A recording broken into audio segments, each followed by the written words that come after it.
led and supervised by a traditional Peruvian healer with the assistance of a male and female clinical psychologist, who will be also in charge of the preparatory and integrative sessions.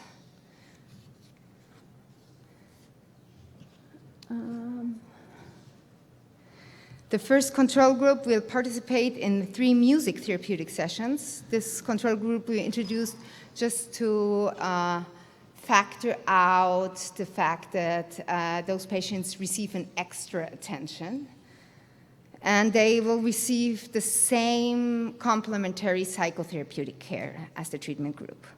And the second control group will participate in the standard therapeutic care provided by the public outpatient facility.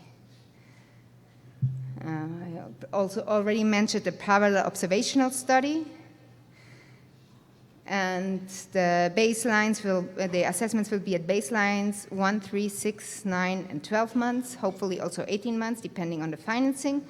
And the 3 and the 9 months will be really small assessments because we cannot run the whole battery through so many times. It will be too complicated. Just talking about a few challenges. There's more. One was in this process of trying to get the approval for this research protocol, we needed to find institutional cooperation. We first approached the National Institute of Psychiatry, but they said it was important first to do a whole bunch of studies with rats, and they did not understand how we could justify a traditional medicine that has been administered already for thousands of years to human beings to be safe. In the Faculty of Medicine of the National Autonomous University of Mexico, they were a little bit more open-minded because they are already doing research into traditional medicine and are valuing also how the knowledge of indigenous people has contributed to the development of so many medications.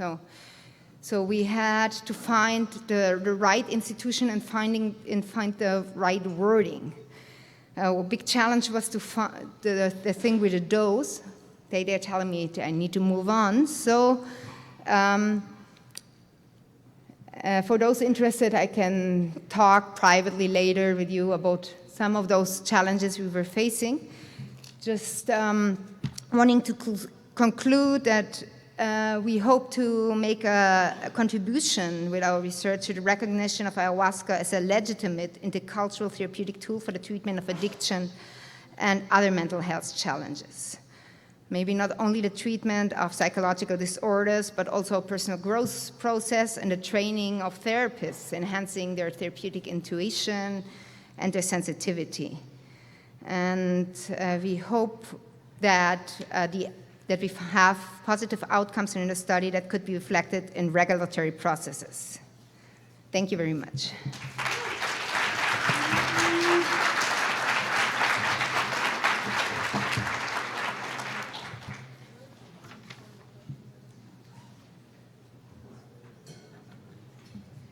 Is there still time for questions, Bia? Yes.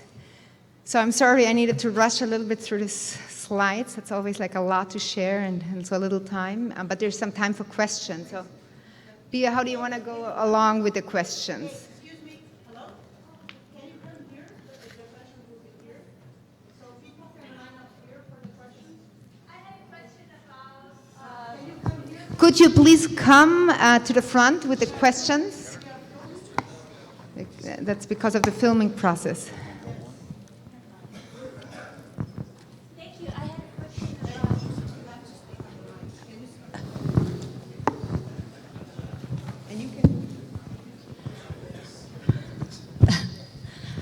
I had a question about your participants with cirrhosis or any kind of liver issues. Is ayahuasca appropriate, and are you using those participants? Yeah, that's actually one of our exclusion criteria because we don't feel it's safe for people with severe liver issues to partake of ayahuasca. They first need to be restored. That's what they do in Takivasi. They first restore the livers, and then they start with ayahuasca. And when it's too severe, they are not participating with ayahuasca.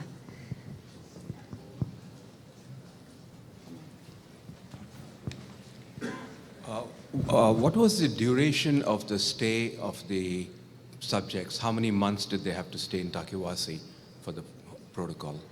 Well, in Takaiwasi, patients usually stay 9 months, which I find personally to be a very long inpatient treatment, maybe apt for some people who have severely unstructured social environment, but for others that's too taxing. So that's why we're trying to evaluate also other protocols for addiction treatment in other countries. Unfortunately, we have not been able to get funding or legal permits to do other evaluations like this, like of other treatment concepts, right? Mm-hmm. Hi, 2 questions. How were y'all assessing addiction-related memory, and then what biomarkers are you looking for?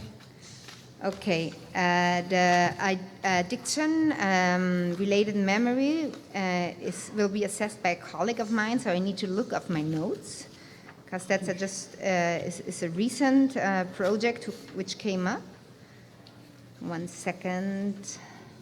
He will start to assess the cognitive function by implicit, explicit, long-term memory with neural stimuli, psychomotor inhibition, attention, and set shifting. And then he'll use the implicit association test and acute recall test. That's an autobiographical think, no think test, and the implicit approach avoidance test. Mm-hmm. Hi, I'm just curious, what types of psychotherapeutic interventions are you, or concepts are you drawing from for the psychotherapy part of the program? This is more integrative therapy. There's parts which go in the direction of motivational interview. Some are more Gestalt-oriented, some are more cognitive, behavioral-oriented, some are really like new ways of psychotherapy related to integrate the ayahuasca experience. So it's really a more integrative process, but it has to do a lot with counseling and trying to help the people to find their inner answers and understand what's going on in them. Mm-hmm. Mirroring a lot. Mm-hmm. Hi, could you quickly describe what the control group intervention is, so the current best practice for addiction in Mexico? It will depend finally on which institution we're gonna work with. Usually they work a lot with cognitive behavioral therapy, family-based intervention, and different other elements like more cognitive behavioral elements. Some of them will get psychiatric medications also, like in the standardized program. They will not partake in ayahuasca. Those patients who partake ayahuasca won't get psychiatric medications. Mm-hmm. Well, I want to thank you, Anya, and to remind the public how interesting it is that they're getting approval to do a study with ayahuasca in Mexico, and ayahuasca is from outside Mexico. There's not a study with peyote there, so that's a very interesting thing about this field, how ayahuasca is spreading to different places. And I think all of us that live in Mexico are very happy that you have the stamina to go all these years to get this permit. Thank you, Anya. Thank you very much.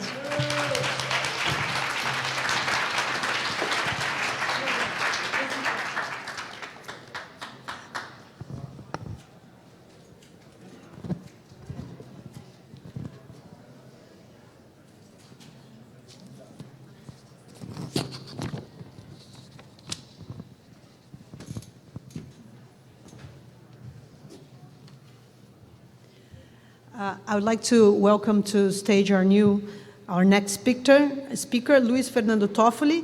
He's a professor of psychiatry at the Faculty of Medical Sciences at the University of Campinas, Unicamp, in the state of São Paulo, Brazil. He's also the head of the Laboratory of the Interdisciplinary Studies on Psychoactive Substances and a member of the State Council on Drug Policies of São Paulo.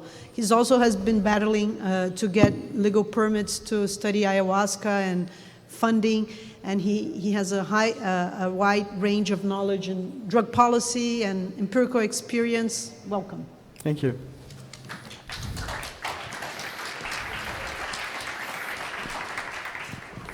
Well, good morning.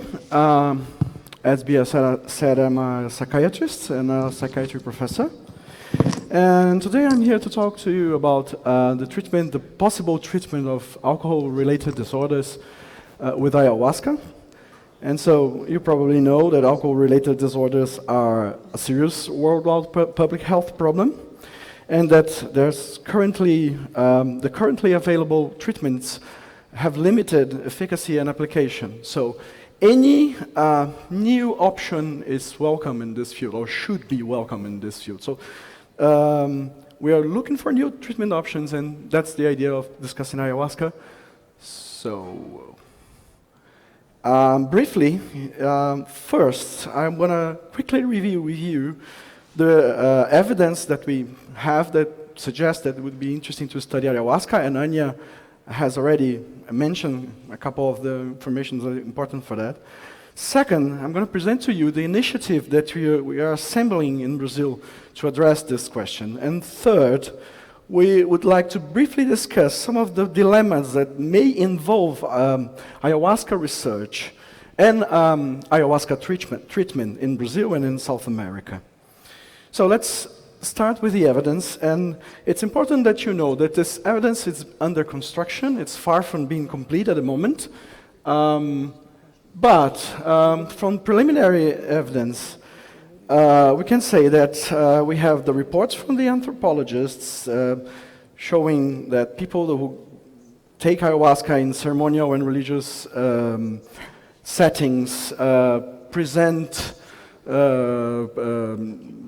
reduction of alcohol consumption, and also some of them will say that they had been cured by the ayahuasca as well.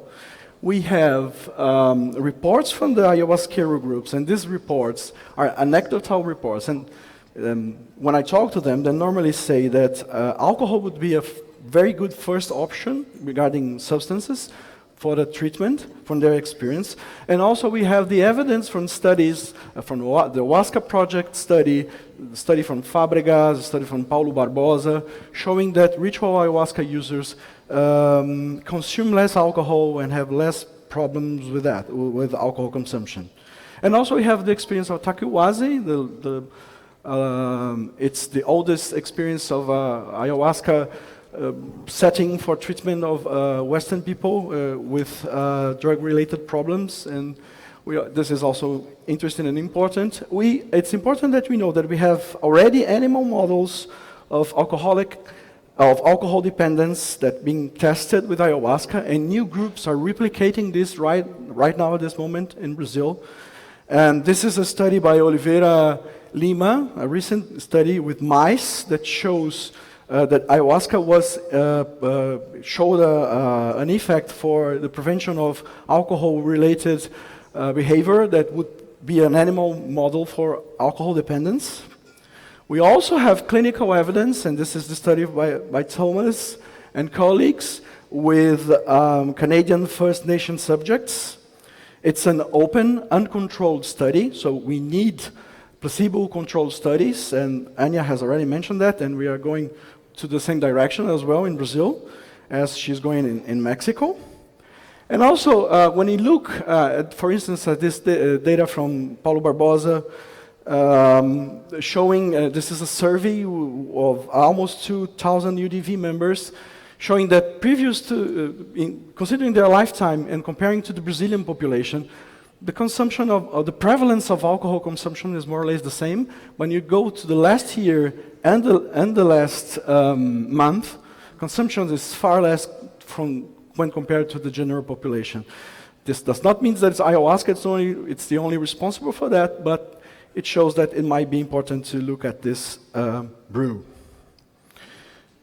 And then how could we explain that? Is there any, how does ayahuasca works if it works? And which are the hypotheses that could explain that? Well, some of them has to, as you probably know, ayahuasca is a very complex plant product, as I may say, or a sacred medicine. And it has two major elements: DMT, which is a classical hallucinogen or psychedelic, and the beta-carbolines, which are inhibitors of an enzyme named monoamine oxidase. And both of these components have effects, biological interesting effects that could be responsible for the therapeutic effect of ayahuasca, not only on alcohol dependence or drug dependence, but also on other mental disorders. So DMT is an agonist of the 5-HT2A receptor, the serotonin receptor, this is similar to other classical psychedelics, but also it stimulates the sigma-1 receptor, which it's still been studied, and it probably has some effects on depression and subtypes of depression. Also, the possibility, and this has to have a question mark, it's the increased BDNF. We're not quite sure if the ayahuasca does it, but since all studied classical psychedelics do it, it's probably that happens. That increased BDNF, which is associated with positive outcomes in mental health in many disorders. And this is maybe a field it may be a way of having a therapeutic effect. Also, the increased monoamine effect from the beta-carbolines, because they inhibit the metabolization of these monoamines, and because as well one of them, tetrahydroarmin, is also a serotonin reuptake inhibitor. And harmin has very interesting results and has been, so far, until like 5 years ago, ayahuasca was thought only as oral DMT. And now we are seeing that harmin and the beta-carbolines have a lot to do, or might have a lot to do with the effects. Harmin, for instance, has neurotropic, and it has been shown by a group in Brazil that induces neurogenesis. It is also a partial agonist of the dopamine receptor in certain areas that could have an effect on addiction. So there's a lot of stuff to be studied regarding that. If we look at the brain areas, and here you're seeing a recent general model of addiction, considering the brain areas, which divides these areas in three main effects and situations of addiction. One, what you see in blue is the binge drinking or binge use of drug or any drug. And the red part is the withdrawal. It's responsible for the withdrawal symptoms.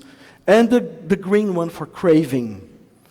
And you see with the asterisks, places where we already know from neuroimaging studies that ayahuasca has an effect. So basically, when we see, in this case we have, this is a general model for all psychedelics, but specifically for ayahuasca, it's the nucleus accumbens, the expanded amygdala, the insula, and the prefrontal cortex.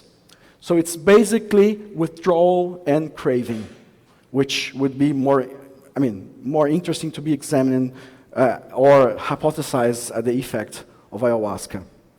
When we look at the default mode network, which is a set of brain structures that are activated together during resting states, and its hyperactivation is associated with mental disorders, it is hyperactivated during alcohol abstinence with people with alcohol dependence, and also for people that have alcohol dependence, it is deactivated when they drink alcohol. And it's a classical, we know that already for ayahuasca and other psychedelics, that they deactivate the default mode network, and that would be something very interesting to be studied in clinical studies. Also, we know that psychedelic states offers, and this is not Talia Sushi, it's Petri et al. I apologize for the wrong reference. They enhance connectivity. And with a thinking a neuroanatomic, neurofunctional perspective, this could represent a reconstruction of connections and new ways of constructing possibilities of change in mental disorder situations. But also, if we look at a psychological perspective, that might represent the reconstruction of past and present experiences. And of course, the projection of new experiences for the future. And this is too soon to be said at the moment, but it's a tempting hypothesis to be examined as well with ayahuasca. But it's important that we know that ayahuasca is not only a simple pharmacological tool. It's not only just a drug. And I think we can say that about all psychedelics. It's not only the use of the substance. And specifically in the case of ayahuasca, it comes with different religions and different ritual perspectives. And they may be antagonic among themselves as well, and that's a question also. And these perspectives, they bring explanations, they present spiritual experiences, they offer also, when you're talking about groups, peer support, and so far that's the naturalistic environment that we've been seeing when we see good outcomes out of ayahuasca. So we cannot ignore the ritual perspective, the mystical experiences perspective, and the peer support effect. So to study that, we assembled an initiative that's called ICARO, and ICARO stands for Interdisciplinary Cooperation for Ayahuasca Research and Outreach, and it's in my university, University of Campinas, with the help of other important universities in Brazil. And we are basically trying to assemble a set of institutions to work together to help to solve some of the puzzles that concern ayahuasca and the therapeutic use of ayahuasca. And our first goal now is to look at alcohol-related disorders. And so we have at the moment, there is this, the Center of Chemical, Biological, and Agricultural Research, which is a research facility that's devoted to develop plant-derived medicaments. And we are planting there already the 2 species, especially Psychotria viridis. And we are extracting the active ingredients, and we are trying to develop pharmaceutical presentations of ayahuasca, and that means freeze-dry ayahuasca, ayahuasca in capsules, ayahuasca in tablets. And as you may think, those who drink ayahuasca in ritual, traditional settings, that may be a little bit upsetting. So I apologize for that. But anyway, if we think that not everyone who might benefit from ayahuasca would like to go to a ritual setting or a traditional setting, then we are thinking about expanding the possibilities for people in need. So but at the same time, as I'm going to say, we have to respect all these traditional settings. Also, the Chemistry Institute is helping us with a thorough assessment of the chemical components of the brew. And of course, we know which are the more important active ingredients, but we don't know what's the connection between the percentage of the plants that you put in it, how much time you're gonna boil it, when you're gonna do it, the time of the day that you collect the plants.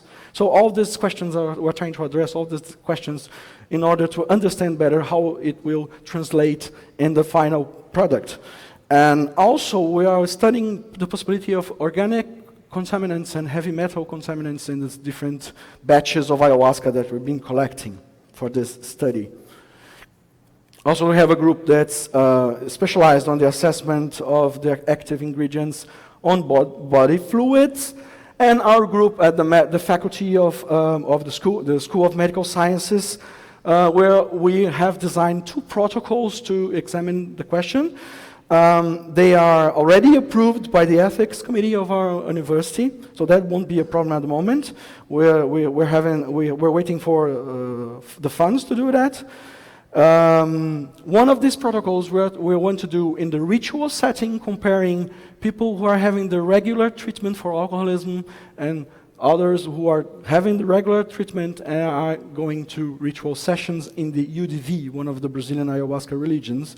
Obviously, this has to be voluntary, and they have to be informed about all the questions that involve that.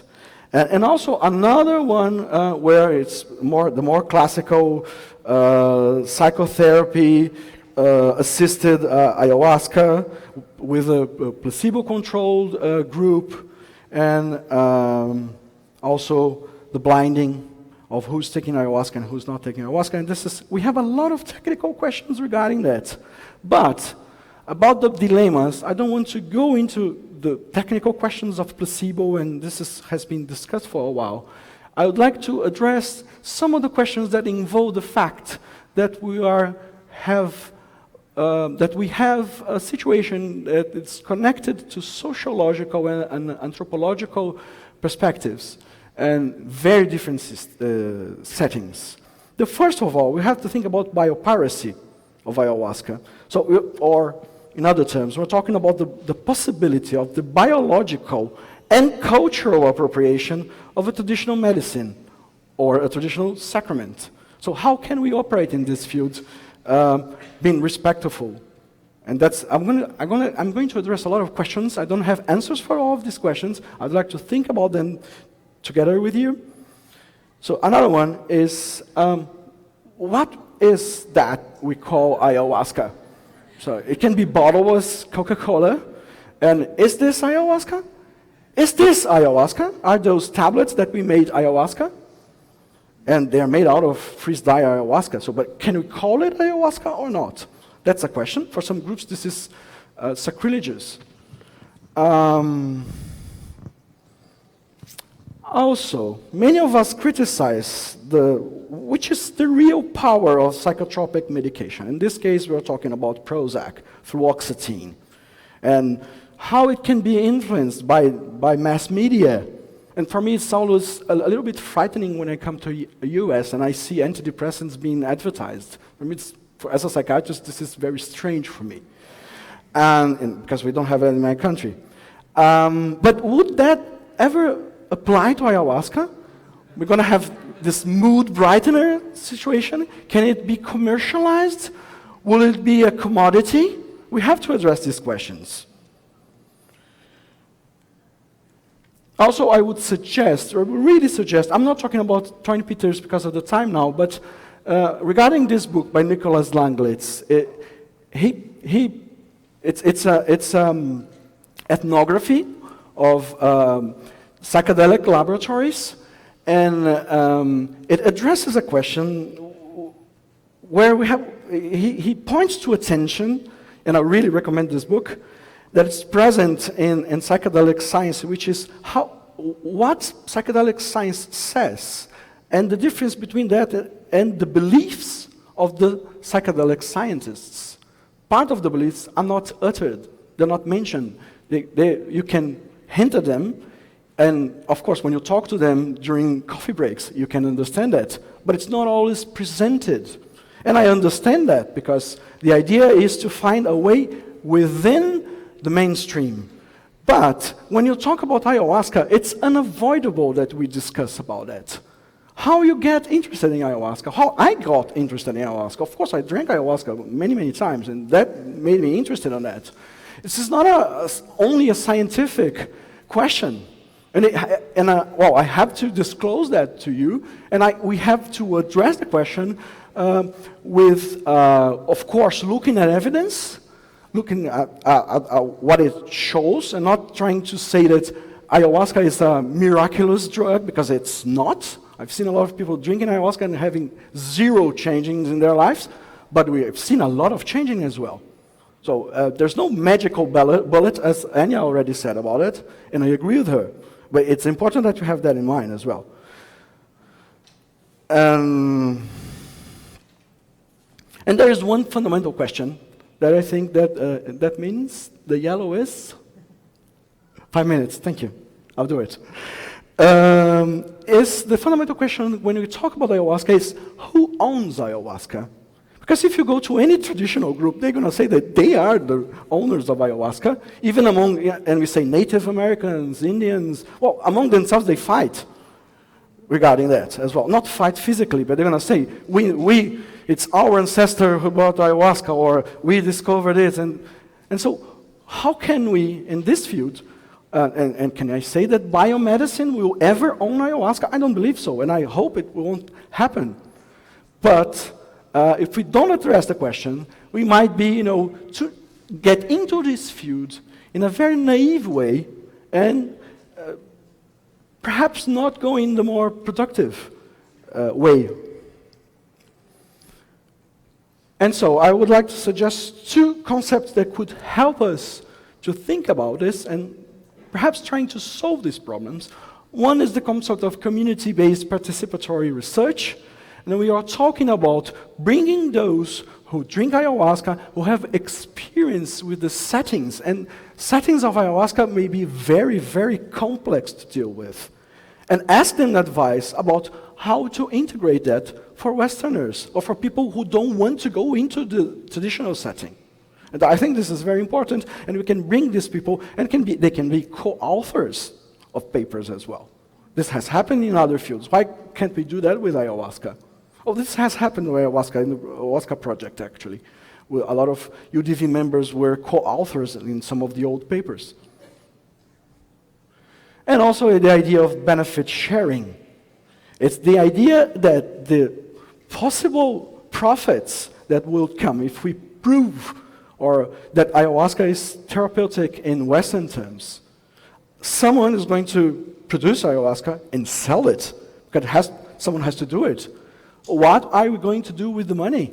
Can we assure that this money is going to be invested again in the original populations who brought this product or this tool to us or not? We have to address this as well. So, it's a highly complex field. And what I like to think of it as a mosaic of multifaceted colors that we can assemble together in a chaotic way, or we can work together to try to find a way of satisfying those and respecting those who brought this medicine or this substance of this ritual or this sacred substance, whatever name you want to call it, and those who want to use it for therapeutic reasons or Westerners. And I'd like to end. First, I want to show you my contact. And lastly, I would like to invite you to two initiatives that I'm involved with. First one is the Global Ayahuasca Project, which has Tanya has some cards. She's right over there. If you're interested in, this is an online survey. If you're interested in participating, she's happy to give you some cards with more information, and you can go to the website www.globalayahuascaproject.org, and you can fill. It's a multi-language survey in English, Spanish, Portuguese, German, Czech, and Italian may be coming soon. And we'll be happy to learn more about your experiences worldwide about ayahuasca. And also, my university, my school is offering a free course for graduate students, and also it may be possible to offer to professionals a free course about ayahuasca, interdisciplinary course where we're going to get into all these fields that I showed you within Icaro. It's going to last a week, 5 days actually, from July the 10th to July the 14th. It's free, and there's free accommodation and meals. The student would only have to pay for transportation. And if you have any questions now and later, I'll be very happy to talk to you. Thank you very much.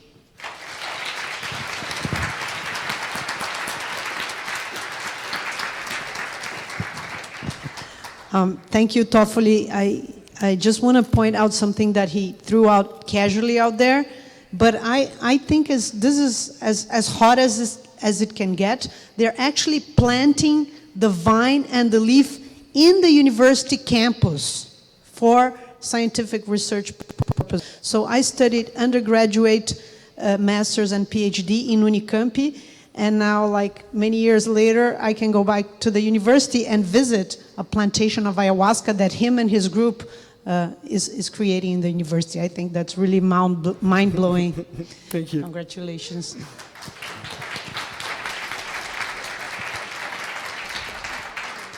Okay.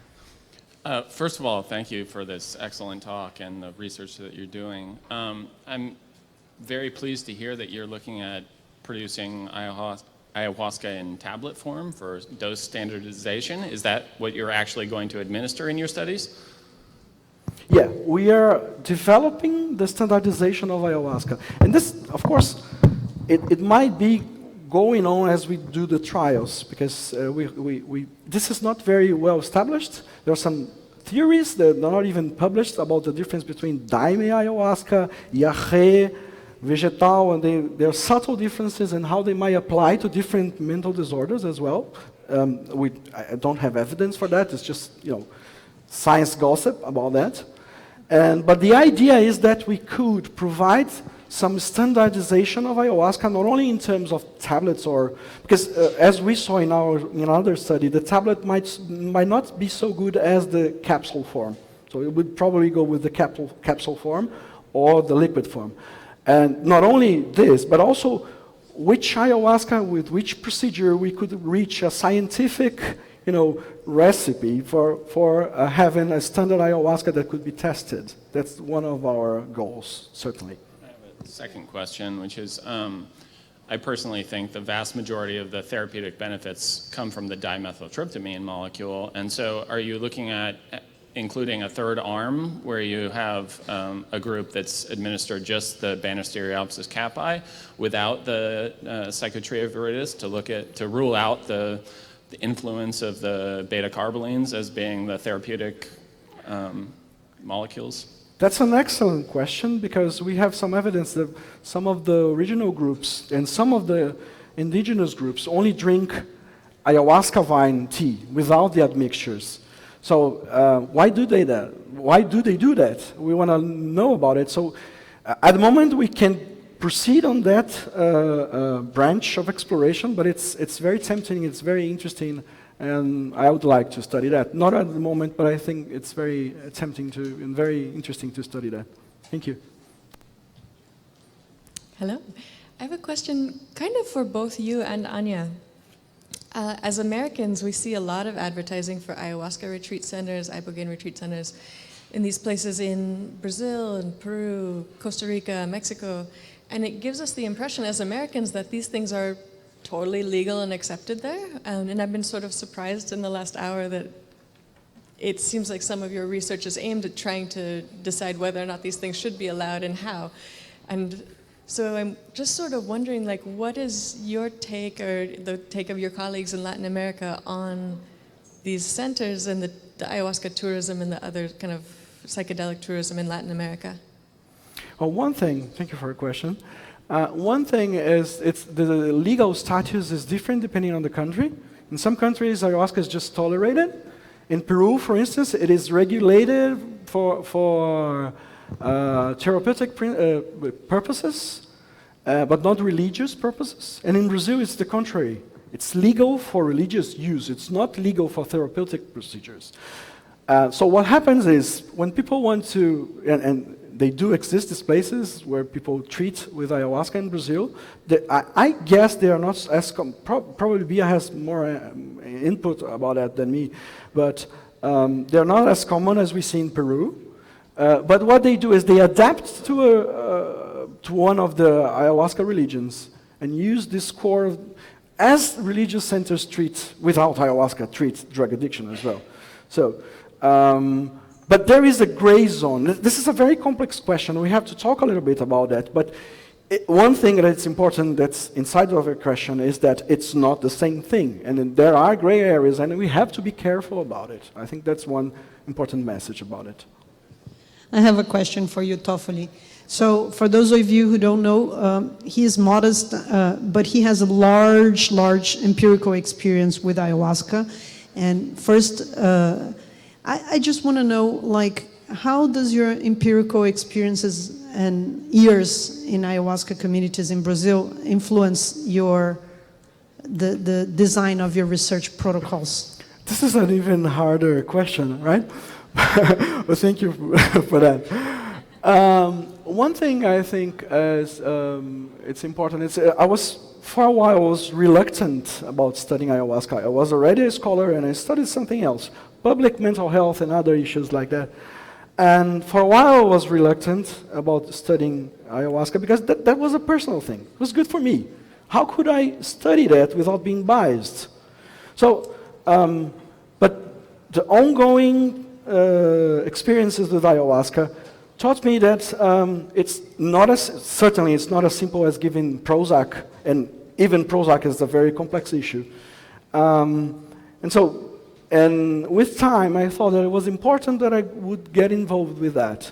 And so I think one of the key things is that I'm very respectful to the traditions, to the ayahuasca traditions. I do not intend to hijack ayahuasca from them. On the contrary, I'm grateful because they brought this opportunity that we can study that in Brazil with ease. And it's probably the first third of my presentation presents to you what I think about this. Thank you. Thank you.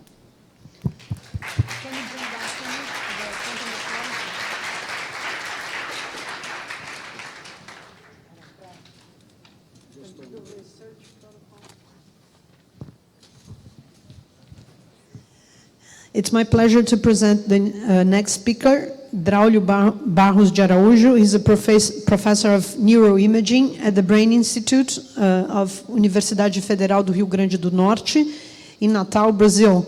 And he has been conducting a large clinical trial for the use of ayahuasca in the treatment of depression. Thank you, Braulio. Thank you, Bia.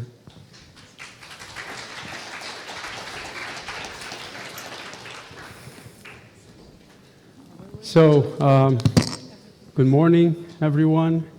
Thank you for being here. It is, in fact, a great pleasure to be here and be part of this very special moment for psychedelic science. I'd like to thank Bia for organizing the plant track, for inviting us, and the organization, MAPS, and all the organizations involved in this endeavor of organizing this meeting.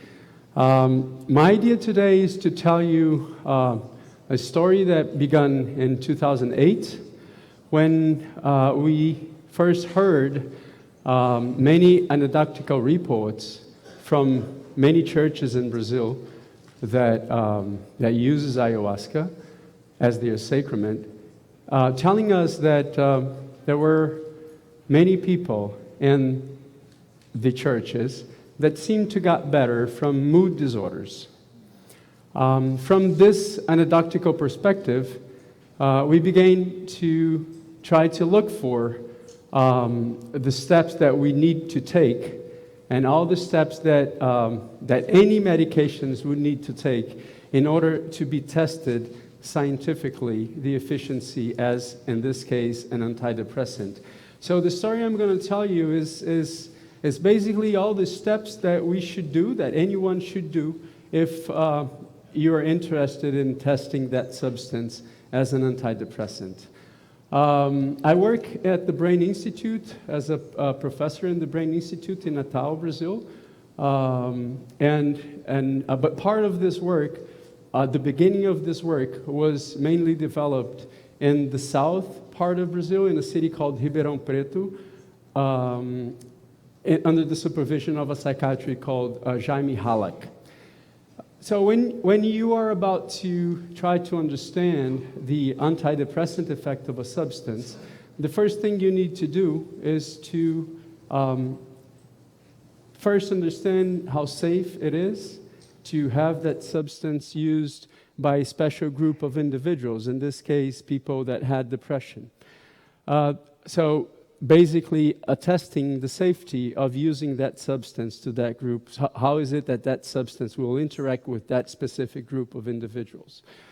And the second thing you need to do is do a preliminary evaluation of the effect of that substance on the outcome that you're interested in this case, the antidepressant effect. So the first study we did, So just to give you a brief overview and some facts about depression, there's about 300 million people with depression.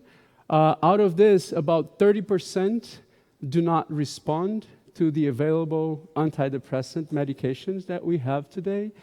And these antidepressant medications that we have nowadays have another issue, which is all of them take about 2 weeks to start having a significant antidepressant effect, which is a big issue. So consider that if you had a fever, I'll give you a medication, and that will take 15 days to cure your fever or to have an impact on your fever. So this is a big issue. I mean, when you have a medication, you expect that that medication would have an impact right when that medication is being accessed by the patient. So with that perspective, we started a first open-label trial with ayahuasca. What's an open-label trial? So basically, an open-label trial is a trial in which the patient and the researcher, we both know that the substance you're giving to the individual is the active substance. So in other words, you're not controlling for the placebo. We did that in 6 patients with what we call treatment-resistant depression. So by treatment-resistant depression, we understand a group of patients that did not respond to at least 2 different medications, antidepressant medications of different classes. We recruited in this first study, we recruited 6 patients. In this open-label study, we recruited 6 patients with treatment-resistant depression. And we had a single dose of ayahuasca given to these individuals, and we followed what happened to their depressive symptoms using 2 different clinical scales for depression.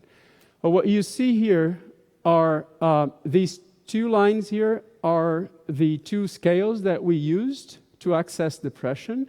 The higher this number is, most severe the individual is in terms of symptoms.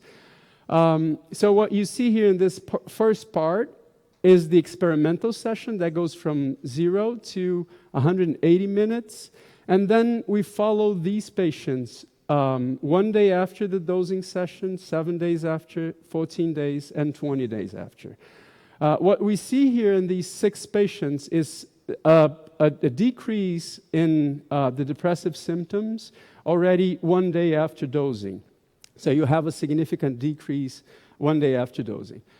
We increased the number of individuals that we recruited, so we increased the number of patients to 17 patients, and we did a follow-up study with 17 patients. And these are the results from the 17 patients. So you do see that the results still consistent. If you look at now, these 2 scales here are the Madras scale and Hamilton D scales. Again, 2 clinical scales applied to access the severity of depression. This other scale that you see here, the CAD scale, is basically showing an effect during the dosing session. So there is a psychedelic effect, so to say, in these individuals. And the antidepressant effect becomes significant. 1 day, it's very robust, the result we have 1 day after dosing. And that persists for 21 days. In this first study, the individuals were free of medications for 21 days. So all these results that we are showing here are related to individuals that are antidepressant free. The second thing we did in this study was to have our volunteers go into a SPECT evaluation, to a single photon emission computed tomography evaluation, to understand basically if 8 hours after the dosing session, we would have any areas of the brain with an increased blood flow, which would be related to an increased modulation during the dosing session. And our results show 3 main structures that were modulated or that had an increased blood flow 8 hours after the session, which includes the nuclear accumbens, the insula, and the subgenual cortex. So that you know the subgenual cortex is the main marker for depression nowadays when in regard to neuroimaging tools. And we do see then a modulation in the subgenual cortex in an area that seems to be very important for depression in these individuals 8 hours after dosing. The main problem with this study is basically that we did not control for the placebo, and that's a big issue. Big issue because the placebo effect in depression, especially in clinical trials for depression, can reach up to 40%. 40, 50%. So it means that in clinical trials for depression, about 40% of your patients can have a positive response to the placebo. So it might be that what we are seeing in this first study and in any open label study for depression would be due to the placebo effect and not to the effect of the substance itself. So in 2010, we started this, the second step of this project, which was to have a randomized placebo-controlled trial. So a trial that would try to prevent or try to control the data for the placebo effect and for and try to blind how is the treatment being, which treatment was being given to that individual. So this is the trial the trial started in 2010. We started programming the trial. In January 2014, we started data acquisition. So we started recruiting the patients. We recruited 218 patients, out of which 35 got recruited to the trial. Most of these patients, they were excluded from the trial because they did not attend to some of the inclusion criteria. For instance, patients with bipolar disorders were not included, or that had family history of bipolar disorders. Patients that had schizophrenia or family history of schizophrenia, they were not included in the trial. And patients that did not have a typical treatment-resistant depression, meaning that they hadn't tried 2 different antidepressants for the time that they had depression, and from different classes. So we had 35 individuals going into the trial. They were split in 2 groups, so half of our individuals were submitted to a session with a single dose of ayahuasca. We're using the batch, we're using the brew. This brew was given by a friend of ours who runs a church in the north of Brazil. So basically what he did a single batch that we used throughout the whole trial. We were dosing the amount of ayahuasca based on the concentration of DMT that we have in our own batch. So half of the individuals drank ayahuasca, half of the individuals drank a placebo that we made a placebo, which had basically the same color, a weird taste, and it was brown. So it was brown. But what's important is that all of our individuals were naive to ayahuasca. All of our individuals were naive to a psychedelic experience. So this was the first psychedelic experience that these individuals have. None of our individuals were self-referred, which means that none of our individuals asked to participate in our trial. All of our individuals were selected from the population in the clinics that we were recruiting these patients. So then what we did, we split them in half had ayahuasca and half had the placebo. So we end up with a group of 29 individuals. The trial was a little bit more ambitious, I'd say, because besides evaluating the antidepressant effect of ayahuasca, we also wanted to evaluate different biomarkers that are related to ayahuasca. So what I mean is that these individuals, they were in the trial for 4 days. They would arrive in the hospital on Tuesday. They do a whole bunch of evaluations before the dosing, which included MRI, which included neuropsychological evaluation, neuropsychiatry evaluation, blood sampling, and a sleep EEG. So from Tuesday to Wednesday, they slept in the lab. On Wednesday morning, they wake up in the lab, they have blood sampling, and then on Wednesday, we did the dosing session. So on Wednesday, the whole day, we were with them during the dosing session, either ayahuasca or placebo. And then they would come back to the hospital on Thursday to repeat the whole battery of exams again. And then they were discharged on Friday. So it's a 4-day experiment for each individual. Besides the 35 patients that we did, we also did 50 individuals that were healthy individuals. So in total, we did 85 individuals. that went through this machine. So it ended up that it was a 3-year project. We started in January 2014, and we have just completed the trial in December last year, December 2016. As far as clinical scale goes, psychiatry evaluation for the depressive symptoms, we had, this is pretty much how it goes. The patients went through a washout period, which means that they were under a specific antidepressant, they were not responding, and they were about to change the antidepressant medication that they were taking. In this period, then they are antidepressant, they're not using any antidepressant. At the end of the washout period, then we had a single intervention with ayahuasca. And 7 days after the intervention, they were back to another treatment. So they had another consult with their psychiatrist, and then the treatment scheme was changed. The reason why I'm telling you this is that the first analysis we made was during the period that the individuals had not were not under the influence of other antidepressants. So all the results that I'm going to present go all the way to 7 days after dosing, which is the period that they are not taking any other antidepressant, and also to allow a direct comparison between our data and the ketamine data, which is another promising fast and rapid antidepressant.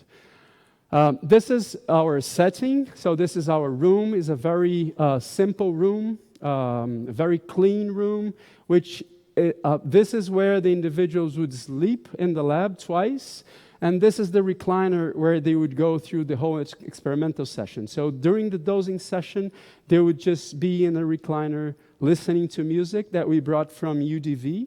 Toffoli was very helpful in bringing up the musics that we were playing. And they stayed here. There were always 2 people following them throughout the dosing session. We did not interfere very much with their experience. We only interfere when we thought that it was important to interfere, when we thought that they were going through difficult moments. And the way that we interfere with their experience was very simple, was just by touching them, calling them by their names, and that was it. These are the first results we have. So basically, this is one scale, the MADRS scale. What you see in red are the results for the ayahuasca group. What you see in blue are the results for the placebo group. So the first thing, and that's going to become more clear later, we have a high placebo effect, as we expect. We didn't expect that high of a placebo effect, but anyway, we did have a high placebo effect, but it seems as though that the effect 1 day after dosing of ayahuasca, it is already statistically different, and that persists from 1 to 7 days. If we analyze it and we compare it to ketamine, we do see that the effects are different in a sense that our greatest effect occurs, let me just go back a little bit so that you can appreciate the effect size. So the effect size is already large 1 day after dosing. It keeps large 2 days after dosing, and it increases significantly 7 days after dosing. So what I mean when I say that 7 days after dosing is where we had the highest effect, a difference between these 2 groups. So while we have the greatest effect 7 days after dosing, ketamine usually have the highest effect 1 day after dosing. If you are interested in this, we have a poster today that's presented by Fernanda Palhano, who's here. So we did some quantitative analysis in the comparison between ketamine and ayahuasca. This is another way of looking at this data. So we could appreciate the response rate of these of these 2 groups. So the response rate is a way of measuring effectiveness of your treatment. So what we are accessing here is basically counting the number of individuals that reduced their symptoms in 50% of what they had initially. So if they had a score in the severity scale of 30, and if that score changed to 15, then we call this guy a responder. So what we see here is the proportion of responders in these two groups. The first thing which I want to call your attention to is the high response rate of ayahuasca. So the response rate of ayahuasca and the high response rate of the placebo. And one day after dosing, 50% of all individuals that were in the ayahuasca group responded, while 46% in the placebo group responded. This number increased in the day 2. We had 77% of the placebo group responding and 64% of the placebo group, 77 in the ayahuasca, 64 in the placebo. And in this third day, we have 64% of ayahuasca responding and 27% of the placebo group responding. The placebo is very high. The placebo response is very high, is very significant. So you see here that, like in day 2, you have 64% of our individuals responding. There are some explanations for this very high placebo effect. The first one is that 76% of our patients had personality disorder, 90% of cluster B. And this is very significant because most, if not all, of the trials with psychedelics, personality disorder is an exclusion criteria. We did not use, that's 5 minutes, we did not use that as an exclusion criteria. What happens is that people with personality disorder tend to have a high placebo response. So that probably increased the placebo response that we had. The second point is that most of our patients come from very low socioeconomic status, low house income, low number of years of school, and they live in a very stressful neighborhood. When they come to our lab, that is a 5-star hotel. Some of our patients asked to stay in the lab from Friday to Saturday or to spend the weekend in the lab. Some of them wanted to stay in the lab, to sleep in the lab for the whole, they didn't want to go home after the session. So that happened, and that naturally increased what we call a placebo effect. So in our group, you're not calling it the placebo effect, it's more of a care effect. I mean, you're 4 days taking care of someone that generally that's no one taking care of them. So that probably accounts to this high placebo effect. Although this high placebo effect was found, we do see that there is ayahuasca, the effect of ayahuasca is even increased. This is just to go through some of the examples of the patients, just to get attention to two things. The first one is that our patients tend to suffer a lot more than the healthy individuals. So these are some of the reports of our patients. Some of them would say that they got in contact with the essence of pain. So a lot of them had a lot of suffering. A lot of their experiences had a lot of suffering involved. The second thing is the relation between the experience and psychotherapy. Some patients reported that they even liked or they disliked the experience because they associated the experience with a psychotherapy. So some of our individuals would say, I didn't like the experience for the same reasons I don't like psychotherapy. And some of them would say that felt like 1 year of psychotherapy. Another important issue in this type of study is study blindness. So how is it that you blind someone? I mean, if someone drinks ayahuasca, there's no way you're going to blind that individual from knowing that he drank ayahuasca. As a matter of fact, 100% of our individuals said that they have taken ayahuasca when they have taken ayahuasca. So what is it that you can do? What you can do is to use what we call an active placebo. So a placebo that has some effects, and those effects might confuse the patients. So our placebo brings a little bit of nausea. So a lot of some of our patients, 27% of our patients, they had nausea under the placebo. One of our healthy individuals vomited. and 2 had diarrhea.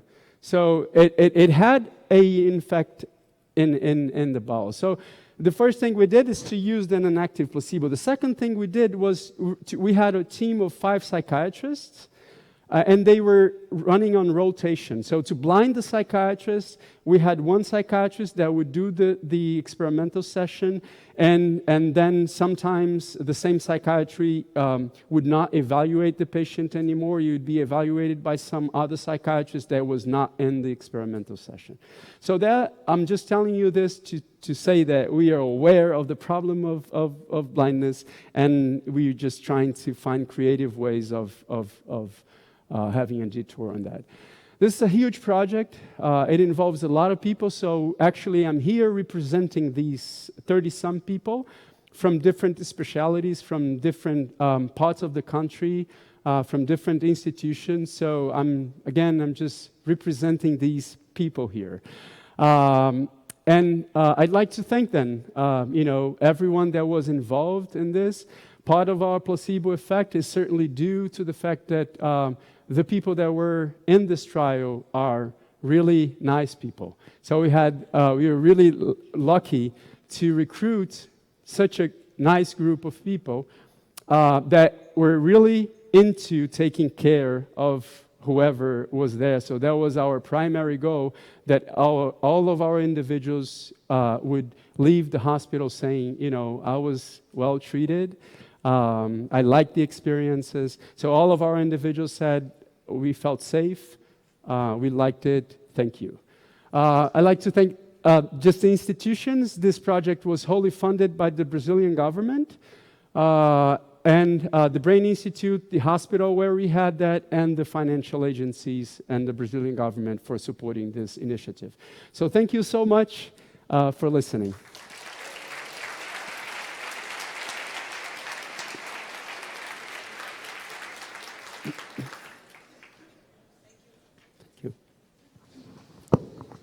Hello. Thank you, Draulio. I would like to start making a question myself. So you mentioned that you have done, used one single batch of ayahuasca throughout the studies, so you would have a problem that you could always know the concentration of DMT. Right. That's kind of seemed to be a kind of light and creative and easy way to go around the problem of standardization. How likely do you think it would be possible, for example, to convince the FDA here in the USA to do a clinical trial with ayahuasca using the liquid brew, but one single batch? How likely do you think that would work here? Do you have any idea? Well, the first thing is the strategy we made. We were dosing along the whole study. As the study was 3 years long, so we were dosing this single batch just to make sure that it was pretty stable. It seems to be stable, but not that much stable. So that's an issue that you need to control that. But I certainly think that using the batch, using the brew, in my opinion, the idea behind using a pill is to increase the blindness. But in fact, you don't increase the blindness by using a pill. Because, for instance, if you drink a pill, and then you, what do you call it when you go like, barb? Barb? Well, I don't know what you call that. Burp, right. So you feel it right away. So, it's a mysticism that, there is another issue in the blindness stuff, which is the effect. So it doesn't really matter if you're using in this sense, it doesn't really matter if you're using the pill or the liquid. And that's the reason why we opt to go with the liquid, which is, the way that people have been using it. And one thing that we're doing in our trial is trying to import as many help from as many traditions as we can to bring this to a safety. So I think that the best strategy to do would be to go with the brew. Tá? No. So I see your popular talk. We have 5 minutes for lunch break, and we do respect our lunch break. So what we're gonna do is we're gonna take 3 on a row, and then you can, comment 1 or 2 or 3 or none, and we're just gonna try to give space for more people. And I'll make sure I'll do fast. Yeah, please go fast with the questions too. Let's see if we can make the line. First of all, I was very impressed by the methodology of your studies. It seems very high quality methodologically.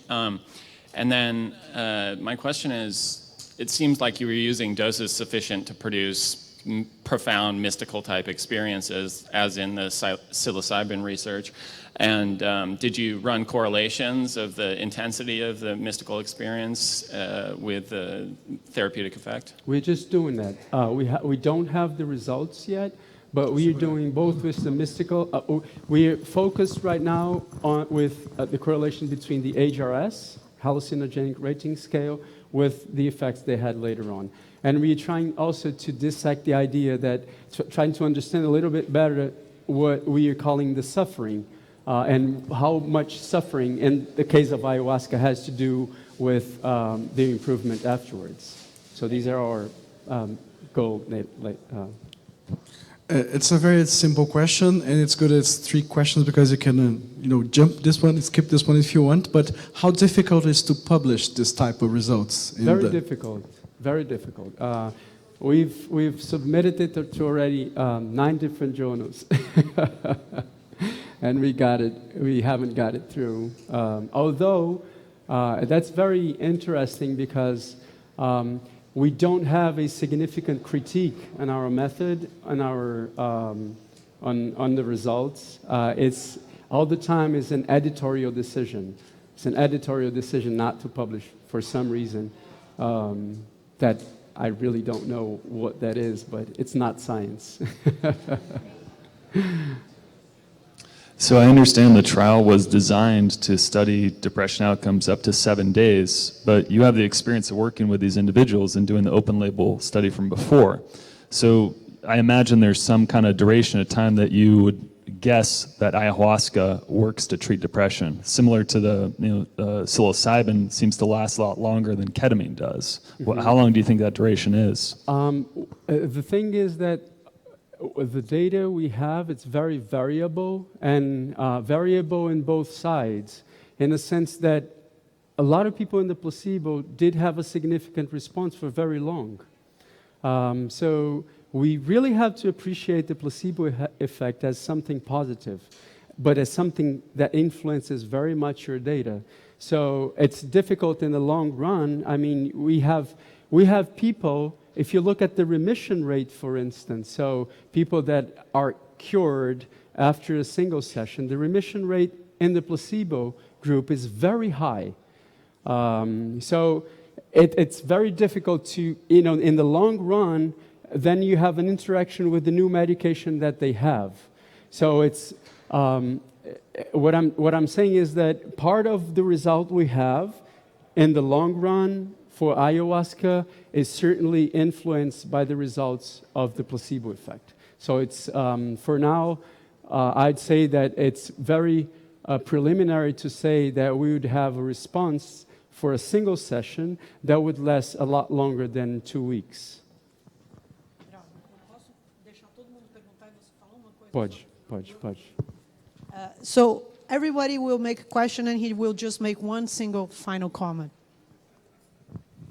How did you get people in middle of their first psychedelic experience answer the questions about their depression?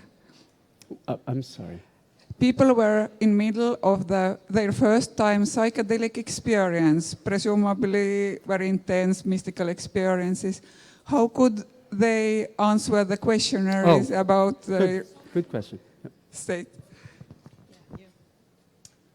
You mentioned that 76% of your sample had personality disorders. Yes. What made you go with that sample? We didn't choose. Oh, sorry. As we know, depression is a chronic, lifelong disorder. Is there any negative repercussions to using ayahuasca to treat depression for decades, for instance? There's a tremendous value in the imaging and neurophysiologic data that you collected. Can you shed some insight into what you saw with that? If you were going to do this again, would you choose a population that was treatment resistant or who had recurrent depression? And also a second question is, how do you think the fact that you recruited via the clinic affected your results as opposed to people actually seeking out the experience? So this is a psychopharm question, which may be on the scope of this topic, but I'm curious what your thoughts are on the sigma receptor, and which many people attribute to DMT's unique qualities. DMT, unlike other 5-HT2A agonists, has this sigma receptor activity. Methamphetamine also has sigma receptor activity, so yet there's been shown to be anti-inflammatory activity with this receptor, and maybe that's what's different about ayahuasca. Is that a positive thing? Have you considered blocking that with antagonist in any of your studies of the biomarkers? Yeah, thanks. I wanted to know about the sleep EEG effects, and also at some point talk to you about your SPECT data, which completely contrasts with our MR data.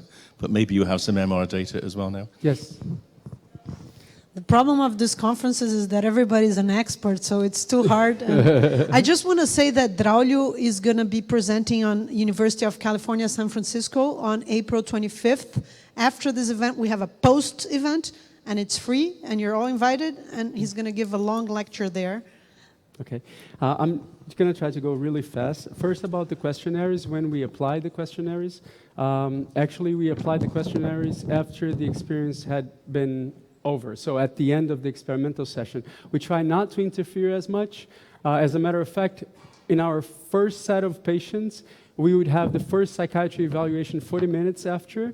But that was so disturbing because 40 minutes after is when they're starting to feel something. And then we decided not to do the 40 minutes evaluation anymore. We only have a 1 hour and 40 minutes evaluation, just a psychiatrist evaluation. And then all the scales we apply at the end of dosing session. Geez, I can't understand my own hand letter. Sorry. So the self-referred question, the main thing is that is a high placebo effect. I mean, if you have a previous experience with psychedelics and you believe that had an effect, then you're really a lot more prone to a placebo because you really believe that that's going to work. As opposed to our individuals that, they don't even really know what a psychedelic experience is. Personality disorder, basically we didn't choose. We were having a very hard time finding the patients. And as that was not an exclusion criteria for our patients, we decided just to do it and go for it. And in fact, you see, there's a high placebo effect. And the second thing I have to mention is that, indeed, the experience of the individuals, so part of the suffering that we are seeing might be due to the personality disorder that we have in our sample. About the data, so that responds to, we do have a lot of data collected, but we have just started analyzing it. Both the sleep EEG, we also, during the dosing session, we have an EEG hooked up. And saliva cortisol. So that's we're just starting to analyze that. And we do have MRI, but we don't have an acute MRI. We just have before and after. The same thing that you guys did with psilocybin. I think that's it. So if you guys want, I'll be here. It will be a pleasure to talk to whoever, have more questions. So thank you.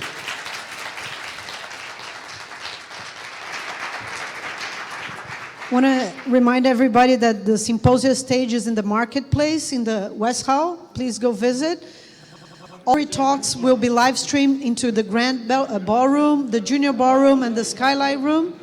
All talks in the East Hall and the Grand Ballroom are live streamed at psychedelicscience.org/live. We come back here at 2 o'clock with Gabor Mate. Thank you.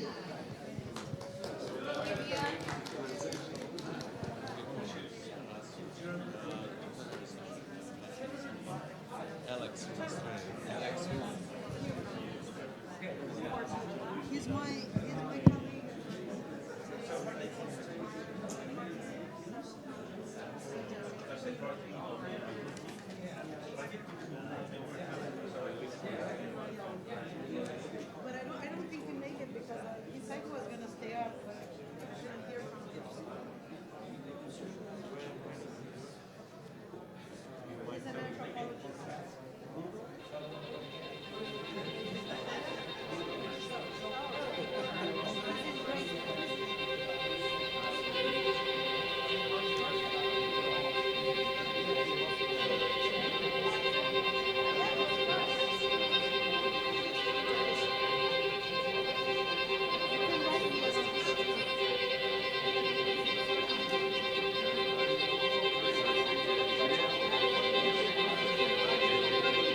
From the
Yep, I can hear you. Can you hear me? Great. Sure. Hi, California. How's it going? I'm Matt. I'm getting a lot of echo. Yes.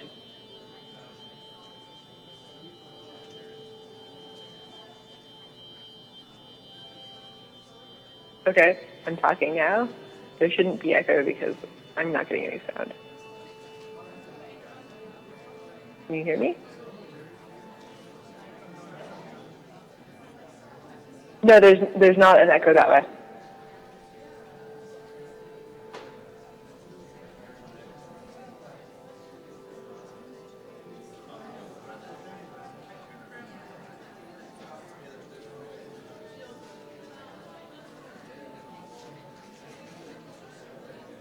Yeah.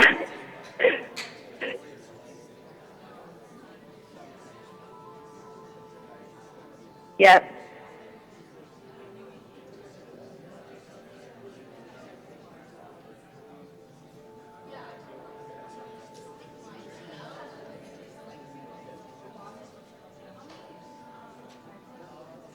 There will be a slight delay, that's fine.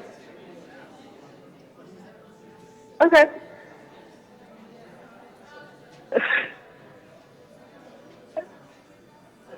Okay.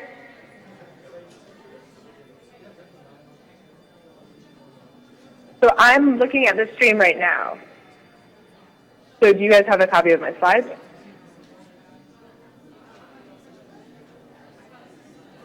Great. Okay. I just wanted to see how long the delay was. So if you could do something on the screen.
Hello, speaking, speaking, speaking. Hello, hello, hello, hello. Hi.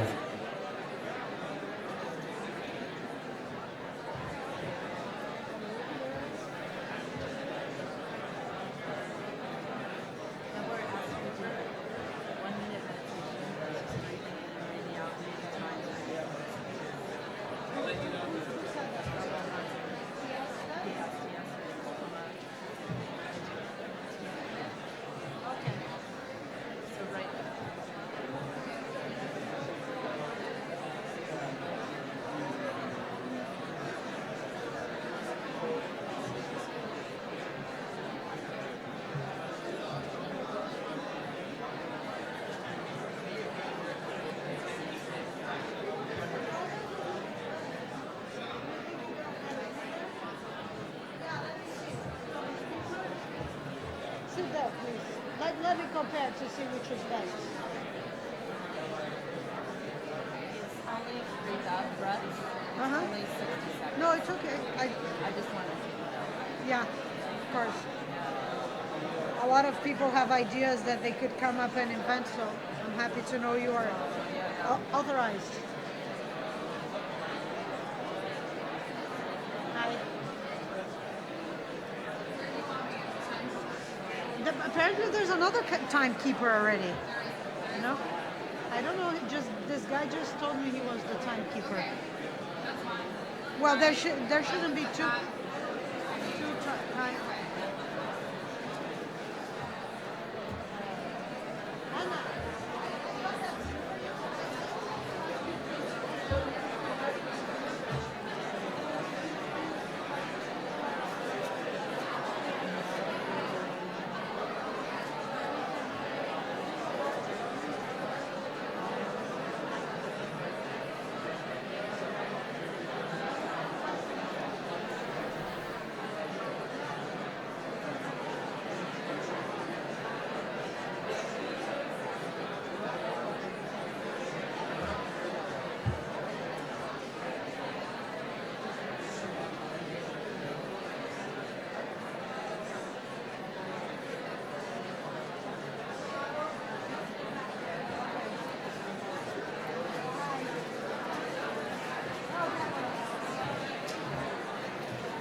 What is your name? My name is Kristen.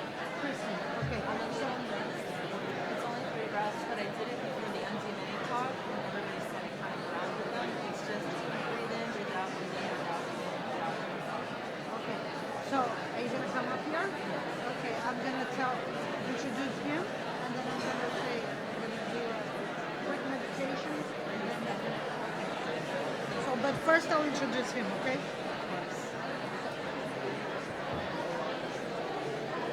The last breath is dedicated to Mass. So the first breath is dedicated to Mass. The second breath is dedicated to medicine.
Good afternoon, everybody. Can we start getting concentrated and sitting on your seats? We're going to be starting shortly. Just give people a few minutes to settle in. I'll give you a few minutes to settle in.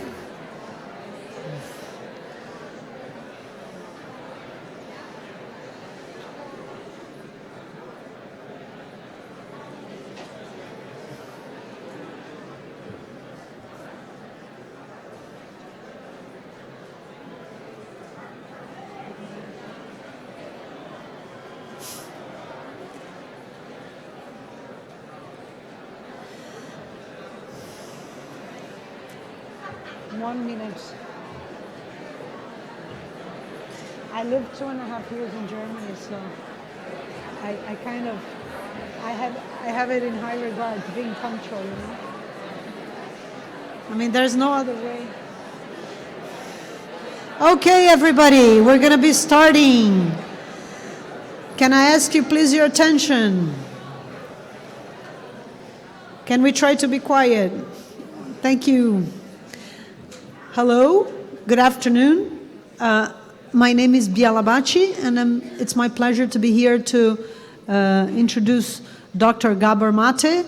Gabor is a medical doctor with large experience, and he's a bestseller publishing author, has published 4 books that are translated into like 20 languages, and has done strong work in the area of harm reduction and trauma, and has also played a strong role in drug reform policy in Canada, and has been helping facilitate ayahuasca retreats for 8 years, and he's a big voice in this field, and he's a keynote speaker in our plant medicine track. I'm very happy to announce him. Thank you. Please.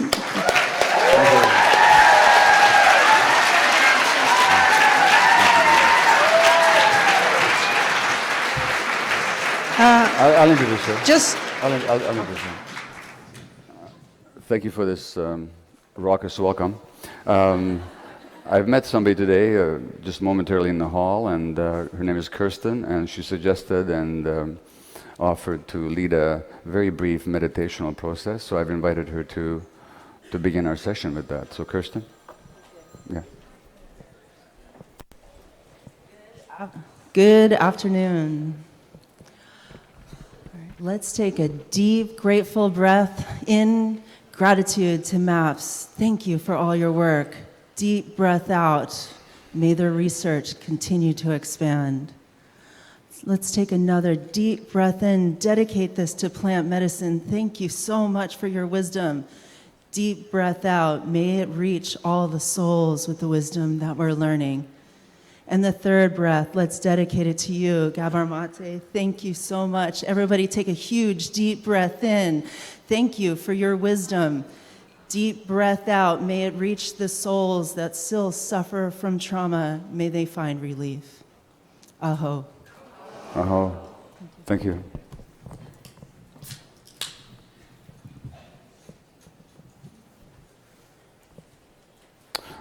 Ten years ago, which was close to the end of my clinical work as a physician, if you had told me that I'd be addressing hundreds of people at a psychedelic conference, I wouldn't know what drugs you were taking.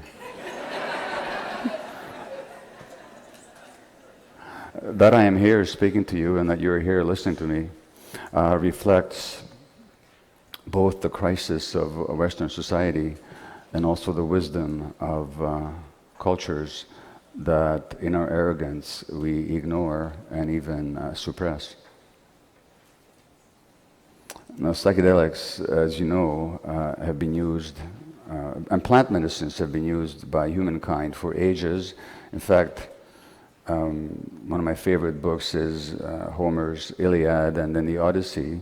And rereading the Odyssey just a few months ago, there it is, plant medicine.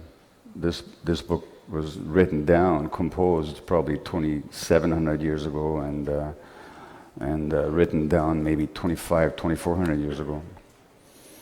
And the hero Odysseus is heading home from the Trojan Wars and is going to suffer many setbacks and blockages along the way. And at one point he is telling his story to some of his hosts on his way home to his island. And this deep sadness that overcomes the company at the losses and traumas that they had endured in the Trojan War. And then Helen, the face that launched 1,000 ships, who was at this dinner, then gives them a plant medicine. So I'm just going to read you these few passages from Homer about what happens. Then Zeus's daughter, Helen, thought of something else. Into the mixing bowl from which they drank their wine, she slipped a drug, heart's ease, dissolving anger, magic to make us all forget our pains. No one who drank it deeply, mulled in wine, could let a tear roll down his cheeks that day.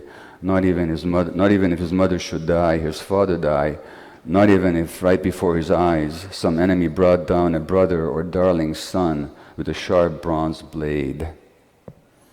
So the power of the plant medicines to ease human suffering.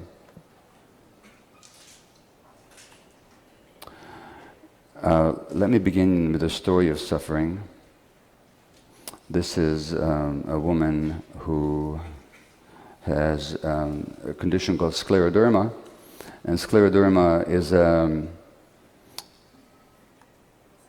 autoimmune disease where the immune system attacks the body and basically destroys it.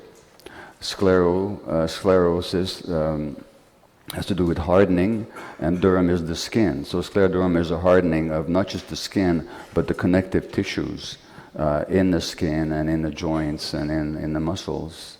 So people with scleroderma literally become rigid.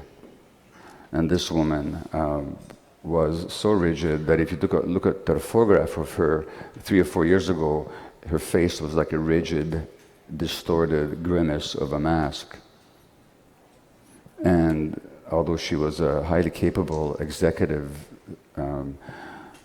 assistant to a leading international researcher at Harvard, at the full-blown height of her disease, she literally could no longer type because her hands were too rigid to move her digits. And she was lying in bed and could not get up without assistance. And this is what she writes. Now, when I say this is what she writes, that gives you a clue that she's no longer in that state. She's writing now. She's actually writing her biography. And she just sent me an email today about the writing and how excited she is about the writing. But literally, 3 or 4 years ago, she could not even touch the keyboard without it causing too much pain, and she couldn't manipulate her fingers. And so this is her memoir.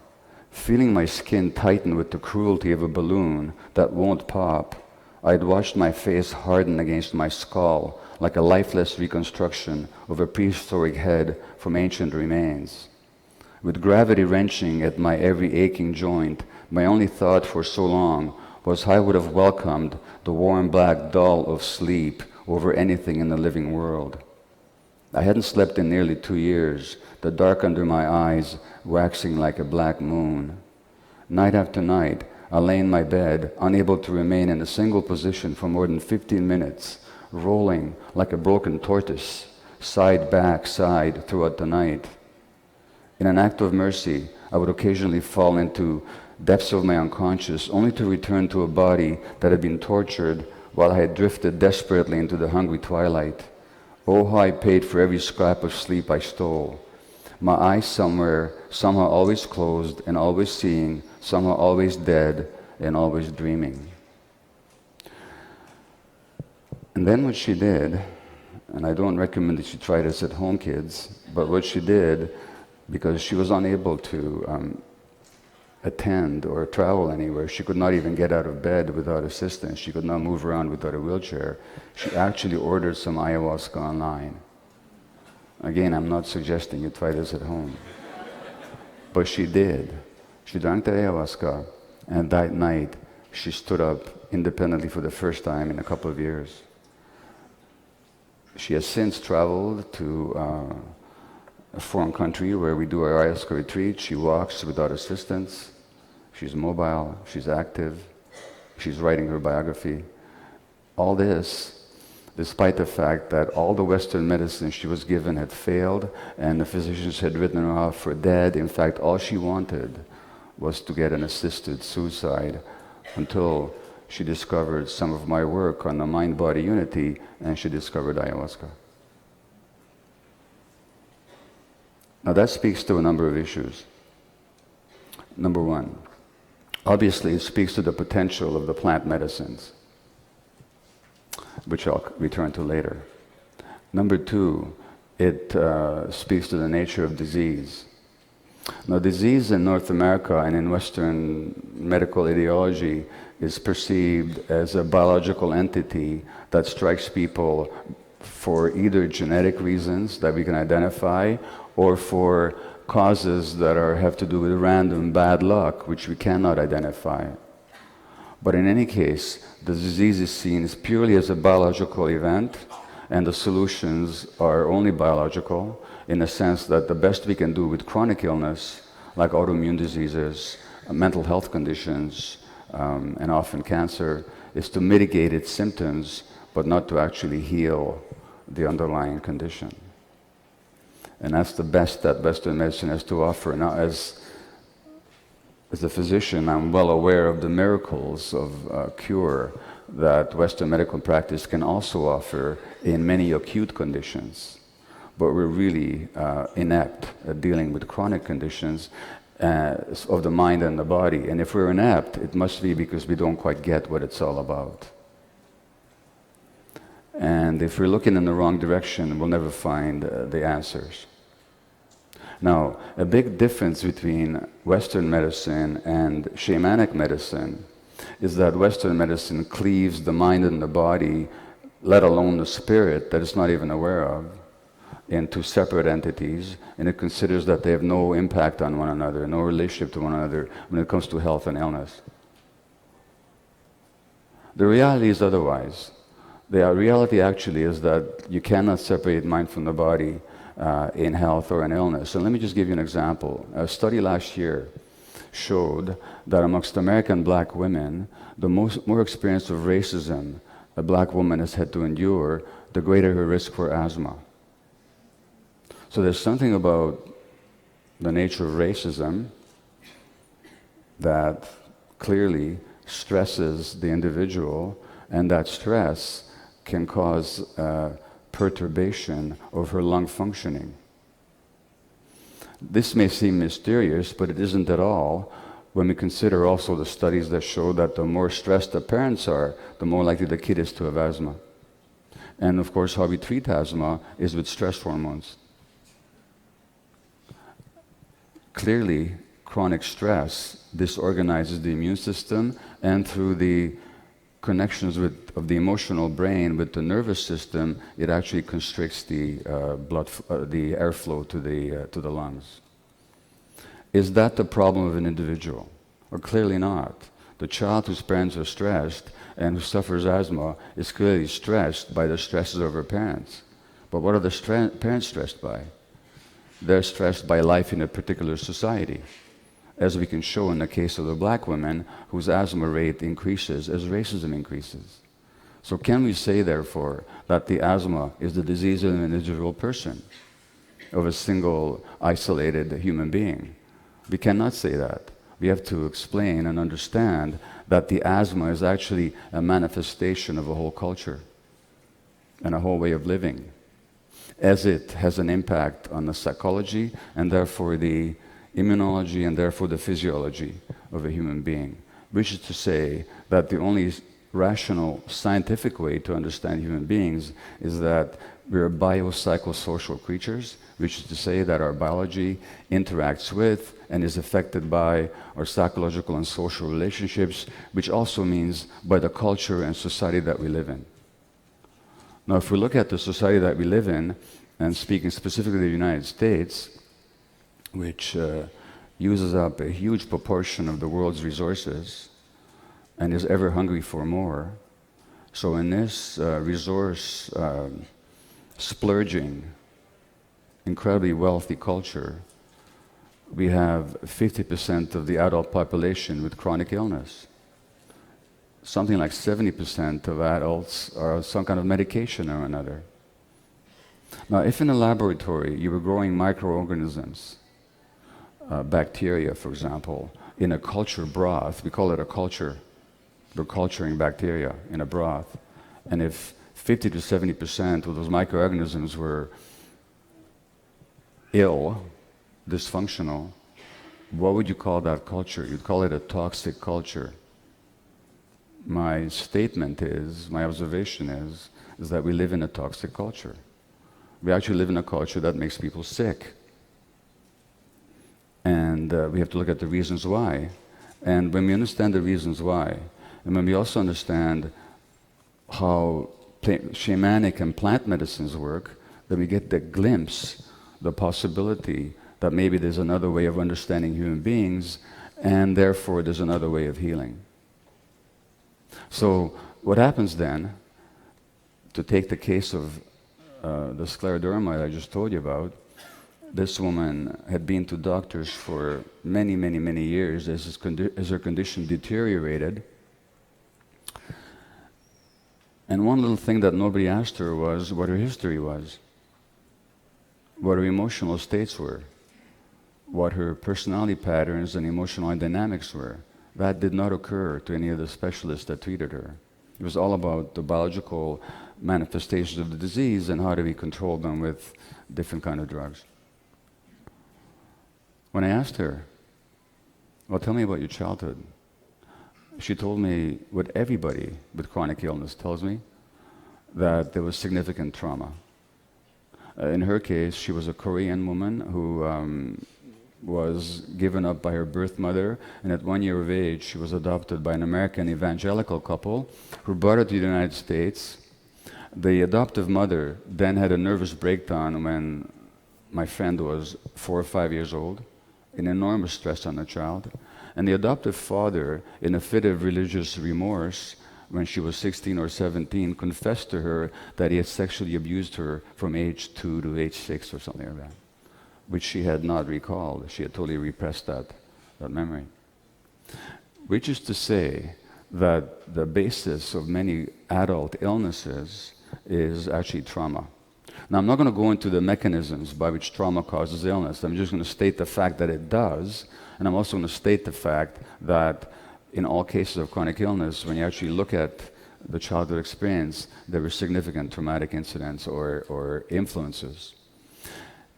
All I'm going to tell you is what trauma actually is in my understanding. So trauma is not these terrible things that happen to people. What trauma actually is, fundamentally, is a disconnect from the self. A disconnect from the body and disconnect from the essential self. Why do people disconnect? Because it's too painful to be connected.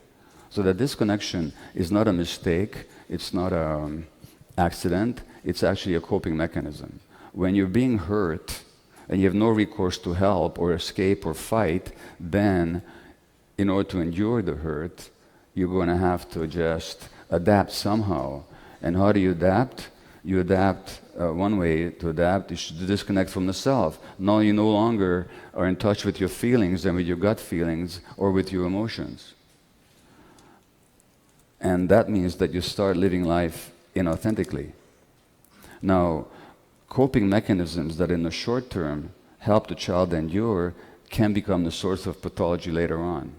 In fact, invariably they do. And this is recognized actually in scientific research, in the medical research. It's just not recognized in medical practice. So I'm going to quote you from an article from the Journal of Pediatrics, which is the official journal of the American Pediatric Association. And the article is from Harvard University. And they say, growing scientific evidence demonstrates that social and physical environments that threaten human development because of scarcity, stress, or instability can lead to short-term physiologic and psychological adjustments that are necessary for immediate survival and adaptation, but which may come at a significant cost to long-term outcomes in learning, behavior, health, and longevity. In other words, the very things that a child automatically and unconsciously does to endure early stress will become a source of pathology and dysfunction later on. And there's all kinds of scientific evidence, not only of how this is so, but why this is so. which means to say that when you see somebody with a mental illness, let me just give you an example of depression as a case of how a coping mechanism becomes a so-called disease. So if you look at the word depression itself, what does it mean to depress something? It means to push it down. And if you've ever been depressed, what gets pushed down are the emotions. There's a kind of flatness to life. But why would somebody push down their emotions? They would push down their emotions if those emotions are very painful, and if there's no holding environment when those emotions can be experienced and processed. As in the case of a child whose parents are too stressed, too dissociated themselves, too traumatized, too unavailable to help the child move through the natural pain and fear and grief that life will cause. Well then, how does such a child, and the anger that may arise, how does such a child then deal with those difficult emotions? Pushes it down. And 20 years later, 30 years later, diagnosed with depression. And now the medical profession says, you've got this brain disease. You probably inherited it. And it's biological. And the only solution is a biological one. Here's a drug that you can take for the next 20 years. Instead of actually looking at the original cause and how to help that person reconnect with themselves so they can feel their emotions and experience their pain and their grief and their anger, whatever else happens to be there. Now, that's the Western medical model. So not only does life experience in this society traumatize a lot of people, then the treatment model is such that it narrows down the understanding of what happened to them to a single, simple biological entity that then we basically control by means of pharmaceuticals. And that's largely the Western medical mindset in which I was trained, and which doctors continue to be trained. And I won't even go into great detail about brain development, because when we talk about addictions or depression or anxiety as diseases of the brain, which we talk about as if they were biological entities lodged in the brain purely, we're ignoring some simple little fact, which is that the brain itself develops an interaction with the environment. So in the same Harvard article, they talk about how the fact that the brain is constructed through an ongoing process that begins before birth. So already what happens to pregnant women will have an impact on the brain development of the child, and continues into adulthood. And then they say the interactions of genes and experiences literally shapes the circuitry of the developing brain and is critically influenced by the mutual responsiveness of adult-child relationships, particularly in the early childhood years. Which means to say that the critical influence on the physiological development of the brain circuits implicated in all mental illness and addictive behaviors is actually the quality of parent-child relationships. Which then, if you look at what's happening on a social level, when depression and anxiety are the fastest growing diagnoses on our campuses, both in Canada and the US, anxiety is the fastest growing diagnosis. When according to the World Health Organization, we're seeing 5 times as much depression as we saw 10 years ago, we cannot be looking at genetic factors, because genes don't change in the population over 5, 20, or 30, or 40, or even 400 years. What we're looking at is the impact of stress on the parenting environment. And what is causing that stress? The growing inequality. In the United States, the top 1% of the population has a 15-year-old longer expected life expectancy than the bottom 1%. Inequality kills you. Social stress. Every time a Walmart goes up or a Costco goes up and local stores die, and now you get into your car, instead of walking to your neighborhood store, you get into your car all by yourself and you go to a place where you don't know anybody. Well, you might get it for cheaper, the goods that you're looking for, but you also lost social connections. And social isolation kills people. People who are isolated will die, get sicker quicker, and die sooner of their diseases. Because again, the biology of people cannot be isolated from the social and emotional and psychological environments. And all you have to do is remember the death of Debbie Reynolds one day after the death of her daughter, Carrie Fisher. You think her stroke was an accident? It was a response to unbearable pain, because you can't separate people's biology from their emotions. Now, in contrast to the Western view, shamanic medicine, plant medicinal practices, has always assumed, or I shouldn't say assumed, but known intuitively that mind and body are inseparable. So when the shamans work with you, they don't make a distinction between your mind and your body. It's all one unit. And so in the ayahuasca ceremony, when the chanting takes place, that chanting is very directly aimed at whatever is happening to you on a bodily, energetic level, which also shows up in your emotional states and in your thoughts, so that it's a completely holistic practice.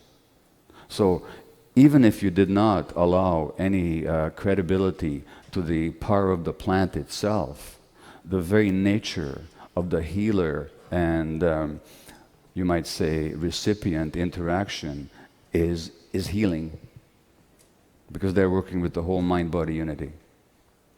Number one. Number two, as my friend Peter Levine, who's a leading trauma researcher, writes in his book, In an Unspoken Voice, he says, rather than being a disease in the classical sense, and he's talking about trauma, and I'm saying that trauma is at the heart of virtually all illness. Rather than being a disease in the classical sense, trauma is instead a profound experience of dis-ease or disorder. What is called for here is a cooperative and restorative process with the doctor as an assisting guide and midwife. A midwife to what? A midwife to the rebirth of that individual as a whole, unified, organic entity. That unified entity that was cleaved when trauma happened and the person had to disconnect from themselves in order to not to endure so much pain. So if you look at the essence of trauma, it is actually that, as I said before, that disconnection from the self. And that is expressed very well by two spiritual teachers. One of them is Eckhart Tolle, who says basically all emotions are modifications of one primordial, undifferentiated emotion that has its origin in the loss of awareness of who you are beyond name and form. In other words, the loss of the true self. Because of its undifferentiated nature, it is hard to find a name for that precisely describes this emotion. Fear comes close, but apart from a continuous sense of threat, it also includes a deep sense of abandonment and incompleteness. It may be best to use a term that is as undifferentiated as the basic emotion and simply call it pain. And another teacher, A.H. Alma, says, talking about childhood, that the fundamental thing that happened and the greatest calamity is not that there was no love or support. The greater calamity, which was caused by that first calamity, is that you lost the connection to your essence. That is much more important than whether your mother or father loved you or not. Well, that's really good news. Because if the trauma was that you were sexually abused, or that your parents were too depressed to really connect with you, or too stressed to be emotionally available to you, or if they hit you or emotionally stressed you, if that was the trauma, then unfortunately it's over, because that happened decades ago. But if the trauma is actually the loss of self, loss of connection to self, then that self can be reconnected with at any time. And when we talk about, say, the healing of addiction, what's the word for that? We call it recovery. And recovery, of course, very specifically means the finding of something, the finding again of something.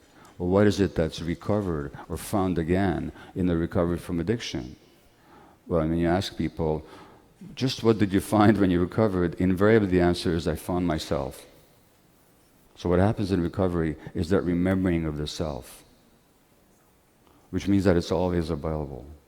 Now the other aspect of trauma is that once it happens, you can no longer be comfortable in the present moment.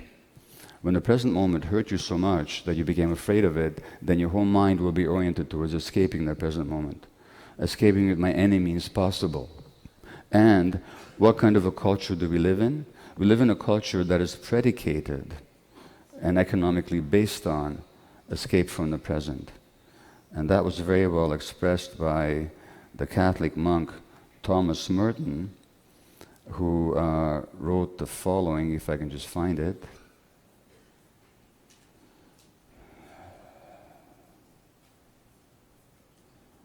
And maybe I can't, but that's okay.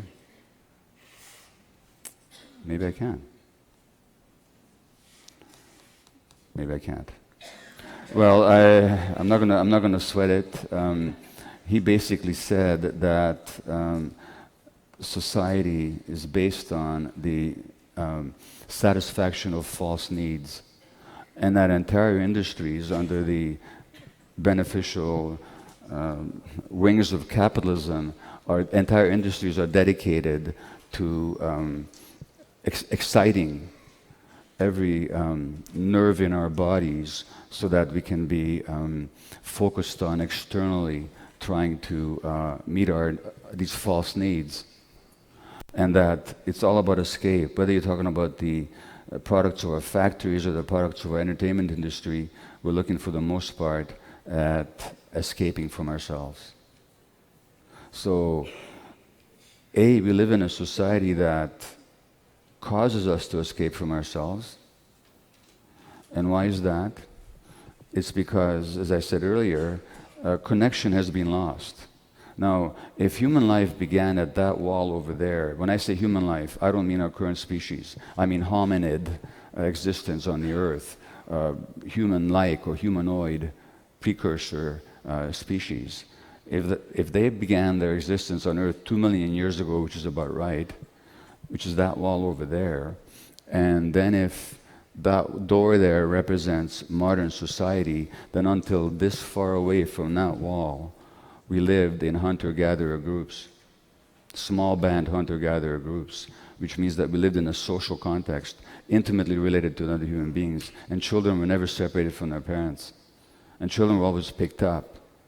No primordial human being, just as no cat or no orangutan would allow a baby to be distressed and not go to their help. Whereas in our society, we tell people to let their babies cry to go back to sleep. So we become disconnected from other people. We no longer live in those close groupings. In other words, we evolved as social creatures. The whole ideology of human beings as competitive, individualistic, and aggressive is simply a reflection of the kind of values that this society thrives on.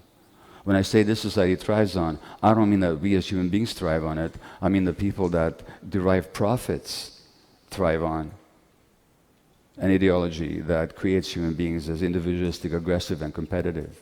It justifies the very nature of the society. So they create an image of human beings that reflects the needs of the dominant groups, but they don't reflect real human nature. Real human nature, evolutionarily, could not have survived unless it was cooperative, compassionate, and social. So when we have a society that denies basic human nature and then creates false needs where our real needs are not being met, now we have false needs that have to be met and we're all chasing these false needs, what are you going to get? It's a lot of disconnection and a lot of stressed people. And as a result, a lot of stressed children. And how does that show up? It shows up in the millions of children being medicated for all kinds of mental health conditions. And people are wondering, what's this all about? What's this all about is the very toxic nature of this culture. Now, if you look at the research on what is the optimal parenting environment, the optimal parenting environment, guess what? Is the hunter-gatherer tribe, where children have connections to many adults, where many adults serve as parents, where children are always with the adults, and they grow up under adult leadership, and people are cooperative. So I'm going to read you a description, and such human beings still exist on the earth, although thanks to the benefits of globalization, there are fewer and fewer of them, and they're going to be fewer yet, as we can probably predict. But this is from a book called Memoirs of an Addicted Brain by Mark Lewis. And Mark Lewis is describing a journey to the Malay Peninsula where he was doing some research. Let me read you a description of two human beings that might seem quite wondrous and strange to you, but it actually reflects who human beings are. Just before reaching the highlands, almost desperate now for a shower and a normal meal, I met a pair of orang asli, these were tribesmen, who looked like they just stepped out of a time machine. I was ahead of the others, so I was the first to see them. A man and a boy of 10 or 12, father and son, I was sure. They stood so still that I almost bumped into them, and my first reaction was fear. The man held a blowgun by his side. It was as long as he was tall, and I knew it was equipped with a poison-tipped dart. He held it casually upright beside him. He wore only a loincloth. The boy was completely naked. We gaped at each other, maybe for just a minute, but it seemed much longer. The man looked strong and confident and proud, not the kind of proud that comes from collected accomplishments, but the kind that comes from being completely at home in the world. Now, the Buddha said that with our minds we create the world. With our thoughts we create the world. What he didn't say, and this is modern psychology's job, is to point out that before with our minds we create the world creates our minds. So the kind of minds that this culture by and large creates see the world in a particular way, and then they inhabit that world that their minds created. So if somebody says that the world is a horrible place, they're going to live in a very different world than somebody who believes and knows that the world is a place of beauty and pain, of potential, of loss, of presence, of companionship, of compassion, and of suffering. Those two individuals live in very different worlds. There is a man who said verbatim that the world is a horrible place, and he's the President of the United States right now. Yes. And what created that world in his mind? The childhood trauma that he endured in a family where the father was a rageaholic autocrat who demeaned his children, and the mother who couldn't protect him. And his brother died of alcoholic disease. But this man now has to aggrandize himself and be very powerful and have a big penis and everything to compensate for his actual smallness, which is what his core belief is, and for which he's trying every moment of his desperate life to compensate. It's the nature of a traumatic society that such a man becomes our leader. Anyway, the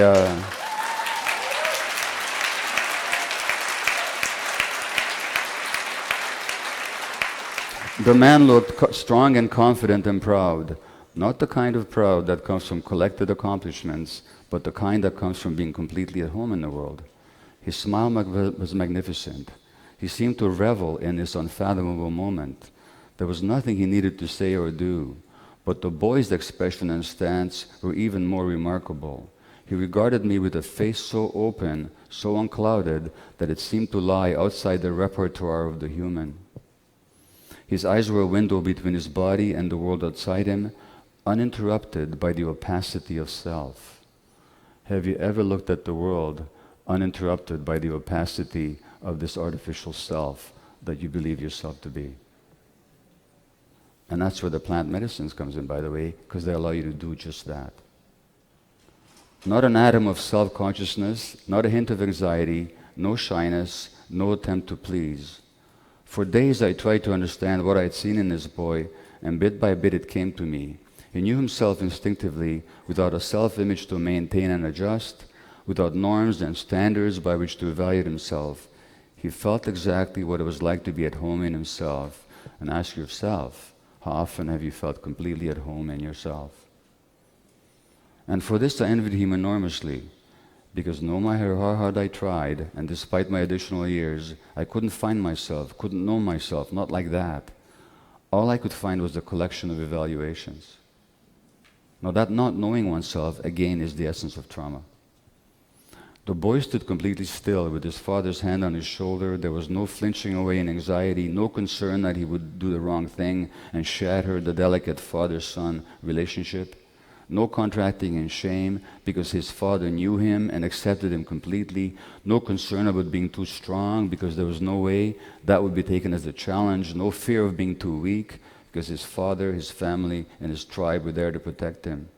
These were my conclusions, and maybe they're etched partway between rational conjecture and wishful thinking. But beyond envy, the experience gave me a sense of optimism. Watching that almost half man standing on the path near his home, reflecting later on what I had seen in his posture and in his face, I was left feeling amazed and hopeful. It was possible to be wide open and unafraid in this world. It was at least possible. Now, that is what it means to be a human being, to be actually open and unafraid in this world, and connected to oneself. So, it was 8 years ago that I first, 9 years ago now, that I first found out about plant medicines. And it was simply because after the publication of my book on addiction in the realm of Angegos, I kept getting all these inquiries as to what I know about addiction, and which was based on the idea that addiction is rooted in trauma. I began to get many inquiries about what I knew about the healing of addiction through plant medicine, especially ayahuasca. And I knew nothing about it. I was even getting irritated with the question, because don't ask me things I don't know about. I just read a 400-page book. Can you ask me about something I know about? But the question kept intruding on me until finally I understood that I was getting a message. And I had the opportunity to participate in a ceremony, and immediately I saw the possibility, because two things can happen. When you do ayahuasca specifically, but I think other psychedelic plants and perhaps substances, parts of the brain that are usually suppressed become activated and they speak to you, including some of your deepest, most hurtful childhood memories. So 2 years ago, at the tender age of 71, I participated in a psilocybin experience in San Francisco. And I was lying on the mat, and the woman I was working with was just sitting next to beside me. And all of a sudden I just started crying, just sobbing. And I saw her, and I was present as an adult. I knew that I was in San Francisco. I knew that I was having a plant experience, and I knew that this woman was a healer. But at the same time, I was a 6-month-old infant, and she was my mother. So two aspects were present: my deepest emotional childhood memories and my awareness as an adult.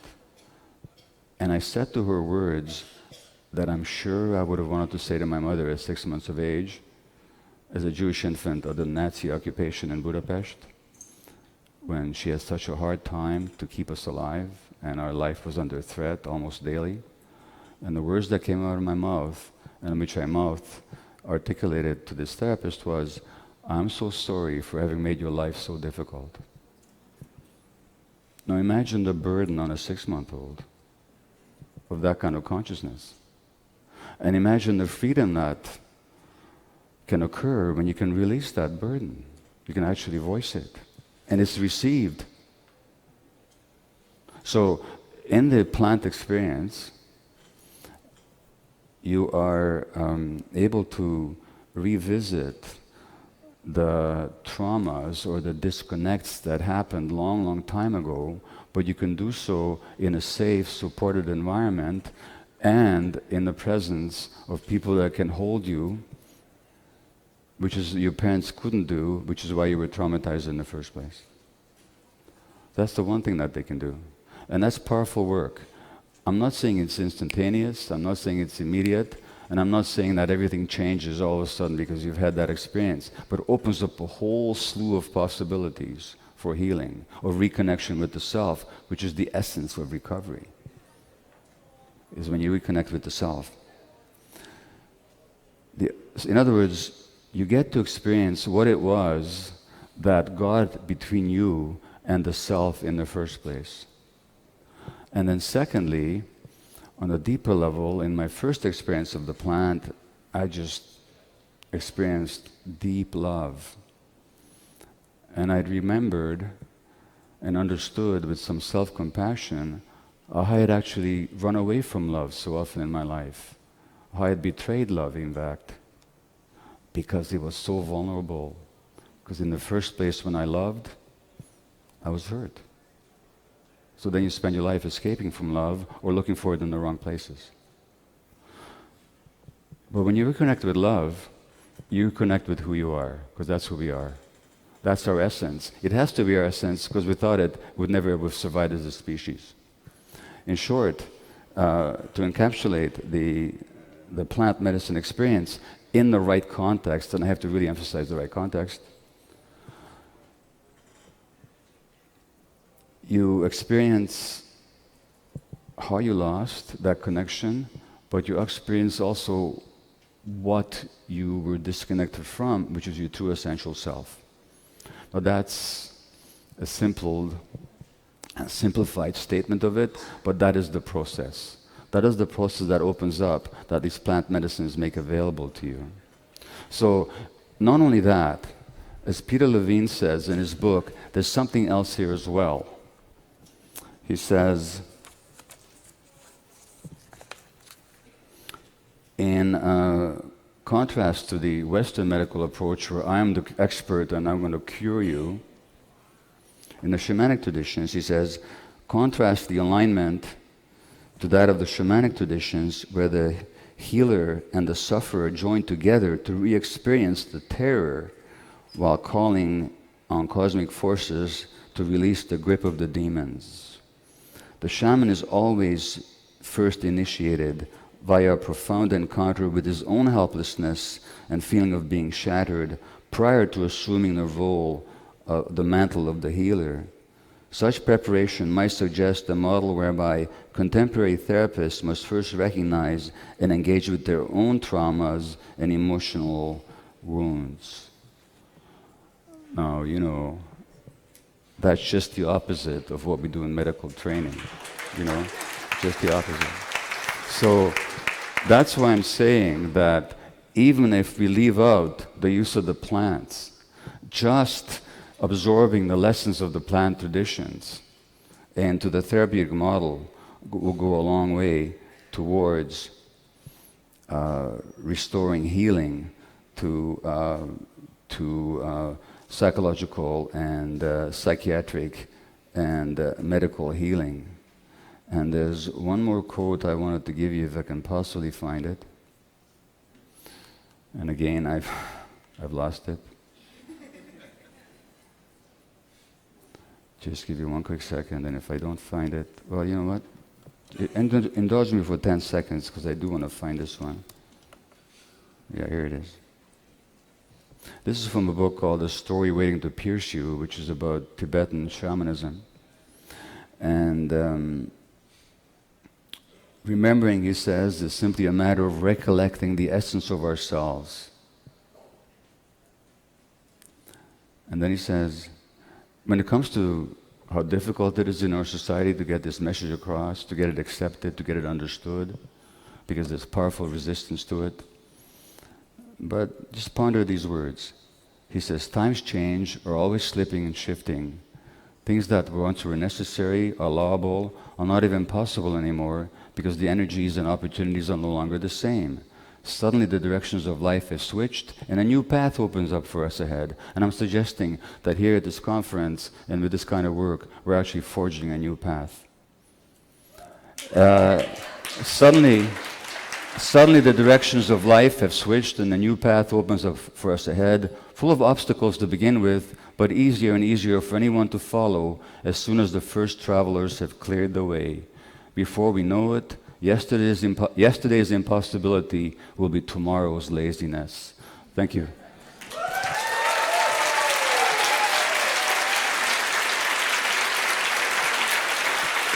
Thank you.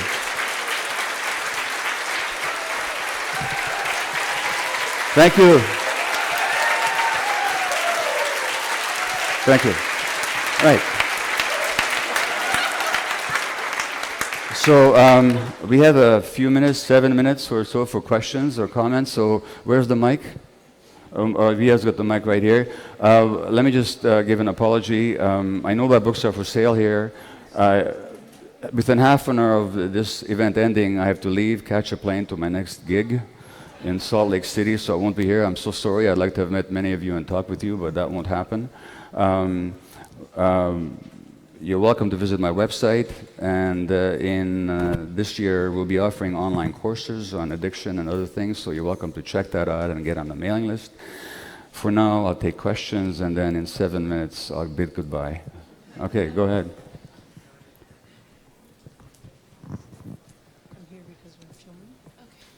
Hi. Hi. My name's Kira. I really appreciate the space that you made in your talk to mention toxic culture and colonization. And I feel like, especially in the psychedelic realm, there tends to be a lot of unchecked cultural appropriation and privileges that can go into these practices, especially in the realm of ayahuasca, and folks going from outside of their culture to kind of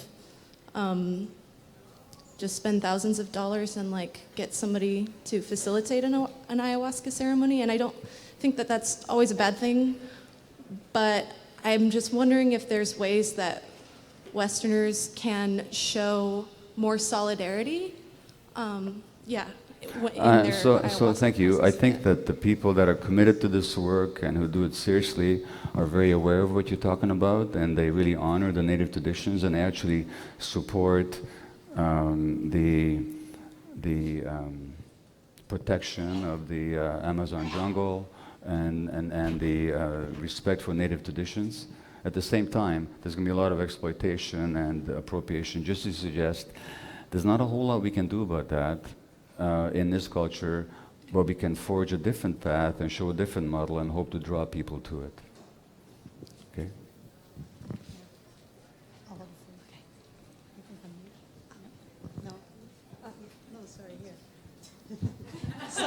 We're filming, so... Say something. Okay. Hi, so my question is around supporting our families and friends that have different illnesses and health stuff going on who can't always go to Peru and work with the Shipibo. What are some of the programs that you know to support family members and people that have serious illness and other things? What are some of the resources beyond going to Peru that many young people around my age are doing, but it's not accessible to others? Well, the plant medicines are always going to be, in the foreseeable future, and I think in the long-term future, a minuscule drop of 1/1000% of what's accessible to people. That's just the nature of the culture. So there's got to be treatment modalities that understand these principles. For all the research that MAPS will do, it's going to take a long time before, say, MDMA, which is not a plant medicine, but MDMA is really available to many, many, many, many people to heal PTSD, for example, because it'll take a long time to train that many practitioners and to make it available. So there's got to be other modalities in terms of how to support family members and others who are involved in addiction or chronic illness. I don't know what to tell you except to read my book and to find people with that perspective, with a holistic perspective. You don't need plant medicines to have a holistic understanding of human beings. So plant medicines are great, but at least we can take the lessons of what they have to teach and apply them even to people who have no access to the plant medicines. That's the best I can tell you.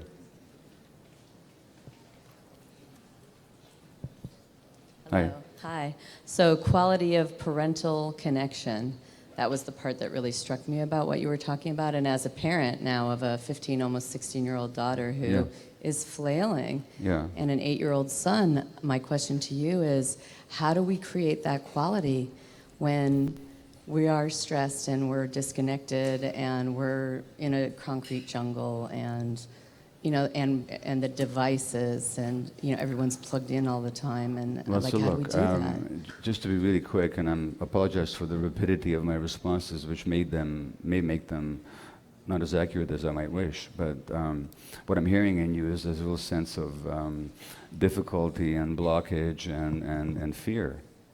I would suggest that those have nothing to do with your children. You've had them all your life. In fact, that's what stressed your children in the first place. So my first suggestion to you is that you deal with that in yourself. And then you'll be somebody who can approach your children from a position of possibility, not of impossibility. And you can do that, and then you'll be a model to them and an invitation for their own healing. Specifically, I would, if you want to deal with kids, and I don't mean to be self-serving here, but I highly recommend you read my book on child development and called Hold On to Your Kids. That'll give you a lot of tools, but beyond any tools, it's who you're being for them that makes the biggest difference. And if you're coming from a sense of despair and difficulty, you're not in a position to help them, okay? And believe me, I know that from my own parenting. I've been there, done that, okay? Thank you.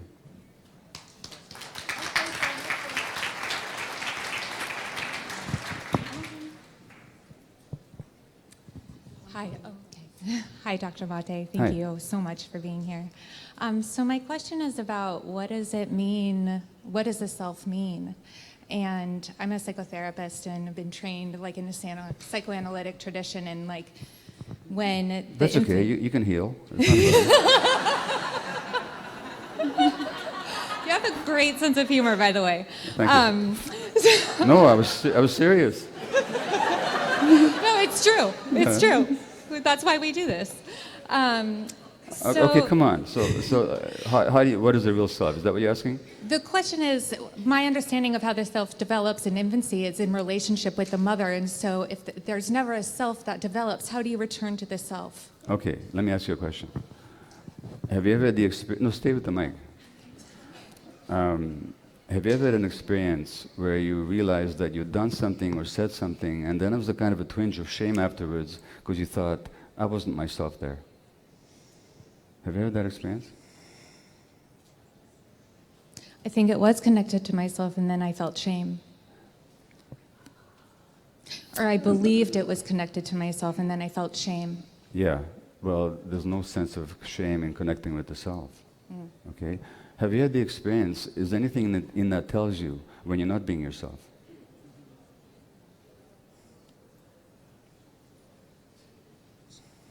It's hard to answer. Well, then you need help. Yeah. Yeah, you know, and I can't give you an intellectual answer to that because I don't want to speak to your mind. Your mind has already had a lot of training. I think the self is ever evolving. Okay, I'm not going to do an intellectual discussion. I'm telling you that the self is right here in the gut. Now, have you had the experience of having a strong gut feeling, ignoring it, and being sorry afterwards? Absolutely. Okay, that's when you were not being yourself. Okay, Thank you. but the gut was there to tell you. You got to just pay attention to that. And if you don't know how to do that, you need to get help how to do that. And then you know what the self is. It's not an intellectual concept. Fair enough? Got it. Thank you. Thank you.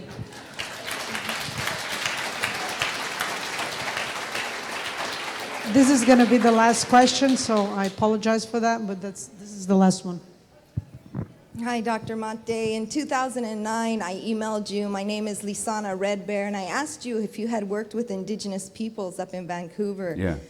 Mostly because your approach, compassionate and empathetic approach to chemical dependency treatment spoke to my heart. And I'm happy to see that this awakening in regards to indigenous plant culture has spoken to your heart. I want to express that there's a prophecy. There's a prophecy of our ancestors that said that the colonial settler offsprings were going to come back to the indigenous people and ask us for healing and ask us for our ways and our understanding. This prophecy is coming about.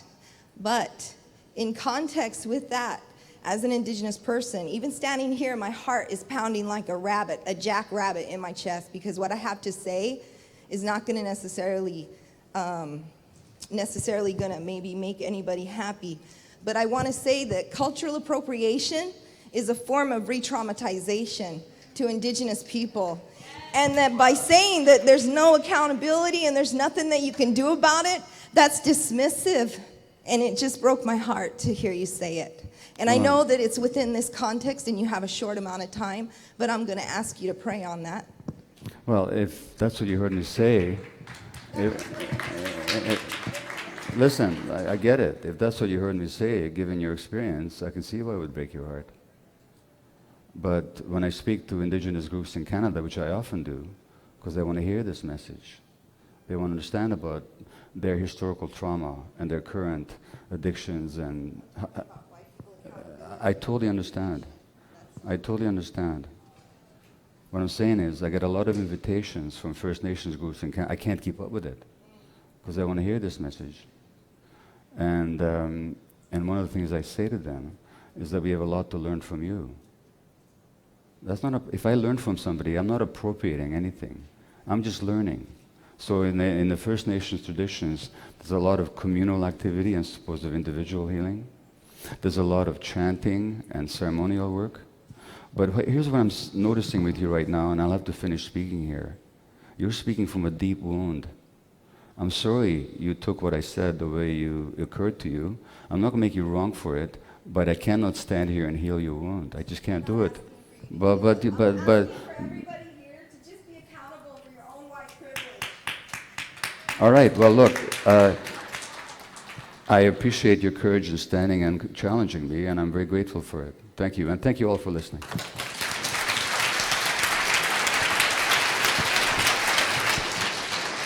Hi, friends. We don't have a break. Please stay here. Please be quiet. We're transitioning to the next speaker right now. Thank you, Gabor.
All right, everyone.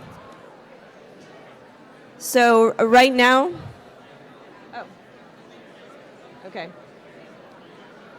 Okay, quick announcement. If you've lost an iPhone 4 with a dream catcher and etched on the back, it will be over at the tech table over there. Yes, I can hear you. Can you hear me? Welcome back.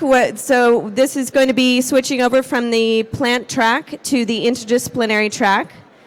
My name is Ashley Booth. I am the founder of an organization called the Aware Project, Rethinking Psychedelics. We host events in the Southern California area on different aspects of psychedelia on a monthly basis. It is my honor this afternoon to introduce James Fadiman and Sophia Korb. James Fadiman, PhD, has held a variety of counseling, consulting. I'll start over again. James Fadiman, PhD, has held a variety of counseling, consulting, training, editorial, and teaching positions, including more than 2 decades at the Institute of Transpersonal Psychology, now Sophia University, that he helped found. James has published numerous books, with his most recent being The Psychedelic Explorer's Guide, Safe, Therapeutic, and Spiritual Journeys. And Sophia Korb holds a master's and PhD in clinical psychology from the Institute of Transpersonal Psychology.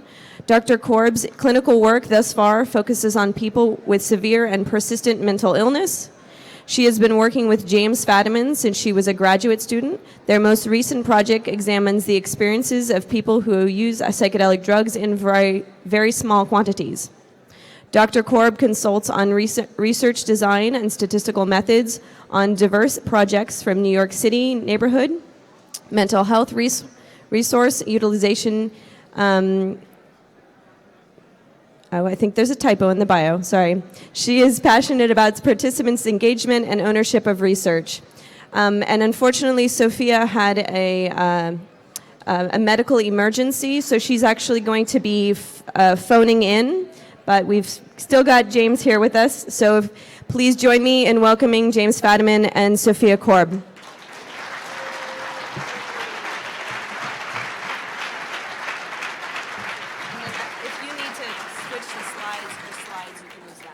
Okay. There's very bright lights on me, but I can tell you're there. Now there's not enough light on me so I can see what I'm writing here. Can I have a stage light? Please? I have winged a lot of speeches, but I didn't really want to wing this one. Okay. Let us say that it is hard to find a place in which everyone you meet is not a stranger. Of course, they don't necessarily know that. But this is probably the nicest, friendliest, kindest, most heart-opened group that I ever get a chance to be with.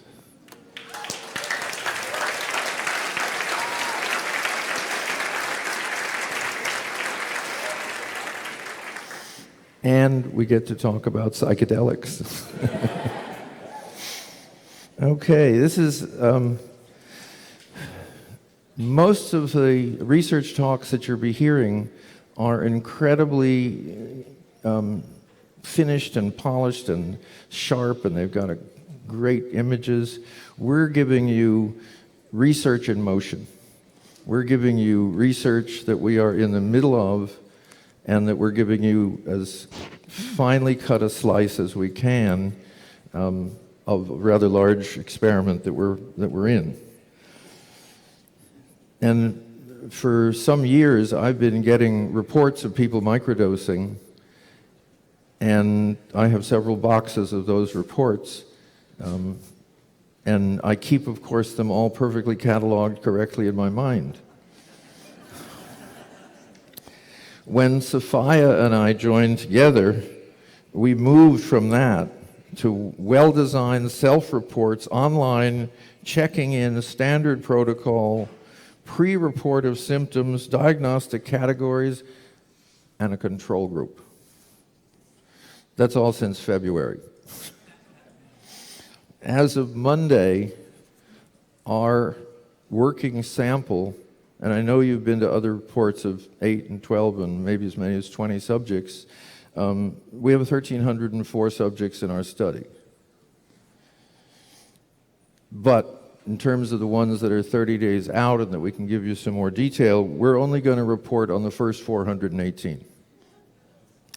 But it does give us a nice comparison group very shortly. They come from over a dozen countries, and the age range is from 21 to 79. Just a couple of technical stuff that we can get out of the way. A number of media want to do stories. If you haven't read a story on microdosing, it's hard to imagine what you read. But this is all new material, and this is the first time we've talked about a large group. And there will be a meeting of the media who are interested in microdosing, those of you who are here, at 4:30 at the restaurant in the back room. We've reserved a place. Sophia will be available to media by phone and other ways. And what we plan to do is the slides that you're going to see this afternoon, those will be online, and eventually all our data, raw data and analyses, will be online, available to any researcher. We also have hundreds of written reports, and we're working on how to make those available while protecting everyone's identity. Stan Groff has a wonderful phrase: the journey of inner transformation begins for many people just by getting the right kind of information to know that this alternative exists. And over the past few years, for me and for many of you, microdosing has come into your intellectual life at least. Now, just a question, and I will shade my eyes so I can see the answer. How many of you have microdosed? Okay. Okay, with the 3 or 4 people, just ask the person next to them, and I'm done. Now, this is totally self-serving. How many of you found it to be a positive experience? Okay, slightly less hands, good. I don't have a preference. We're talking psychedelics. And we're going to, one of the questions is, what's the difference between, and the answer is we don't know yet. But we do know that if you look at written reports on Erowid, and you take 100 LSD reports and 100 psilocybin reports, and you run that through a information bot and say, what are the differences? The information bot says, I can't tell the difference between a psilocybin report and an LSD report. So when you get down to 1/10 to 1/20 of that, there seems to be no distinctions that we can find yet. Okay? Main point, no classical psychedelic effects. If you're taking a microdose and you feel a little high, that's a little too much. Now, I know that disappoints a lot of you. No psychedelic effects, no visions, no voices, no angels, no giant snakes that eat you, no being at one with all forms of life, no becoming the sun and the stars and the galaxy, none of that. As Ayelet Waldman's wonderful book is titled, A Really Good Day. That seems to be what most people who benefit from microdosing report. Very brief history. Hoffman microdosed. How long, I don't know. Probably at least the last couple of decades of his life. And as you know, at age 100, he was still giving 2-hour lectures. Might be good for you. I learned about it from Robert Fort, one of the major but not well-known heroes of the psychedelic movement. And it interested me. And I started asking about it. And that's how research works. Eventually, I came up with a self-study protocol so that people could determine for themselves what the effects were. And that's taking it on day 1, not taking it on day 2 and 3, taking it on day 4, and doing some cycles. We've asked people around the world to do 10 cycles. Now we have a daily check-in of a kind of mood and attitude and energy scales, and then we ask for a report. People after 10 cycles, on the whole, if they continue microdosing, and many do, they do it less often. So I'm trying to anticipate a lot of questions that you don't then have to ask. Now, the question of doing formal research, you lose all that richness, but you do get some great numbers. And we're at the place where, as Sophia will talk about, we're capable, because we have a large sample, of doing statistical analyses that are very hard to do on small samples. So, what can we say for sure? What can we say might be so? What can we say is good for some and not good for others? That's all what Sophia will do. We have no reports of lasting harm. We have reports of people that did not have a pleasant experience. Some of them have written us. We say, stop. What we're doing, imagine we have a big undiscovered territory and we're filling in parts of the map. And so what we've been doing by asking people who are interested in microdosing to proceed is filling in parts of the map that we wouldn't come across otherwise. And by asking for reports, we are getting reports of changes that we never thought of asking about and never anticipated.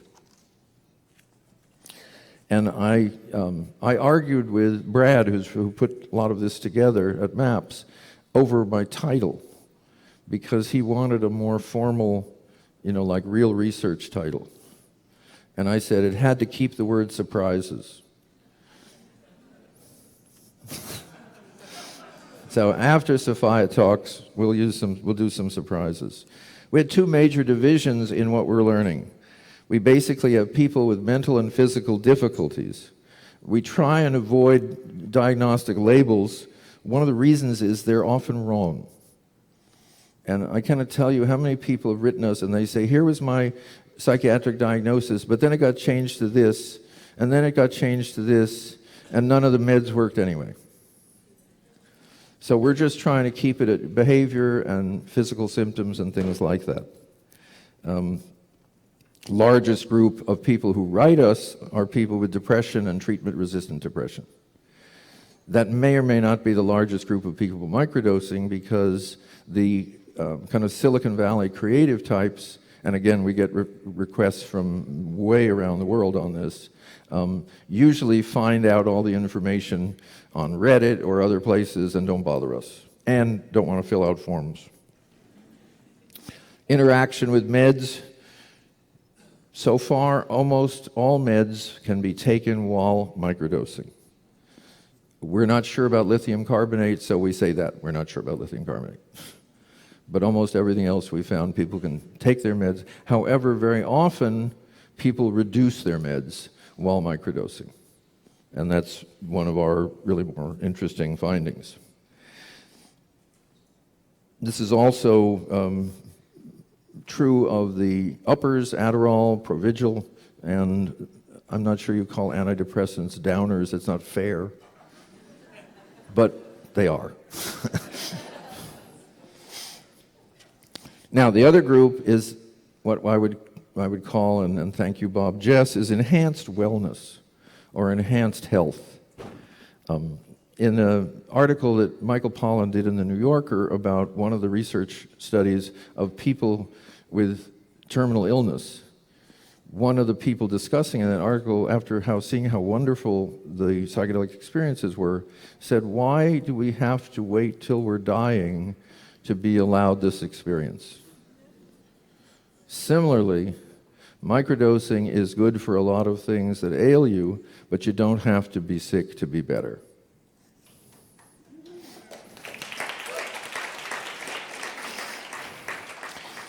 And I think most microdose use is like yourselves, inner explorers and techies. Now, among the things we didn't look for and find is, particularly in the enhanced wellness group, is increased focus, a distinct drop in procrastination. Now, this is a little tricky because at some point, the pharmaceutical company is going to say, procrastination is a disease.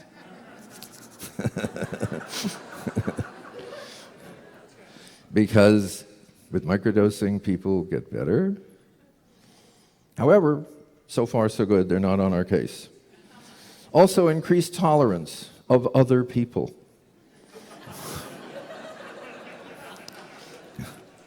And as you know, when you're in a good mood, the same jerk doesn't bother you the same way.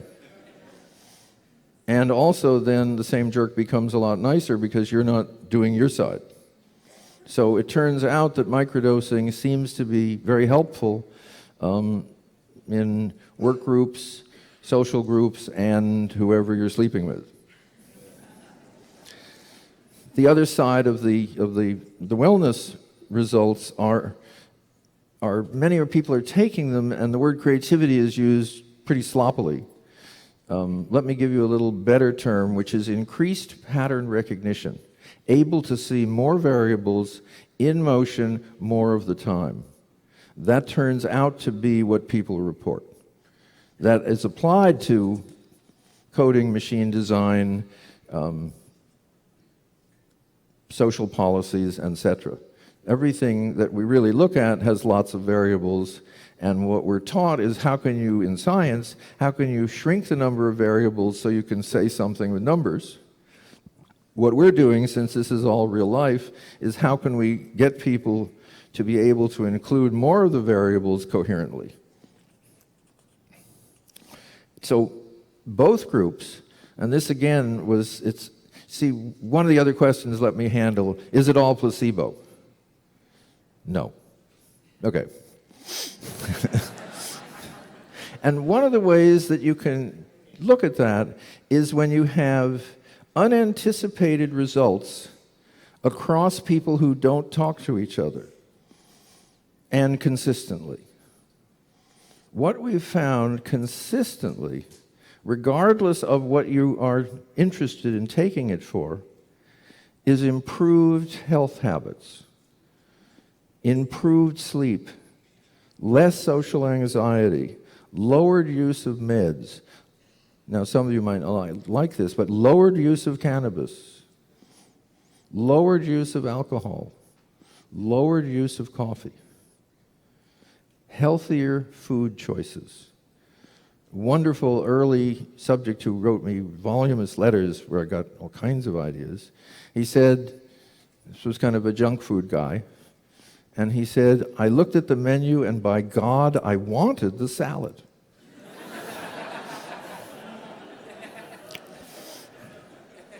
Improved exercise, more skill in physical activities, and more and improved meditation and related practices.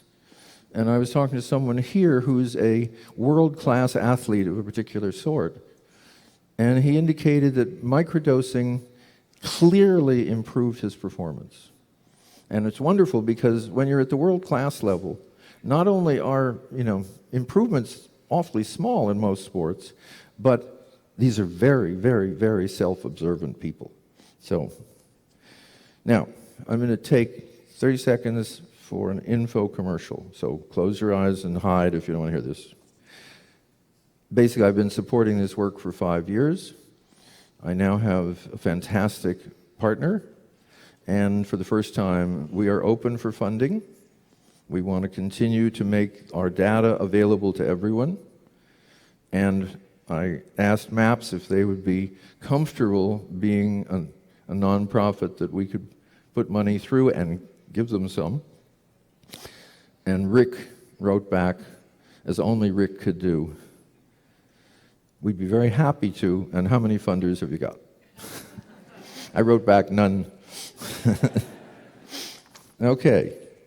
Now, what I want to do, and because we have limited time, I'm going to give you a report, one report from a woman in Vienna, and I'll tell you a little bit about her as we go along, but she did 10 cycles, which is what we ask, and I'll just give you a little bit of her report before I give you some background, which was after, this is first cycle, after an hour, I immediately felt slightly euphoric, such a nice feeling. I was motivated to manage things which I really don't like much, like cleaning my apartment, paying bills, doing home office work. Also, I realized my thoughts were much more positive than usual. Right now, my life isn't easy, but my inner setting seems surprisingly very optimistic. Second cycle. I was experiencing a very different mode than usual, meaning regularly I feel very depressed, anxious, and worried. But with microdosing, my mood immediately changed. I felt optimistic about my life. I start to focus on solutions, challenges, rather than the problems. To me, it is like observing another me. Sometimes I believed we always look at things as affecting our lives. But now it wasn't just a thought or belief system. Instead, it becomes a certainty. Fifth cycle. Now, little background. When she started this, she was on 4 separate meds. She was on disability. Her last job had been managing a large piece of a nonprofit. And I just want you to begin to get a feeling of what's happening for her. After 1 hour, the same sense of euphoria, maybe stronger. Through all the cycles, I discovered that I enjoy doing sport more than regularly.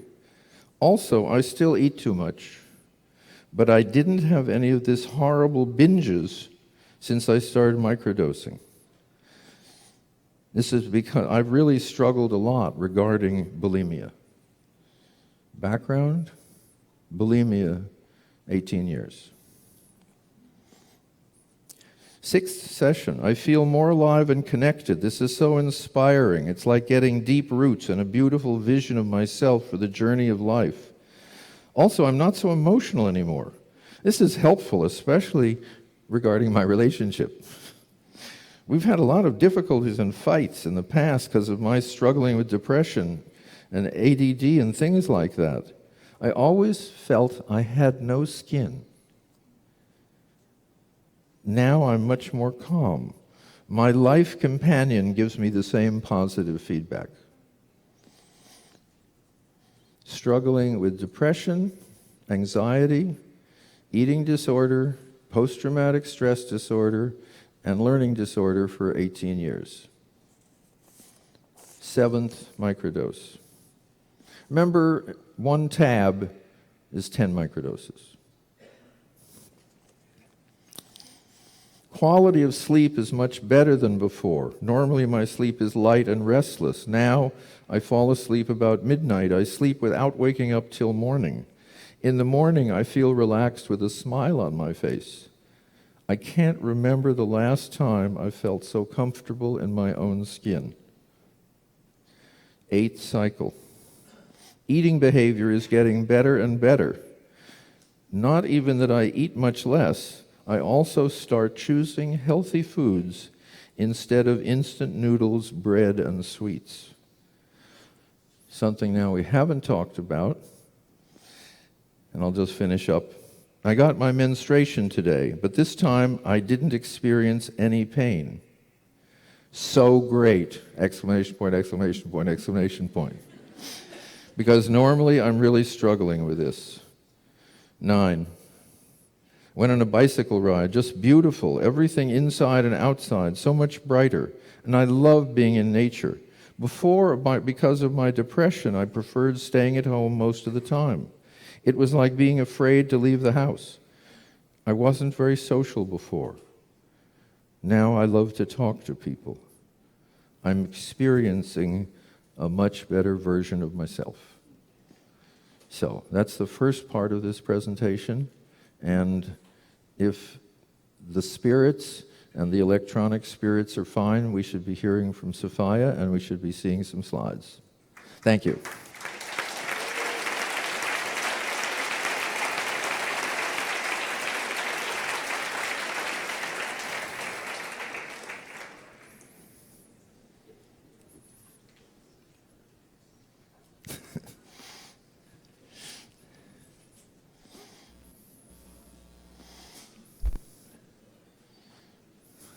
Can you guys hear me?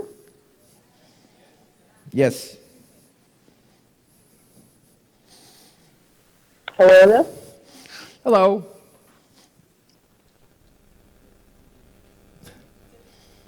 Oh, great. Hi. Well, hi, Vax. I'm sorry I couldn't be there in person, but I've been watching the conference over the live stream, and it's great to connect with some of you on YouTube. So I'm going to talk about our research design. I was afraid I wouldn't have enough information, but I think, in fact, I have way too much. So I'm going to try to get to as much as I can, and we'll see how this goes. So when you think about trials of new drugs, the ideal is sort of the randomized control trial, which means that you'd have a lot of people, and people wouldn't know whether or not they were in the active condition, and some people would get a placebo. So that isn't what we did. So you see on my slide where it says the real. So instead what we did is this. People had been writing to Jim for many years before this, sending them journal entries. And we had talked to groups of people, groups of participants and patients who wanted to try this for different reasons. So what we did was designed a tool using emotional variables that had already been validated. And I'm learning how to program computers. So I set up a Google form so people could sign up. And we got 1,367 people in the first 2 months. So far, they've submitted a total of 2,341 reports. So you can see that we're not 30 days out. We ask that people write to us at least once a week, but some people write every day. So if you could go to the next slide, please.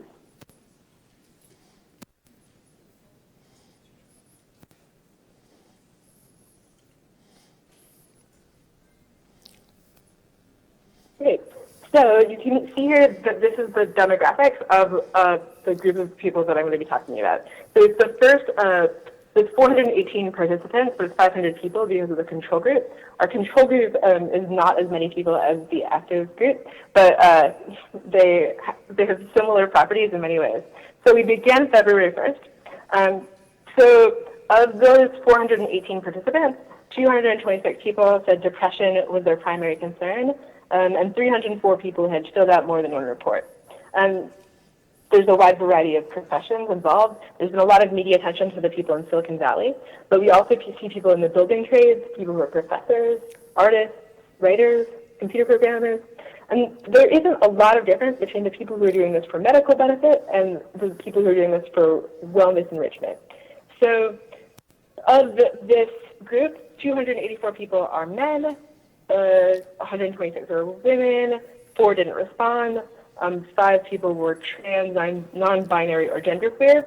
I have this sample ranging from 18 to 78, which the average age is 34.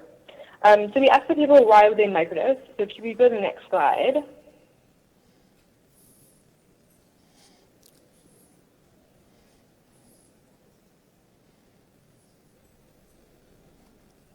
Great.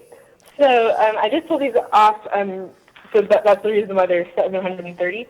So this would be, we asked people why microdose. 58% said that both depression and anxiety were important reasons for them.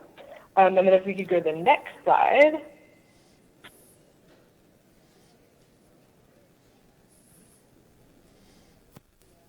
Great. So we asked people, because of our concern about diagnosis, what symptoms did you experience in the last month? So here we can look at the control or the comparison group. Keep in mind this isn't a traditional control because the people here who aren't taking psychedelics, they know that they're not getting psychedelics, whereas the people who are getting psychedelics do know that they're getting psychedelics. And we had to do it that way because it wouldn't have been safe to do it some other way. But the symptom checklist between the control group and the non-control group look very similar.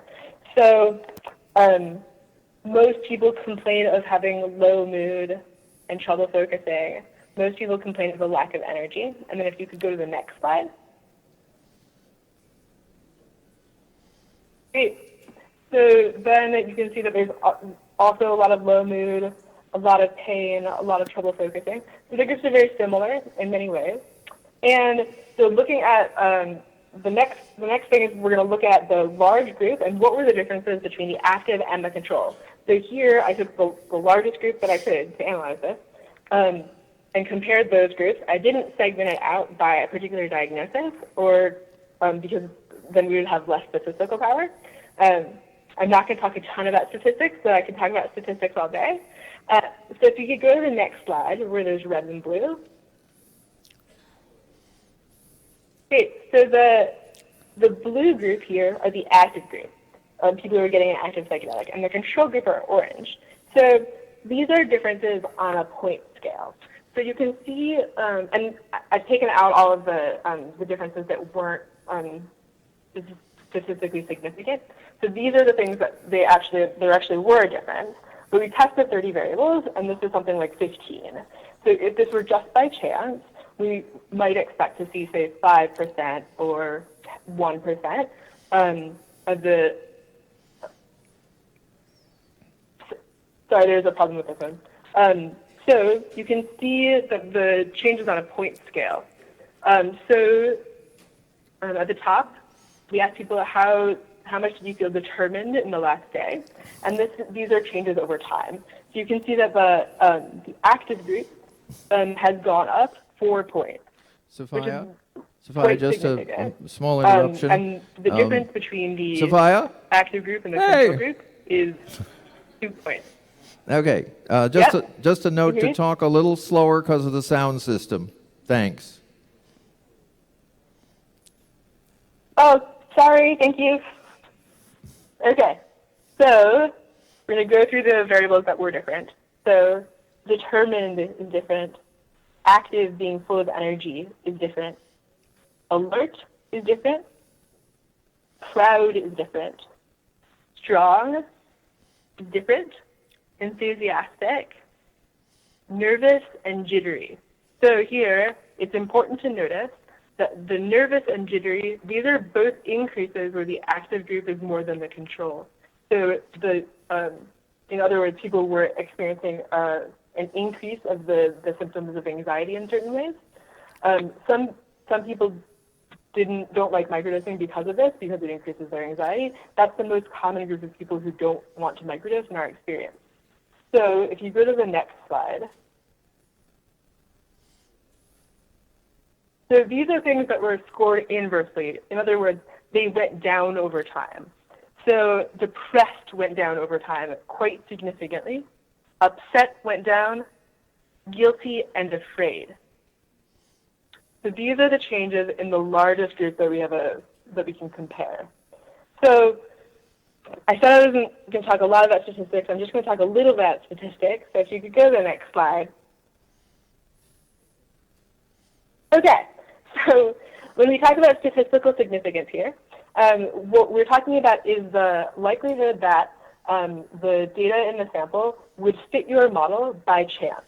So are you looking at randomness and noise, or are you looking at an actual pattern? So this tweet suggests that we aren't really sure what's happening a lot of the time, and that we can adjust the level of statistical significance in order to publish a result, even if the statistics are not in fact significant. So if you go to the next slide, please. Great. So our sample is not normal in many ways. And by not normal, I don't mean like, oh, they're unusual people, though they might be. I mean that our sample of people violates the basic statistical assumptions by which we base all of the mathematical tests that we do on the sample. So we, in other words, need to use a more rigorous model of statistics when we're using things like a convenient sample where people who are interested in microdosing enroll themselves. And so I suggested these steps. We decided what variables that we want to look at and what subpopulations need to be tested. We do those tests, and then maybe we will profit. So I built this little thing. I'm working on programming this right now. So if you put the group of people that you're comparing to the control, put the group of people that you're comparing to the rest of the sample and to the control in the first column. The second column would tell you how many people in our sample have that trait. So not all of these people are separate. You'll see that it adds up to greater than the number in the sample. And that's because these people overlap, because people can experience both, say, depression and chronic pain. So you'll see here that there's these columns with green and red. So the first column, or the third column here says what variables are we looking at.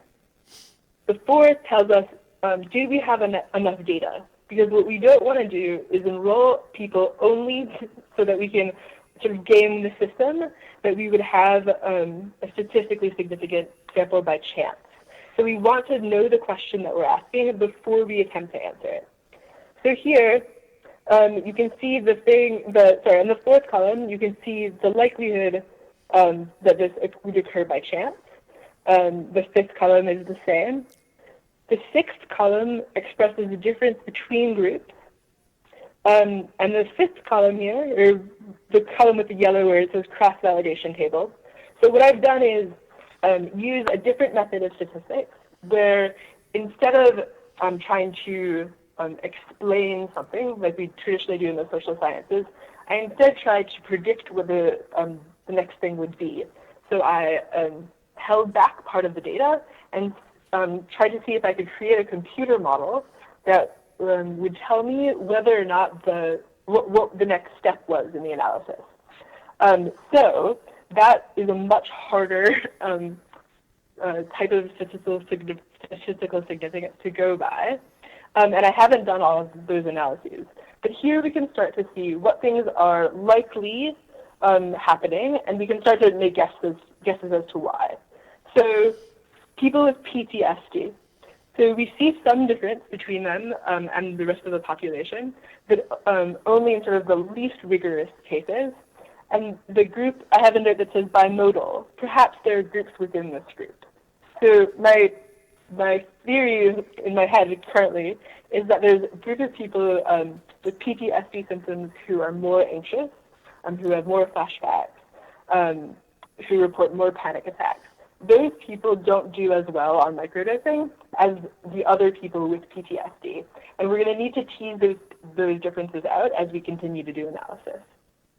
The second here is people with bipolar. There's 22 of those in the sample.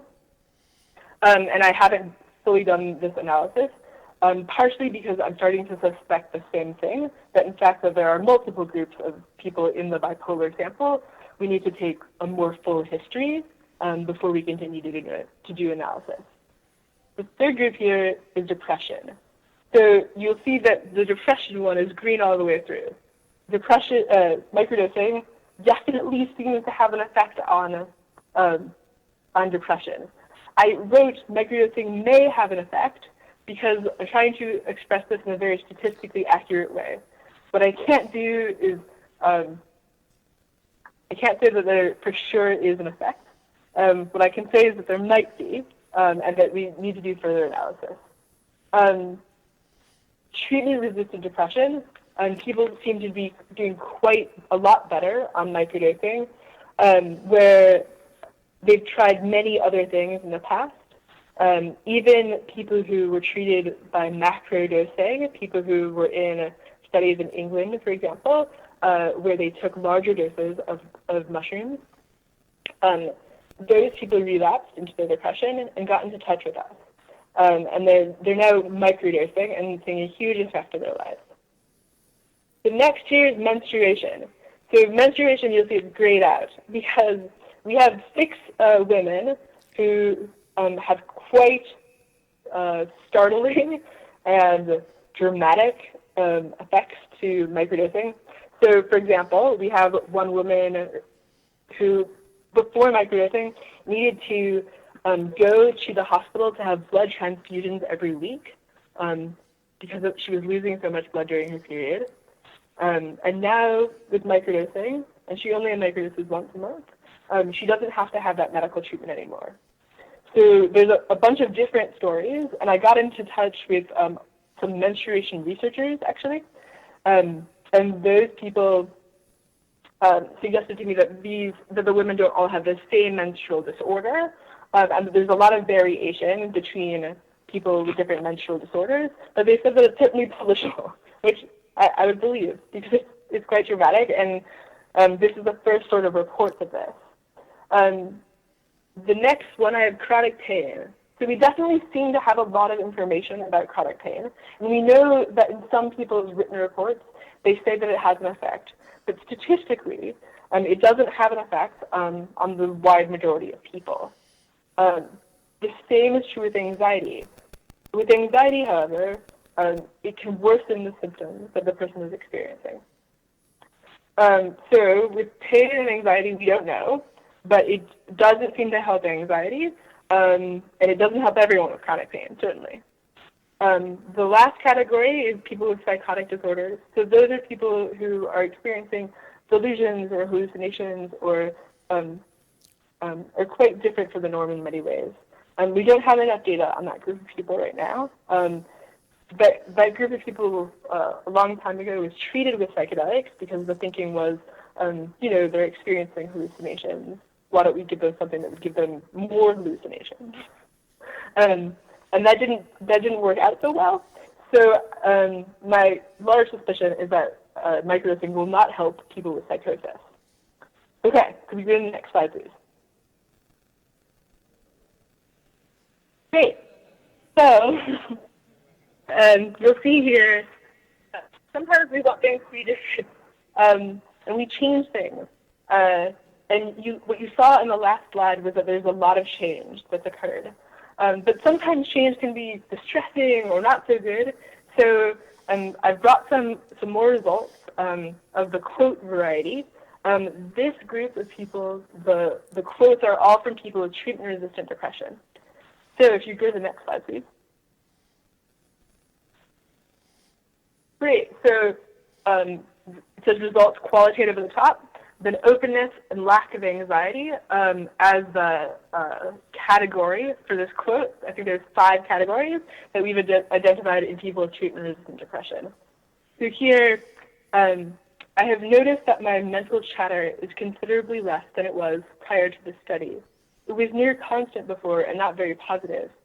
First thing every morning, my mind was always a raging flood of responsibilities, reminders, and thoughts unnecessary.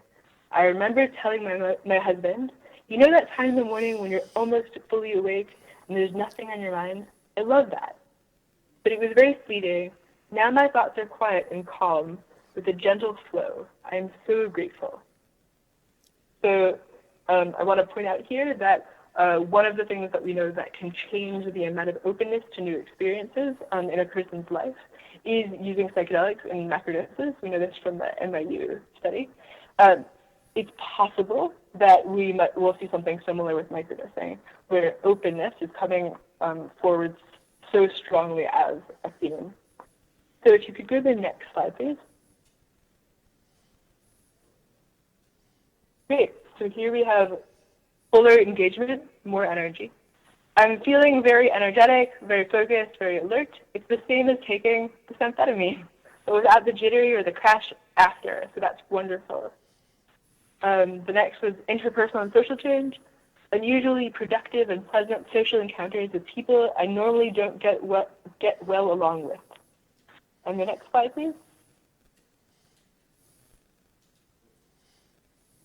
Introspection. My self-talk feels like from a third-person view.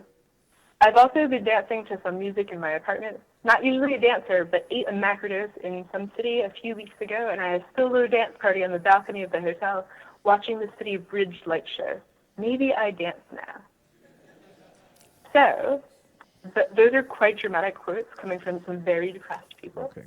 And some people in the chat and YouTube had asked some questions before this started. We were talking about meditation and microdosing. It's a very interesting topic. So I think that you can see with the introspection aspect of this, how, and the openness, how meditation might come to play a role.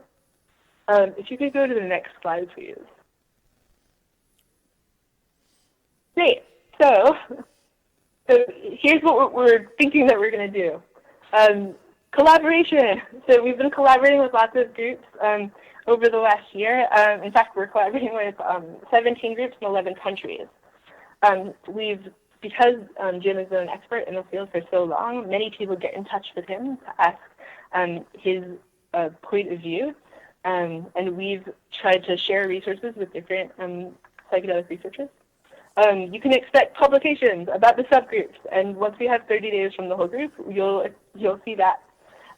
You should expect from us open source disidentified data. We can't release the essays and so on yet because we need a way of making them not traceable back to a single individual. And you can expect analysis of written reports. If there's questions that we don't get to, or if you want to be in touch, here is our contact information. I know that Jim is going to talk about surprises, but one of the things I'm most happy about in the last year is that I've been able to help so many different participants and so many participant groups set up their own studies. And just 2 weeks ago, a group in Boston started their own randomized controlled trial with a crossover design. And it's so exciting to take to play a role in this kind of citizen science, where people are doing science on themselves and introspecting and gathering all the data. So I want to thank all the people who microdose and write to us, especially if you write to us with your art. There's beautiful art and poetry that's sent to us every week. So I think that Jim's going to have some more surprises, and we're going to be taking questions after that. Thank you.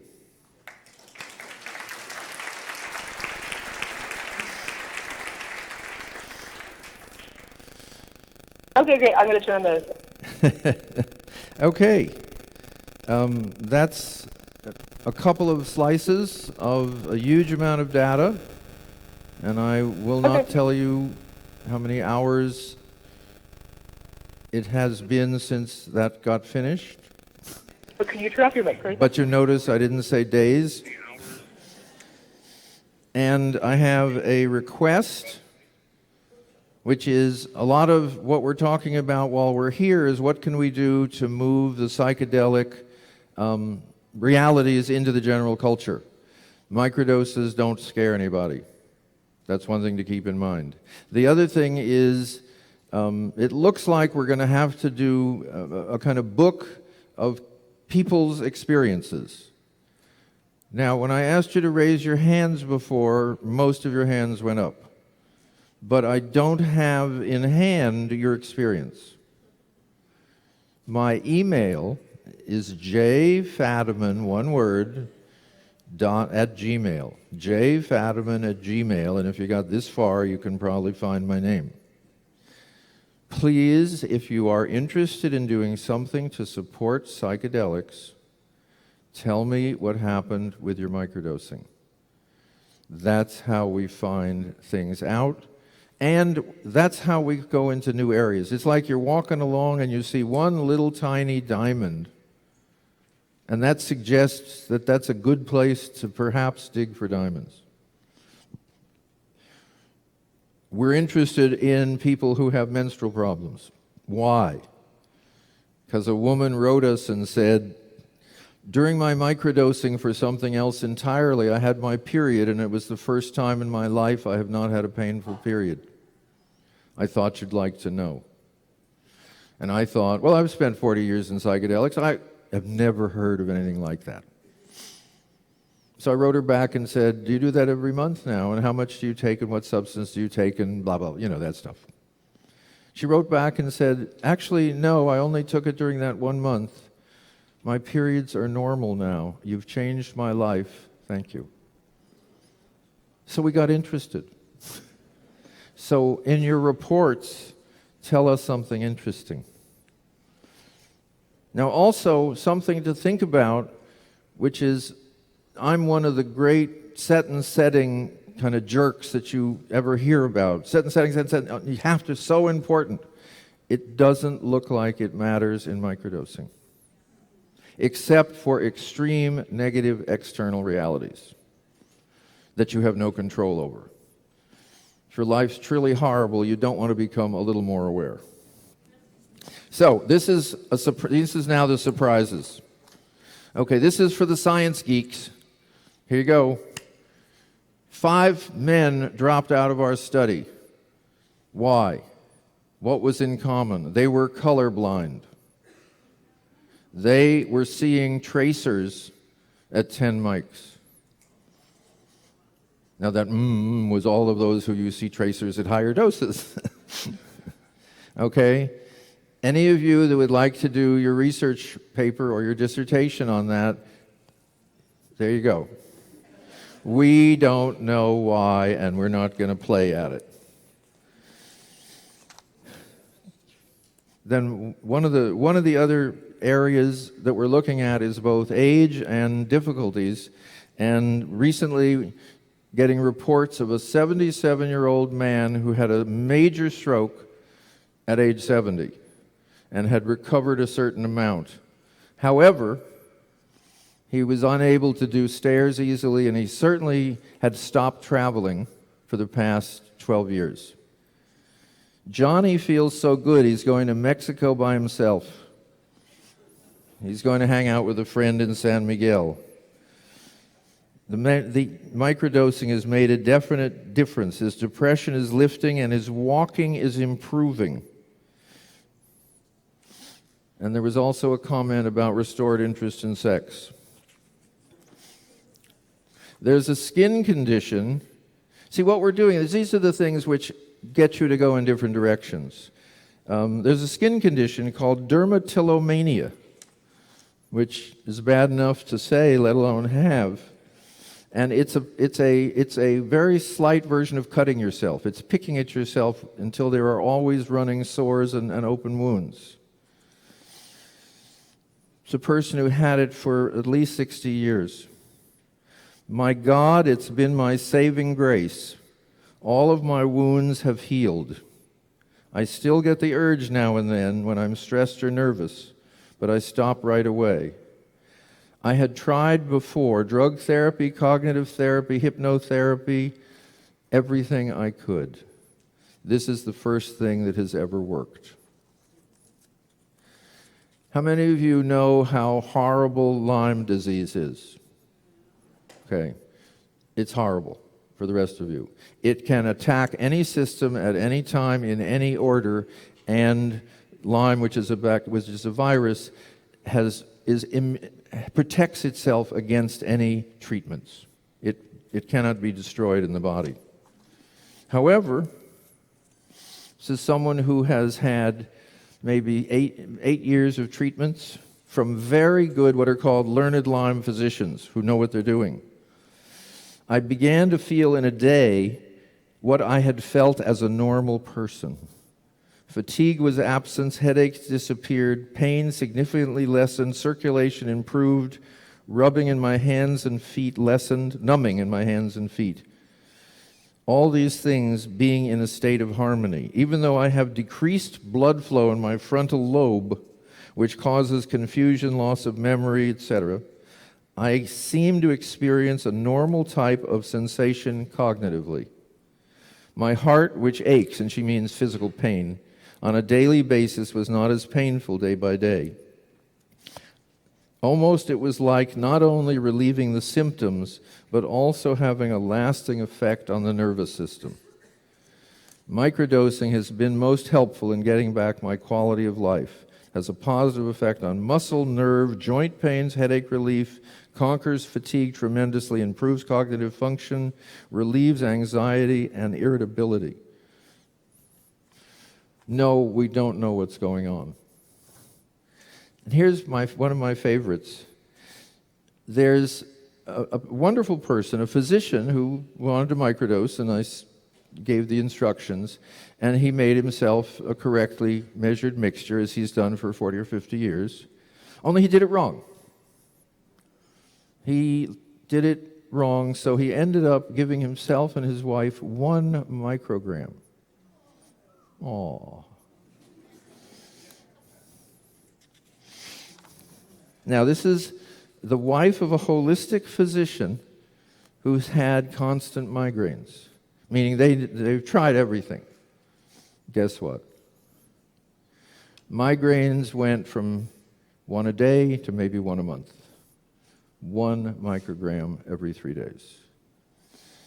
His report was subtler, But one of the things that I recall from it is he was doing emergency room work, and you don't meet the nicest people in the emergency room at the nicest time of their life. And it's very hard to be a human being and not be judgmental. And he, as a physician for many years, was very conscious of this. And what he saw in his own work was that he was much more able to, in a sense, see the divine in everyone and treat them as they needed. They got in touch with me once they realized their, quote, mistake, and they said, since it's working so well, why don't we keep doing our mistake? And they had a friend who was an herbalist who was deeply depressed. And so they put her on what they called the mini micro dose. And she basically came out of her depression. And after she was out of her depression, she then started not getting quite enough sleep and felt it was this 1 microgram every 3 days that was keeping her up. So she went off it. And that was the end of that. And then just before this week, I wrote people and said, what's happening? And she filled me in and said, I have to let you know that I have hair loss. And I realized I didn't have hair loss when I was microdosing. I had hair loss again when I stopped. I've started microdosing, and my hair is no longer falling out. Try that one. And then my last and favorite, perhaps, was a report from a new donor to MAPS who gave a considerable donation, enough so that Rick called him. He said that he was giving back some of what microdosing had done for him. He was a professional poker player. Now, we have a very small amount of time for questions. A question is a single sentence, and it goes up at the end. It is not a talk. It is not a proclamation. It is not, I need to tell you this before the question. I watched the last, Gabor's thing, and people were not asking questions. They gave little speeches, which were very nice speeches. But if you have a couple of questions that I won't answer is, what should I do that I should, what's my particular microdose issue? Microdosingpsychedelics.com answers all your questions and lets you join our study. Okay, questions?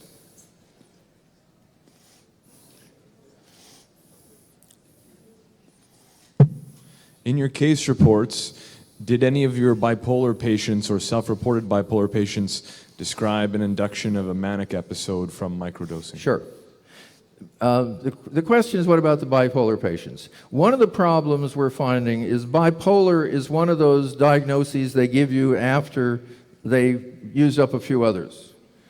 And we're not sure of the validity of. So what we recommend for our bipolar patients, from reading really the bipolar sites for higher dose, is it's very useful in the depressed phase.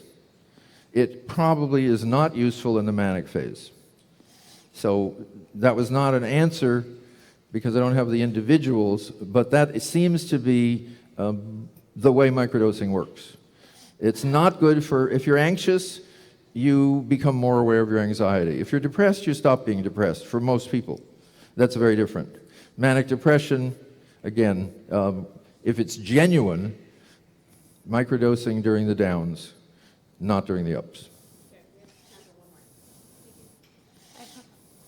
So you talked about increased tolerance. Sorry, you talked about increased tolerance of people. Yes. Did your research show increased tolerance to the drug? Did people need to up their microdose? Did they stop getting the same effect after a while? They need to up. No, wait. I got a little confused. Just give me the question. Sure. Did your research show any increased tolerance to the drug itself? Did people need to start taking more for the same effects? Oh, did people want to take more? Did they stop getting the same effects from the same microdose? I'm sorry. Let me just. Yeah. Can you give me the question? Yeah, she's asking if they developed a tolerance for. Oh, okay. Tolerance. Thank you. Sorry. It's the right. Psychedelics.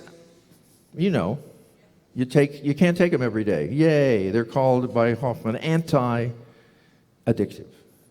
Microdoses probably cause tolerance too. And we have some cases in which that's been true, where people say, well, gee, taking it every 3 days is good. How about every other day? How about every day? And the answer is no.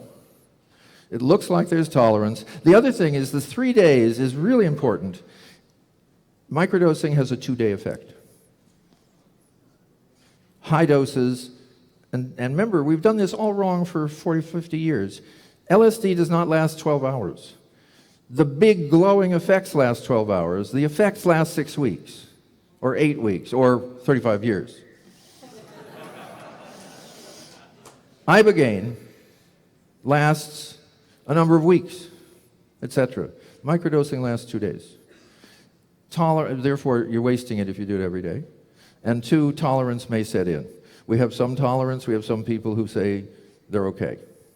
Okay? Some people also find 10 micrograms very high, and my 1 microgram crowd. Oh, I got 2 more 1 microgram people. A medical student and a software engineer. And he says if he takes anything more than 1 microgram, he has to walk around outside in nature. And she said, if I take more than 2, it's too much. So those are in their 20s, and the other people in the mini micro study were over 60. So it may be that all my research is grossly overdosing people, and wouldn't that be wonderful? Okay. I think we're done.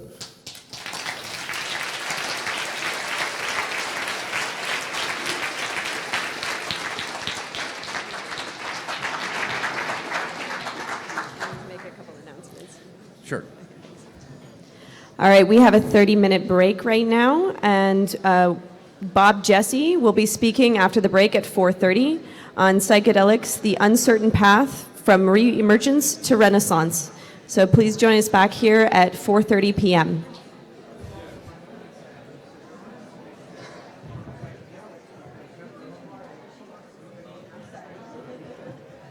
Because homeopathy is, anti, and it corrects.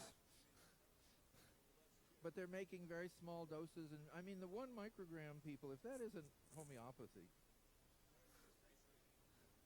Thanks. Thank you, so I don't die. Oh, right. No, we'll just do it, and I can go.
All right, so welcome back, everyone.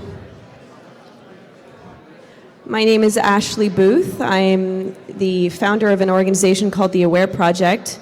It's a community building and psychedelic education organization in Southern California. And it is my honor today to introduce Bob Jesse.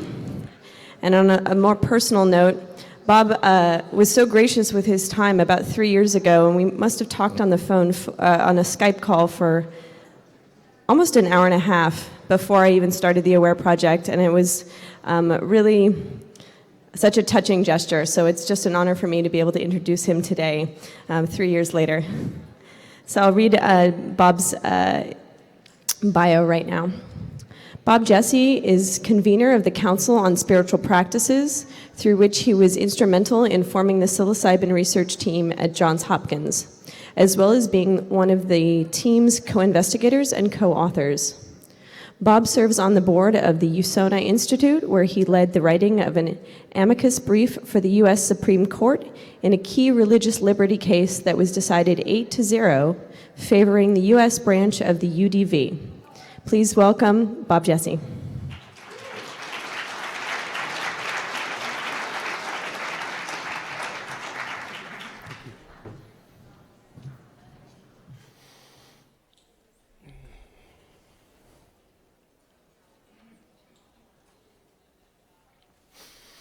Thank you. I'd like to begin by naming a few historical figures whose thinking has deeply influenced my own. Aldous Huxley, Walter Houston Clark, and Lisa Biberman. Also a few of my mentors, Willis Harman, Brother David Steindl-Rast, Anne Shulgin, and acknowledging his passing last December, a special mention for Houston Smith. You might know of his book, The World's Religions. You're less likely to know of his book, although this crowd might be different, his book, Cleansing the Doors of Perception, which is an incisive, multi-decade view of exactly our areas of interest. So the progress in our field is truly spectacular, and it's really heartening. Walk through the halls, and I hear the word every so often, Renaissance, and it shows up in print and in the media. And taken literally, it is a renaissance. It's a rebirth. But there's another sense to the word Renaissance that has to do with a full flourishing within a culture and not just within a subculture.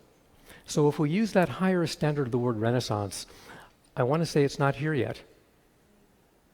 So the question for today is, what stands in the way between now and a Renaissance? Well, a true psychedelic Renaissance might have some of these properties. When the culture at large more accurately understands the psychedelics. When skilled psychedelic-assisted therapy is widely available, and when it's widely available to people without regard to their ability to pay. And then there's the mystical type experience, non-duality, and many other names. This is the type of experience many people will say long after the fact that it was one of the most important experiences or the most important experience of their entire lives. There are also psychodynamic and archetypal experiences that may come before or after that kind of experience. So for me, one mark of a psychedelic renaissance would be a time when the culture does not regard that type of seeking as odd, and when it's available with suitable containment and widespread social support as a birthright. So our field is nothing if not complex and diverse, so much so that I don't know whether to call it a field or many fields. We talk about a wide variety of substances, and we don't even agree on what is and is not a psychedelic. How about cannabis? How about ketamine? The psychedelics are used in a wide range of doses, from micro to middle to heroic. They're used in a wide variety of contexts, and they're used for a wide variety of purposes. Taken all together, the claims that are made for psychedelics are so sweeping that we shouldn't be surprised if people not in our field say, "Oh, come on, you're kidding me. Is there a single problem that your substances won't address?" So we have a tall task ahead of us, and that's to do a lot of explaining and to convey a lot of nuance until what we understand is more widely understood and accepted within the dominant culture, I think we're not out of the woods yet. Let's look at a few use cases and ask what stands between now and a renaissance. First, laboratory research. We all recognize the promise of recent reemergence of above-ground clinical research and research with healthy, normal volunteers. In that field, something that could go wrong is called a serious adverse event. That's an irrelevant slide. And a serious adverse event could really set the field back, depending on how adverse it is, how the media responds, how the regulators respond. The good news is the researchers are well aware of this and understand that the safeguards that have kept the field safe so far need to be maintained throughout the clinical research. Alongside research bubbling up in various places around the world is religious use. And I mean to include a lot under that broad category of religious use. Some entheogen use, and I'll use that word, entheogen, is easily recognized as religious practice. Why? Because it has an established order of worship, a congregation, a lineage, trained leadership, a calendar of religious observances, and so on. In other words, it looks like what we think religion usually looks like. But there are other uses that still, in my view, deserve the word religion. They ought to be acknowledged as religious, although they follow different models. One is shamanism, and another is spiritual exploration among friend circles. People gathering with serious intention and appropriate safeguards, although not formalized. And then there's the whole area of retreat centers. So what could track in religious use? Well, when there's a lack of skilled, experienced, and networked leadership, people can get hurt. There can be medical emergencies, there can be lasting psychological harms, and there can be more subtle issues that I'll talk about later. So much of what we call immature religion comes from unwholesome or confused motives, and from leaders overestimating their readiness to lead. The problems often emerge around money, sex, holding what you might call the chalice of revelation or other power issues. So this is a web page captured a little over a year ago. It describes the first ever legal ayahuasca retreat center in the United States. We see pictures of its leader, who writes on the right-hand side of the page, "Welcome, I'm Trinity. Who I really am is infinite, nameless, and beyond all labels and words." If you scroll down the lengthy web page, you get to more text. "We are here to build 30 ayahuasca USA retreat centers and churches in the 30 largest cities in America before 2030, our new golden age." If you go further down the web page, you'll discover that participation in these retreats is by donation. However, the text goes on to explain that in essence, if you're not ready to donate a lot, it probably means you're not doing enough spiritual work. And now is your golden opportunity. So the ayahuasca community responded to this informally and effectively. They wrote, "No, actually you're not legal. Furthermore, what's your lineage? Where are your elders?" And it wasn't very long before the website was taken down. But one hears that these people are regrouping, and they may in time approach the DEA asking permission. Why did they say they were legal in the first place? The answer is they had a piece of paper, which they called a charter, from a splinter group of the Native American church called ONAC. Well, guess what? You can effectively become a charter of ONAC yourself. You can become a card-carrying member. Here I blacked out the name and the picture of the person who showed me her card, but if you go on the internet and pay money, you can become a member of this ONAC Native American church. And the back of the card informs you that being a member of ONAC qualifies this cardholder to carry and/or possess Native American church sacraments, including but not limited to peyote, ayahuasca, cannabis, psilocybe mushrooms, and fungi, etc. There's no reason to think that's true. There is one sacrament in the Native American church, it's peyote. One Schedule I substance that's a sacrament, it's peyote. So somebody's making what kind of looks like a business out of selling fake stay-out-of-jail free cards. What happens if substance-based religion becomes too hot for the culture at large to handle? Well, the culture at large has recourse. The DOJ can tighten up and say no. The courts can say no. Furthermore, the protection potentially available federally is not by constitutional law these days, it's by statute. Congress could amend the Religious Freedom Restoration Act to exclude from its purview the Controlled Substances Act, and that would be a real loss. There are some subtle ways that religious use can go off course. Houston Smith addressed this under the heading, The Esoteric-Exoteric Divide.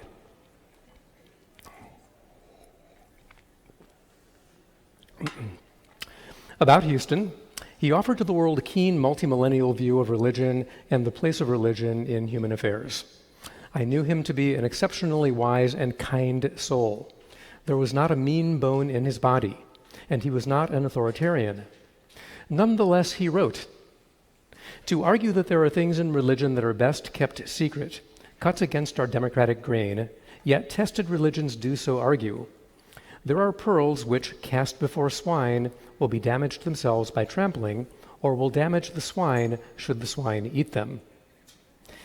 In the Bhagavad Gita, Krishna forbids imparting higher knowledge to those who are not ready for it. Either, as I have said, the subject will be damaged, or the significance of the experience will be missed and the encounter trivialized. Thus, either the subject is damaged or the Dharma is damaged, usually both. The psychedelic movement pays lip service to these dangers by advising screening and preparing subjects.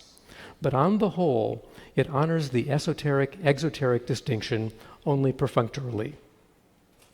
So that was 1967, well after the printing press and before the internet. Things are way different now. This warrants more conversation than we'll have time for this afternoon. So moving on. In psychology, there is a model of personality called the Big Five. The Big Five factors are traits thought to be relatively stable throughout a life, shifting just a little bit year over year.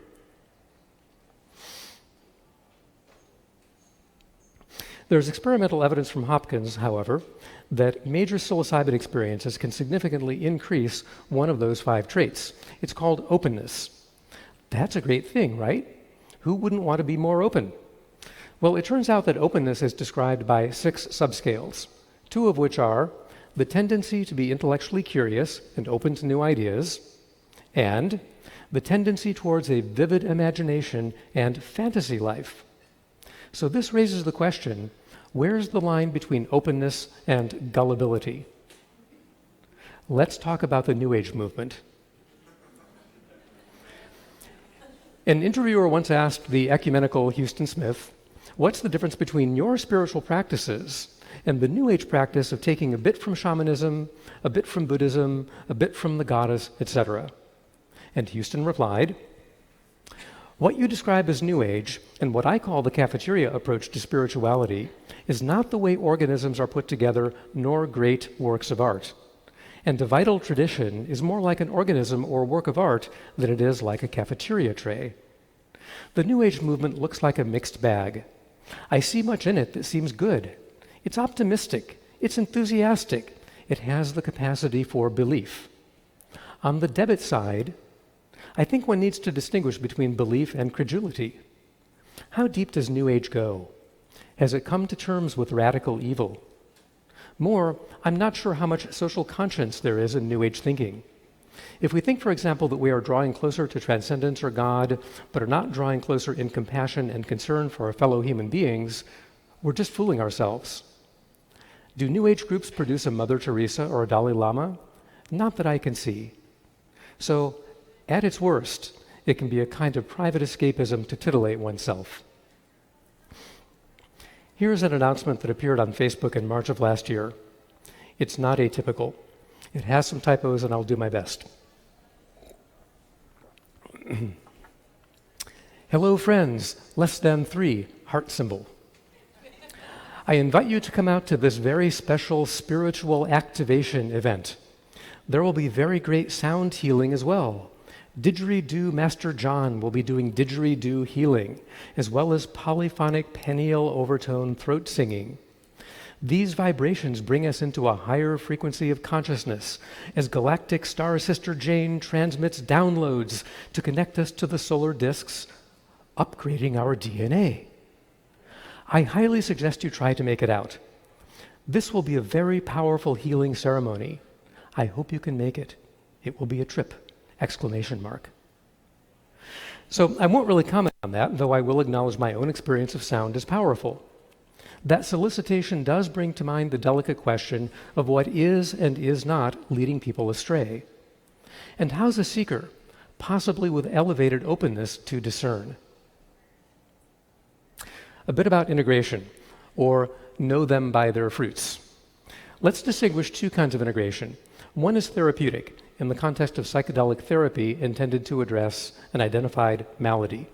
For example, if you enter into treatment to quit smoking, you quit, and time shows that you're free from the addiction, then your integration for that purpose is complete. Done. Integration is something else when it's in the context of the betterment of well people.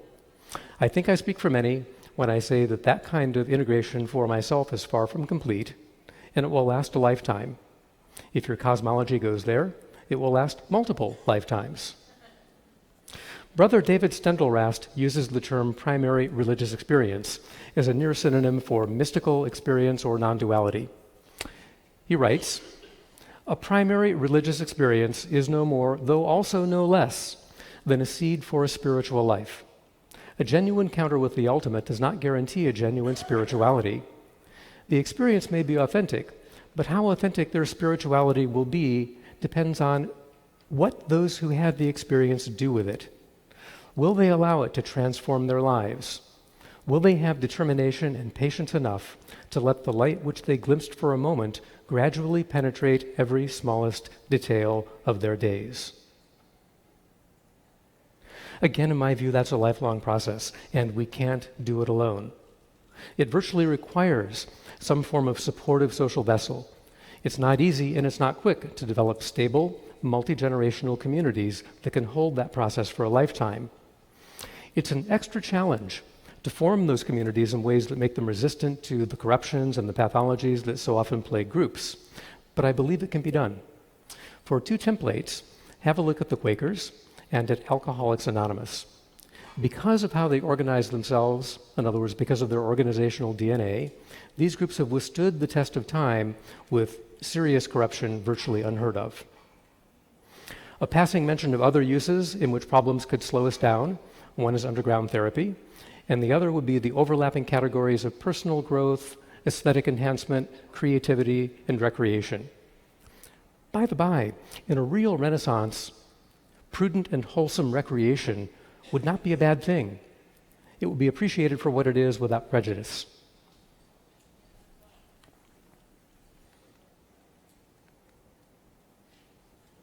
Is this emotionally evocative for you? It is for me. Is the phone tapped? Will tonight bring a no-knock search? Then bankruptcy due to lawyers' bills? Loss of liberty? That's a house of horrors. It illustrates the marginalization and actually the trauma that I think many of us feel due to the drug laws and to drug law enforcement. Most of us share the view that the current drug laws, at least those towards the hallucinogens, must change. In time they will change, opening various doors. There's something that our culture is really, really good at, and that is commercialization. What happens as services become more commercialized? Recall the webpage from a little while ago. Here's a picture of a bazaar, and we have at the bottom a curious, elevated openness seeker who wanders through the bazaar with all manner of people saying, "Come take this retreat, sign up for this course, I offer coaching, try this sacrament, try that sacrament." What's a seeker to do? And the motives of these people staffing the bazaar are going to vary. Some will be very noble, and some will be less noble. How about the commercialization of products? What I wanted to do was go into a store where cannabis can be sold legally and take pictures of the various ways it's being marketed, but that didn't seem like a cool thing to do. So instead, I found some images from yesteryear of what were called patent medicines or nostrums. Here we have Pinkham's herb medicine, or effervescent brain salt. Who wouldn't want oil of gladness?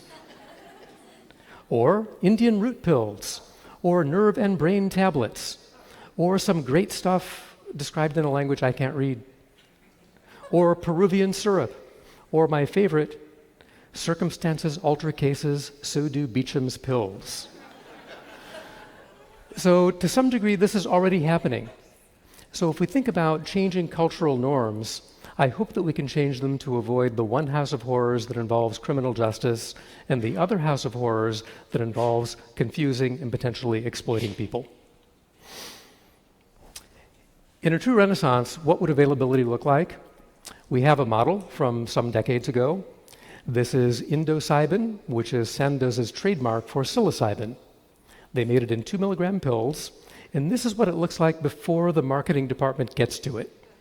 You can tell what it is, how strong it is, what's in it, and there's nothing to attempt to woo you. It's exactly what it looks like. In a true Renaissance, let's not forget this, or San Pedro, or the grasses that contain DMT. There's something quite nice about having a relationship with the living organism that is the source of your sacrament. Stan Grof has said that a culture war backlash is still possible, and that was before the last election.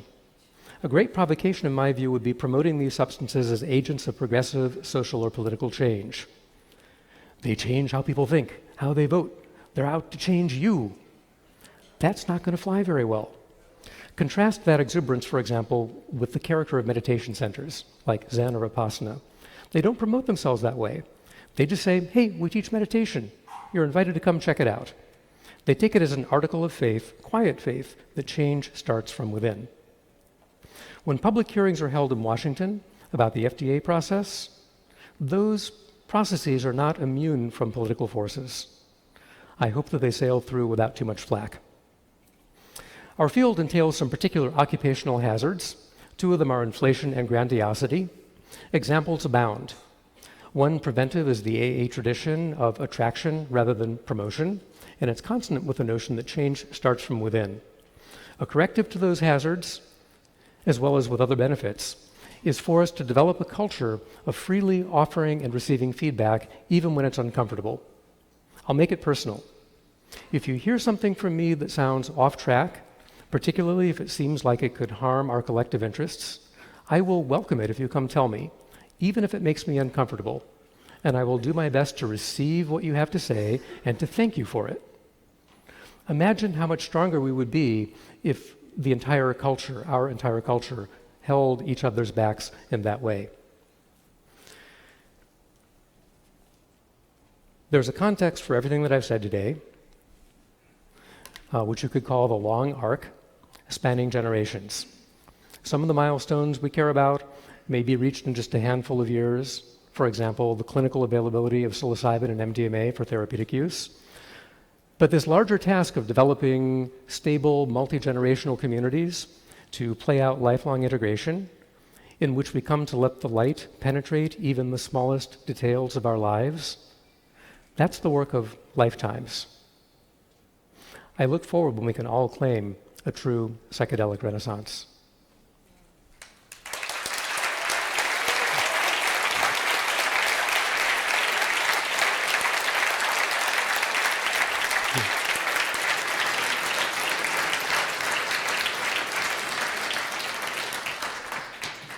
We have time for 1 or 2 questions. If anyone would like to come up, you can speak into this microphone.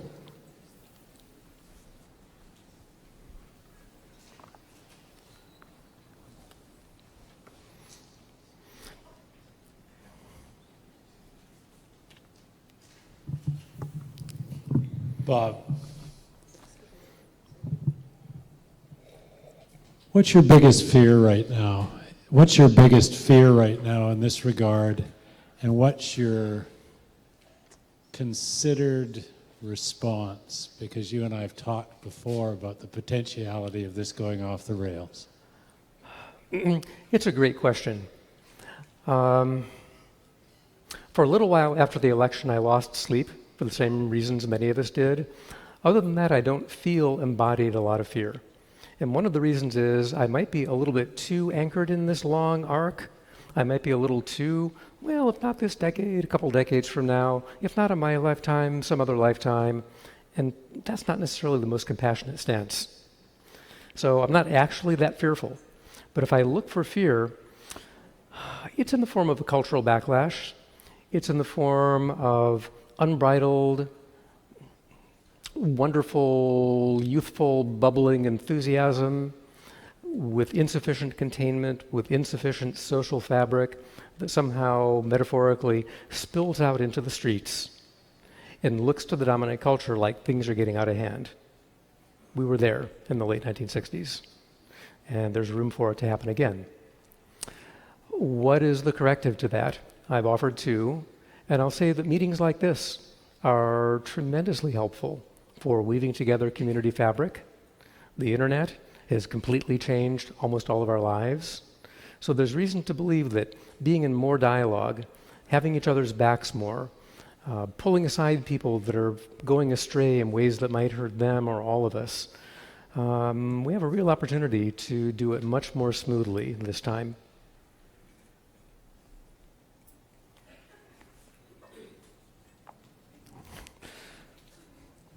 I can't resist since no one else ran up here. Bob, thank you so much for all of your mentorship and friendship. You've been a major bridge builder between various of the camps within the psychedelic research, science, and culture communities. Because you have so much intimate knowledge of a lot of the powerful organizations running the FDA, clinical trials with MDMA and psilocybin, do any of your fears include a real restriction or narrowing of the people who have both access to the medicine and also the ability to be the guides or the elder wisdom leaders in the movement because they aren't medical people, they aren't clinical psychologists, they aren't therapists? Is that part of your fear? Because it's part of my fear, and I wondered if you could talk a little bit about that. Do you remember the Whitman line, do I contradict myself? Very well then I contradict myself, I contain multitudes. Let me contradict myself. I would feel sad if the above ground emergence of these therapies is restricted to a very small group of people with particular licensures and board credentials and special training, when so many people in various places in the world have been doing it for a long time, lacking those pieces of paper. So it seems just kind of unjust to shut out what might be, in many cases, the more experienced experts. So that's not a pretty picture. There's another picture that's not a pretty picture, which is opening the floodgates wide and watching clinics open up in this country, elsewhere, where, whether with pieces of paper or not, there's not enough training and there's not enough networking amongst the guides. So that's a different fearful picture, a different sad picture. My faith is that the organizations that are driving the process through the FDA feel all of those things. And at the end of the day, I will trust their judgment about how to open the doors and what the first wave should look like. And boy, I just take it as a strong article of faith that these therapies are actually powerful. They are powerful in ways which are unconventional in psychiatry today, and they'll find their proper place in time. It seems to me as though an argument can be made for erring on the side of a little too slow than on the side of a lot too fast. Don't know if that's helpful, so I think.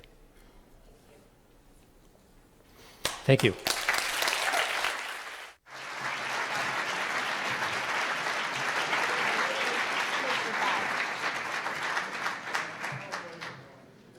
Thank you so much.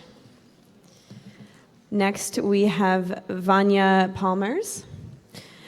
Vanya Palmers was priest ordained and received 10 years of formal Zen training at the Zen Center of San Francisco, as well as Dharma transmission from Kobun Chino Otogawa Roshi. Vanya has co-founded meditation centers in Switzerland and Austria and is now exploring the combination of meditation and entheogens, organizing related retreats and studies with the University of Zurich. Please help me in welcoming Vanya. Thank you very much. Thank you. Time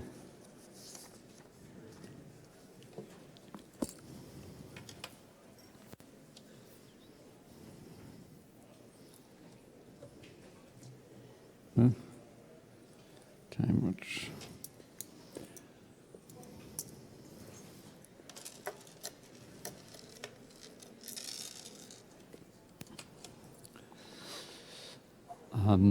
Good afternoon.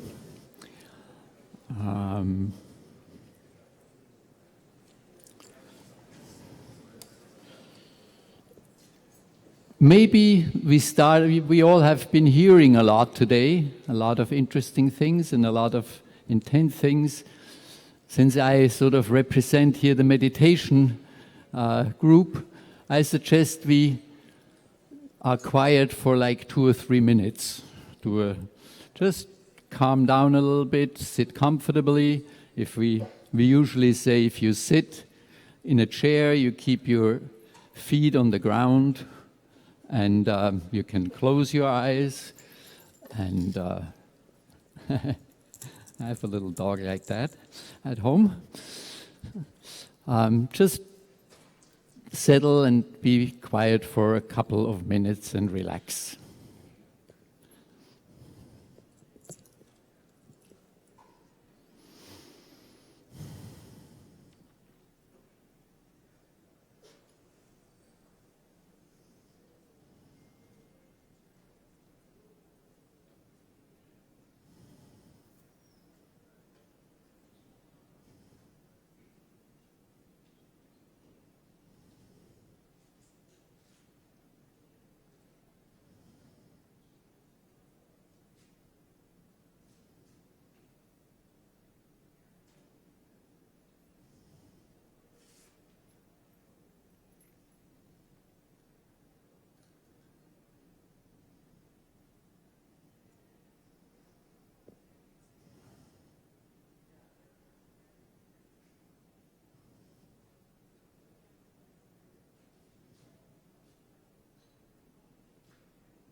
I wish I had a nice bell to bring you back here, which I don't at the moment. First, I wanted to thank for the invitations to come here and speak, and thank you for coming here to listen. Unfortunately, this talk really meant to be together with a talk by Milan Scheidecker, who is holding a talk right now in another room at the Sky Lodge, Sky Room. And it was really meant to be together, but it was scheduled parallel, and it was no way to change it. So it's a little bit unfortunate, because we are talking about the same study, basically, and Milan was presenting, or is presenting right now, the scientific aspect of it, which I would have personally interested to hear because I don't know so much about it. And I was then going to follow from there. But we can also, if anybody who is interested, of course, can look it up at later on the live stream.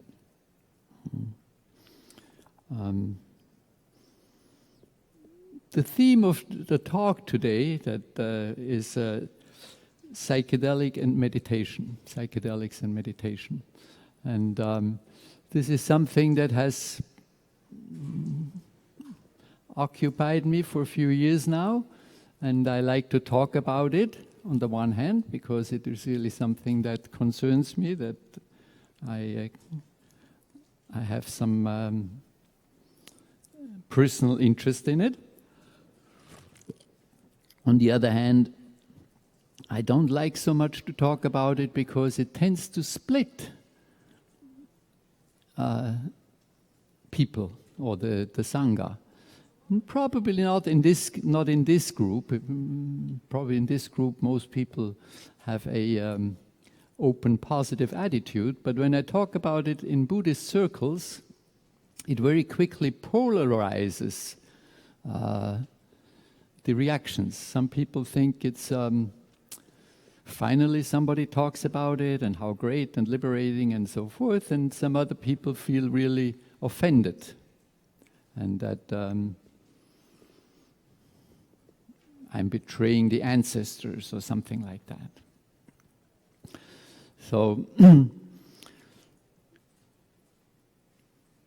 psychedelic and meditation,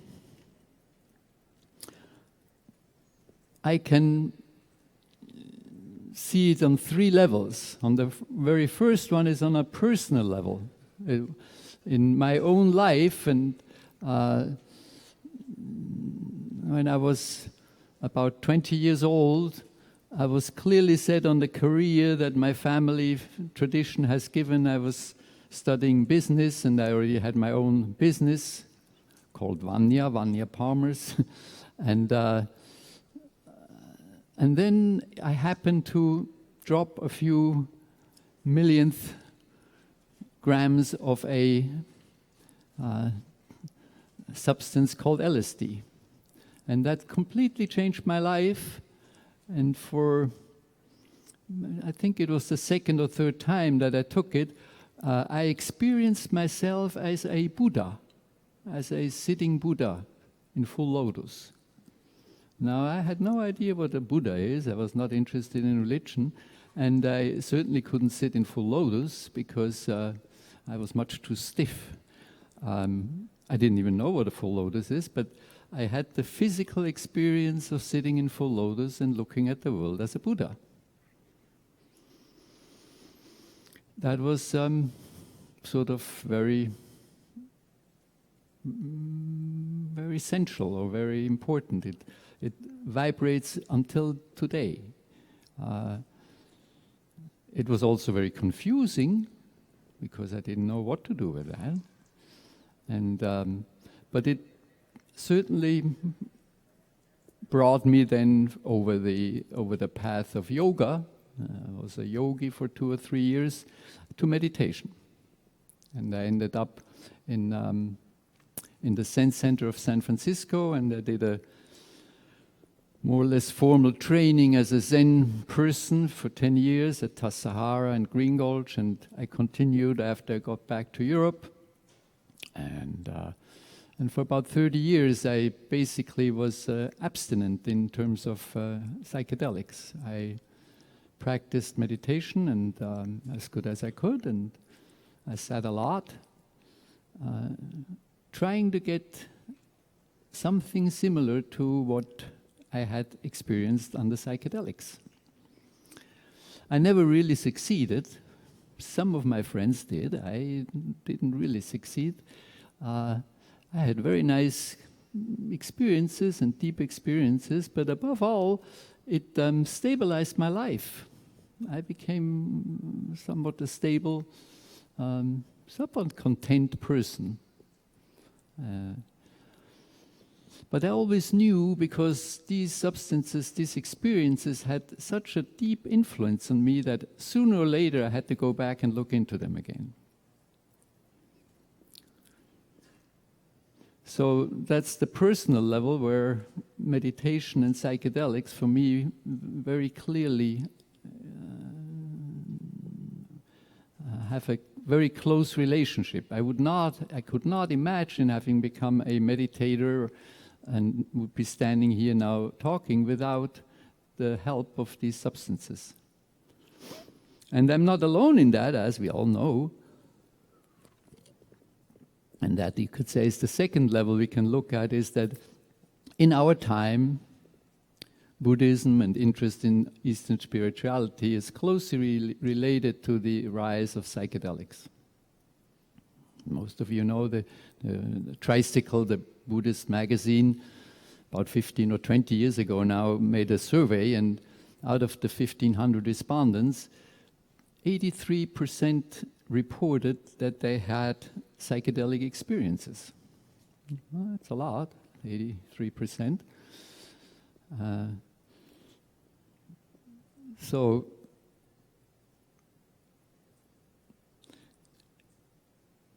also in our time,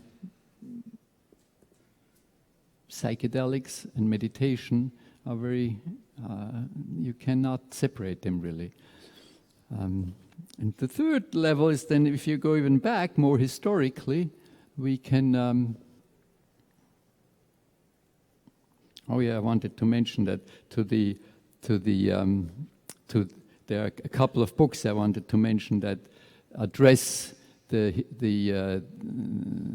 rise of psychedelics and Buddhism in our time. Some of you know Zigzag Zen, Alan Baldinger, and Altered States by Douglas Ostow, Buddhism and Psychedelic Spirituality in America. They talk about that.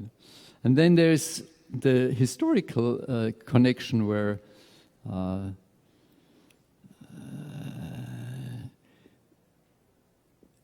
in the rise of religion, and Bob mentioned it just earlier a little bit,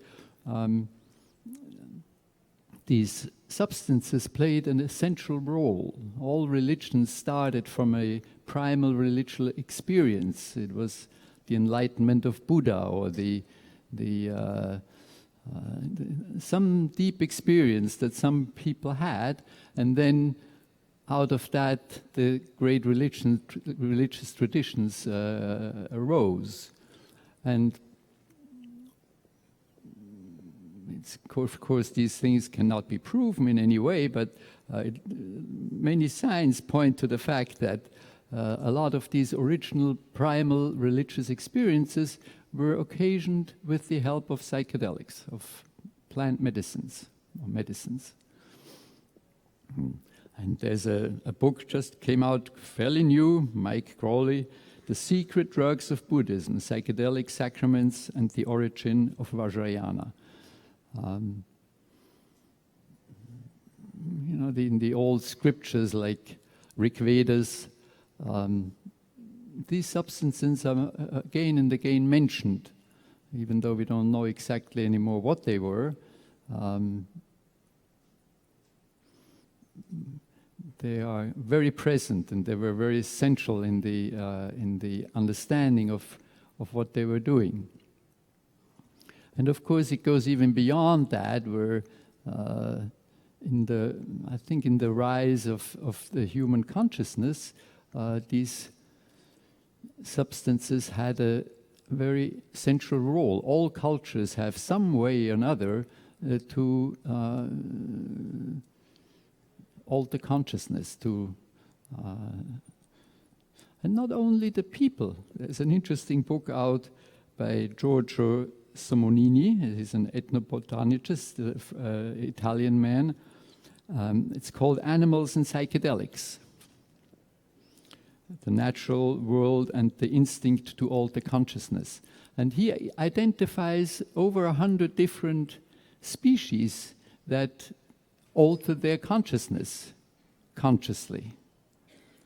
I personally like the fly that goes to the mushroom and eats it and then falls on the back, and for hours, he describes up to 40 hours, they're completely catatonic, and then they start moving again and fly away. Or another example I like a lot is that the reindeer They eat Amarita muscaria, the magic mushroom,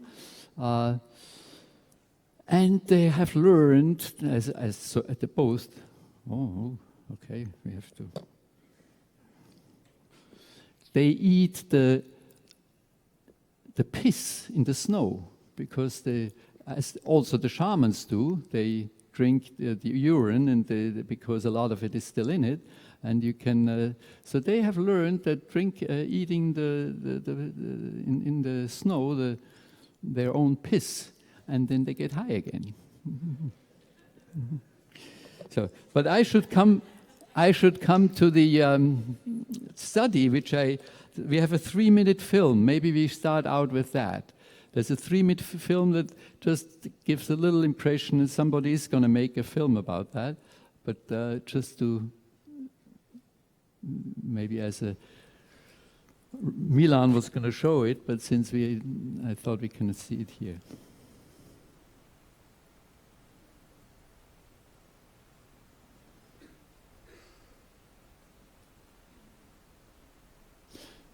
Until it comes, I was fortunate to participate in some of the Native American church ceremonies, peyote, and I realized that it's very structured. And any of you who know a Zen sesshin, where we sit for like a week, it's very structured. You don't just go in and out, and you don't just sit anywhere. And like in the peyote ceremony of Native American church, it's not supposed to lay down, and if you go out, you're supposed to go out this way and that way. It's very much like a sesshin. And so I thought, well, if that's a good container, maybe a sesshin is a good container for these very deep and sometimes difficult experiences.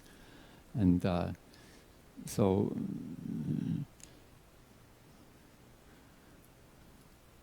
I went to my good old friend Franz Vollenweider, who is a professor at the University of Zurich, and asked him if he thought it would be possible to do such a thing. Well, he has good relations. And I said, but it would have to be in our meditation center. It would have to be in a nice, look, okay. Let's see if we see something.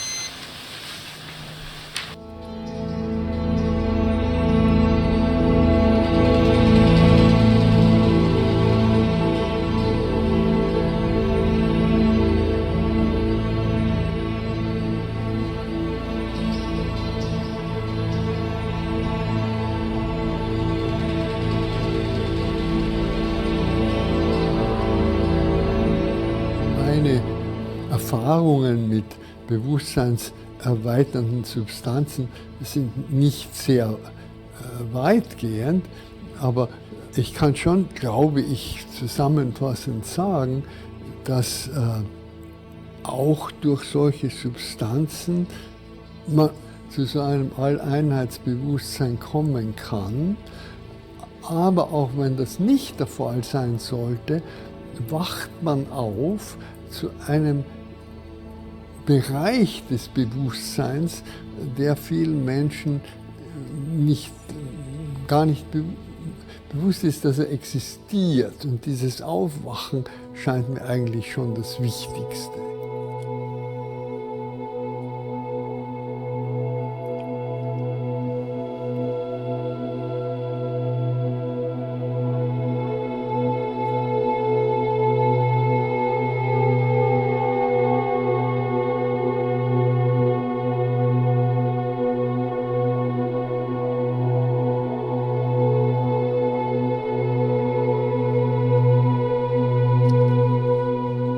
Ich tendiere schon dazu zu sagen, das sind nicht nur einfach biochemische Prozesse, die ausgelöst werden, sondern es gibt vielleicht schon auch eine Intelligenz außerhalb von uns. Aber letztlich trägt man das mit sich, das gibt es ja nicht. Das ist ja auf eine Art auch eine Glaubensfrage, oder? Man glaubt daran oder man glaubt nicht daran. Und das Interessante, finde ich, ist einfach mit diesen Fragen die Erfahrungen zu machen und sie immer wieder auszuloten, ja.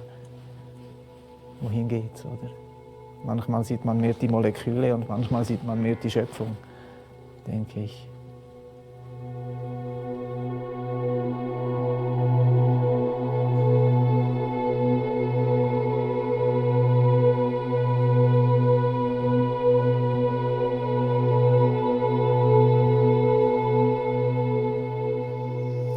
So this took place in a very beautiful location in the mountains outside, surrounded by beautiful nature, which was one of the criteriums Albert Hoffman suggested, that the outside is a very... and he was the second influence, actually. Not long before his death, I was able to spend a whole day with him, and when he passed on at the age of 102, and he said, these holy substances belong into the hand of meditation. So I have a red light, I have to stop, I guess. Okay, do you have any questions?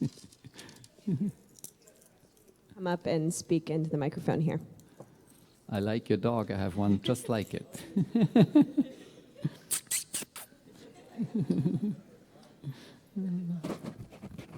This is Chiwi, it's her birthday today. She's 11. So my question is, what is your experience with psychedelics and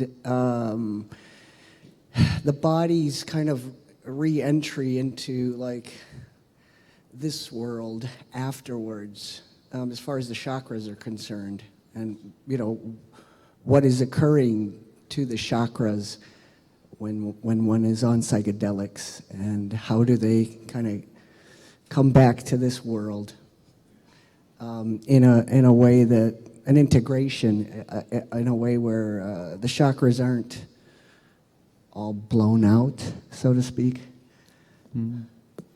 Well, I'm not so familiar with the chakra concept because that's not what we talk about or how we talk about it. But in some ways, I feel really the meditation and the psychedelic go in another direction.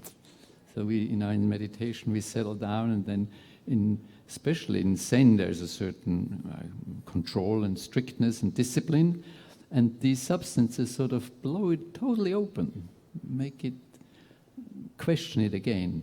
And my personal motivation was also that I wanted to ask my peers, people who have a lot of meditation experience and very little or none experience with psychedelics, what do you think? Is that helpful? People who have been sitting for 20 years and for the first time get an experience like that.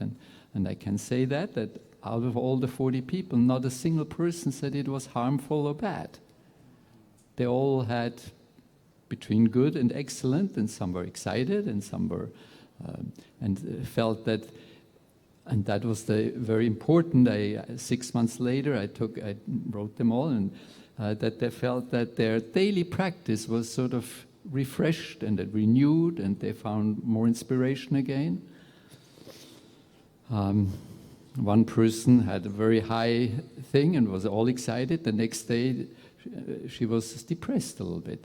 She said, I don't know. But then we had, another day of sitting, and then it came all together again. And we sit for a week anyway, and then on the fourth day, half of the people got placebo, half of them got the psilocybin.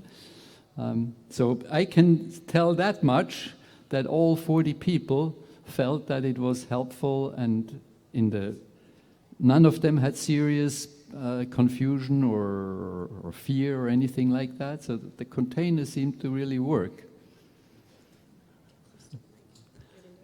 Hi. My experience comes from Buddhism and from psychedelics. My question is framed from the Buddhist standpoint, which is many Buddhists won't touch psychedelics. They won't touch the idea of psychedelics for varying degrees of dogma, basically, stemming from the precept. Absolutely. So, and the issue here is is that even though they have a very, very, very similar experience with particular experiences accessed in meditation, a psychedelic is still a substance that you go and you get and you take it, and then you experience this. It is not something that you simply self-suggest, like for instance with meditation. So like the issue there is that there's an attachment that occurs with just simply knowing that you can use a psychedelic for this effect and using it for this effect. So how does that play into a practice that utilizes psychedelics? Of course, you can also, and it's well known, get attached to sessions, to go from one session to another. Certainly, that's the, yeah. And the precept, is an interesting question. It probably would go too far, but it's not allowed to confuse your mind, but it's allowed. Medicine is explicitly allowed.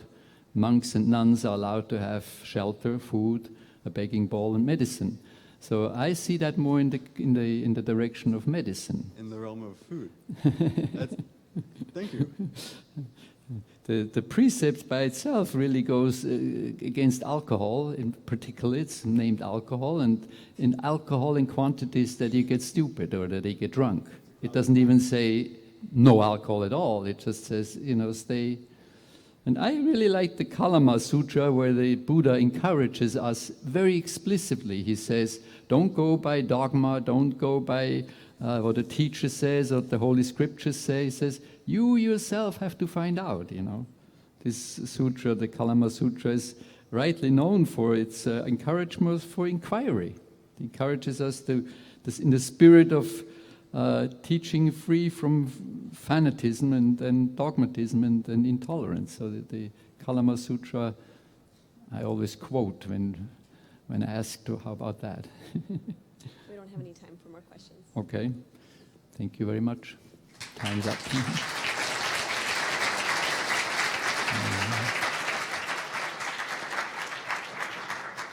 Anybody wants to grab me later can definitely ask questions if you feel like it. Thank you. All right, that was our last speaker for the day in here. However, the plenary talk with Ken Tupper, Ethan Nadelman, David Nutt, Ben DeLonin, and moderated Natalie Ginsburg will be live streamed in here if you can't fit into the other room. So stick tight if you would like to see this plenary panel.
me, because I'm very good at picking up the gaps in the air. Okay, perfect.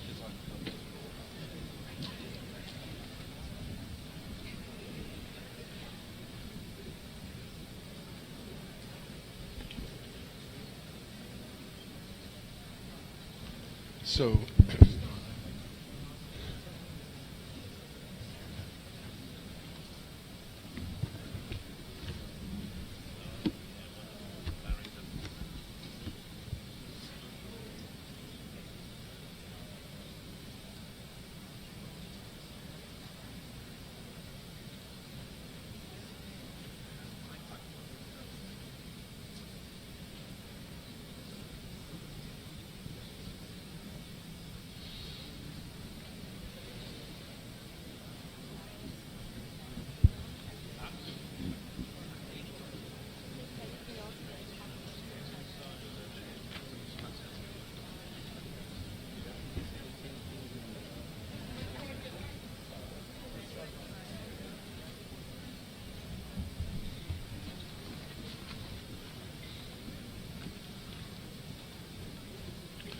welcome back. Welcome back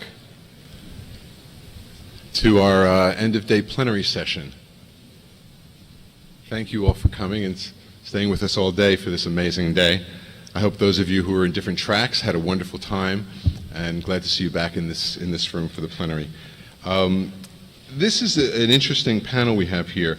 It's a plenary panel on policy, psychedelics and policy, featuring Ken Tupper, Ethan Nadelman, David Nutt, Ben DeLone, and moderated by Natalie Ginsberg. Natalie's going to moderate, so she'll do the introductions and organize it. But I wanted to read a little bit so you knew who Natalie is. Natalie earned her master's in social work from Columbia University in 2014 and her bachelor's in history from Yale in 2011. At Columbia, Natalie served as a policy fellow at the Drug Policy Alliance, where she helped legalize medical cannabis in her home state of New York and worked to end New York's racist marijuana arrests. Yeah.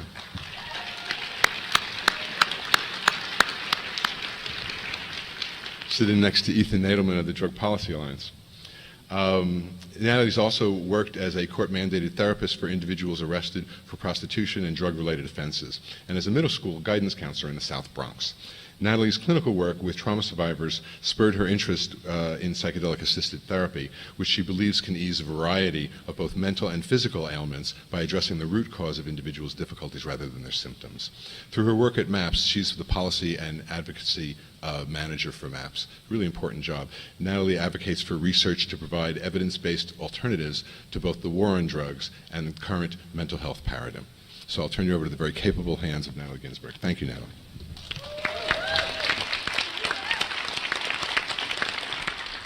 Thank you, Neil, for that introduction, and thank you to you all for staying to the last session.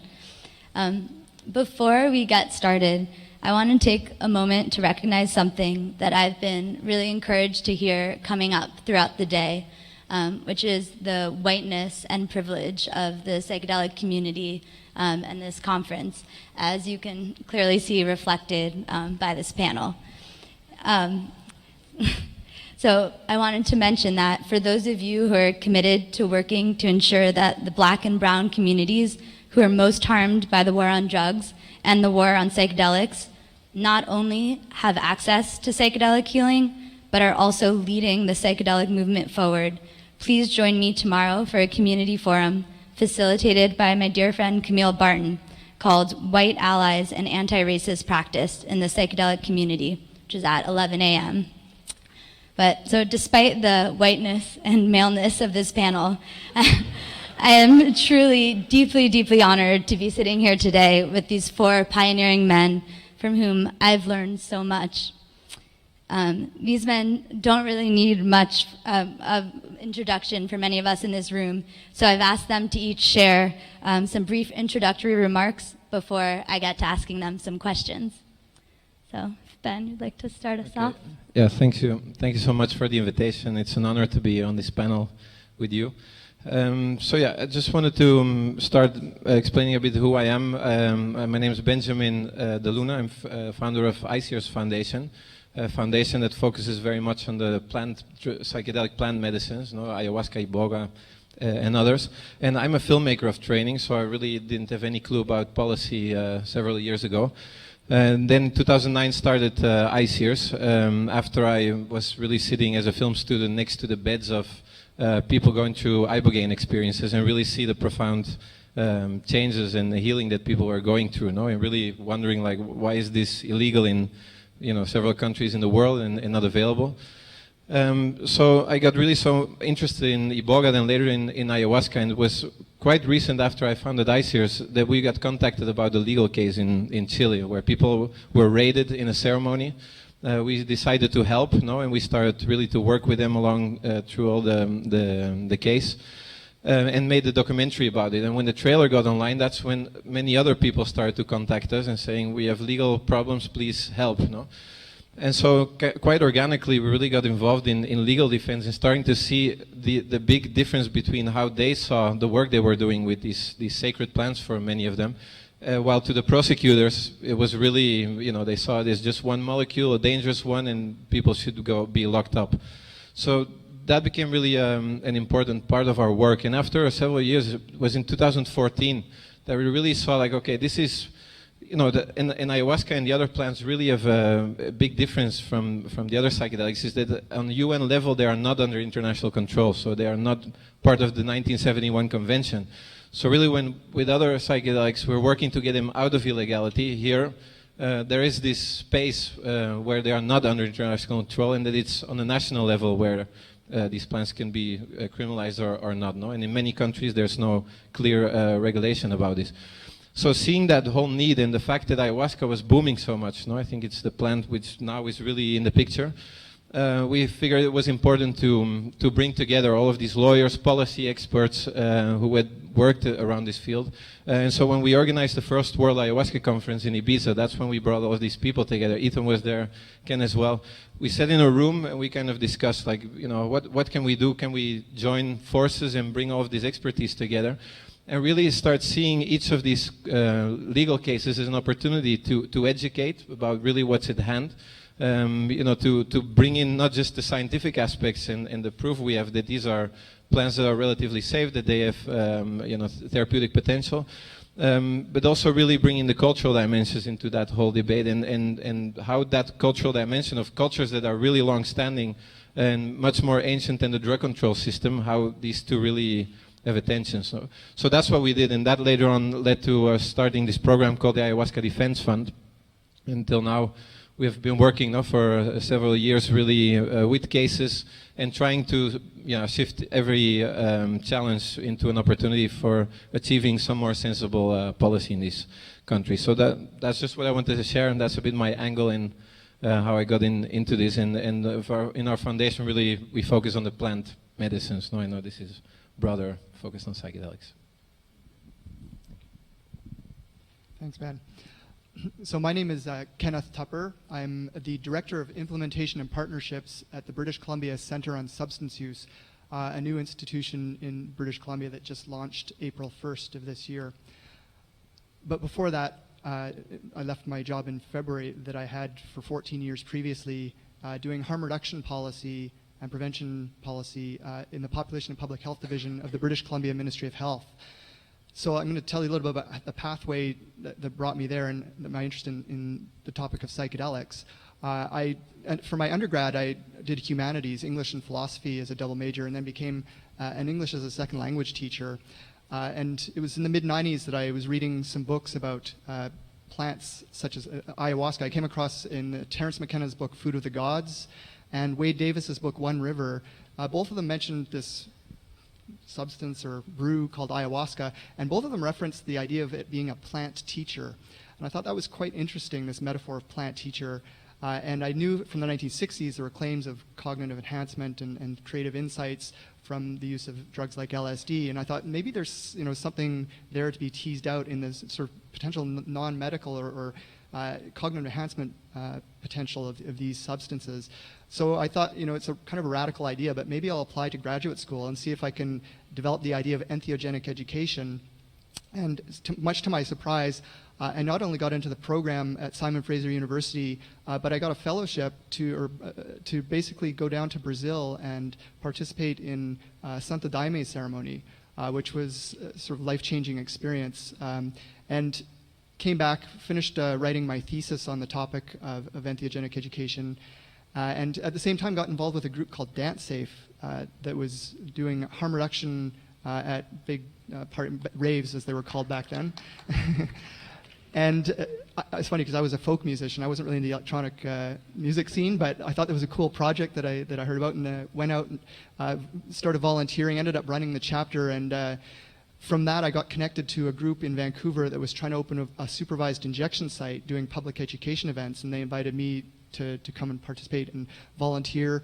And from that, I met somebody who had left that group to go and do HIV policy at the Ministry of Health. And basically, about 8 months later, I got an email out of the blue asking if I would consider coming to work in the Ministry of Health, working on the prevention file he had been asked to take on in addition to HIV, drug abuse prevention as it was called at the time. So that was sort of the entry point into a public policy career. And at the same time, I applied to a PhD program and ended up doing a dissertation on the globalization of ayahuasca and the public policy implications of its uptake in countries outside of South America, drawing on the knowledge that I was learning about through my policy position in government, but very much having to keep these two things firewalled, as you might imagine. My day job, very much within the mainstream health system, but my academic interests in pursuing the sort of understanding of the intersections of how ayahuasca was emerging from the Amazon and creating real challenges for liberal democratic governments that are trying simultaneously to uphold competing principles of public health, criminal justice, religious freedom or human rights, and now I would add also to that free market capitalism. So that was sort of what led me to basically being recruited a little while ago to join the new BC Centre on Substance Use, and we just announced today we're going to be starting up a psychedelic research program in Vancouver to try to bring Canada back into the fold for this. So I'll leave it there. Thank you. Okay, I'm Ethan Nadelman. I'm the head of the Drug Policy Alliance, and I've been involved in this field for a very long time. I started studying about drugs and drug policy, international drug policy, back in the early 80s as a graduate student at Harvard. I talked my way into the State Department's Narcotics Bureau, got a security clearance, interviewed drug enforcement agents in 19 countries around the world, wrote a dissertation and a few books about international drug control. I went to Princeton in the late 80s to teach, and while I was there, I started to speak out and write about the war on drugs, which in the late 1980s was just absolutely outrageous. It was like McCarthyism on steroids, just absolute madness, and the whole, virtually the entire public across the political spectrum supporting it. And I became involved with a new organization, the Drug Policy Foundation. I organized a working group at Princeton University of academics from around the country to think about alternative drug policies. One of its members was Sasha Shulgin, who had been very discreet in his research for many years, but had been radicalized when they tried to pass the Controlled Substances Analogs Act, which would have criminalized his work. And then in '92, I was lucky to get a phone call out of the blue from a guy named George Soros, who some of you may have heard of, and wealthy billionaire philanthropist, not quite as famous then as he is now. And the result of that was my leaving the university to create an organization, really the first project in his foundation, called the Lindesmith Center, named after Alfred Lindesmith, who was the first prominent scholar in the U.S. to challenge conventional thinking about drug policy. And I built that thing up both within the U.S. and internationally, and then in 2000, spun it out of Soros's foundation, merged it with this Drug Policy Foundation, which had fallen on hard times, and we created the Drug Policy Alliance. And I've spent the last 17 years building that up with my colleagues into really the leading and most influential organization in the U.S. and perhaps the world working to end the war on drugs, right? I mean, that's what it's been about.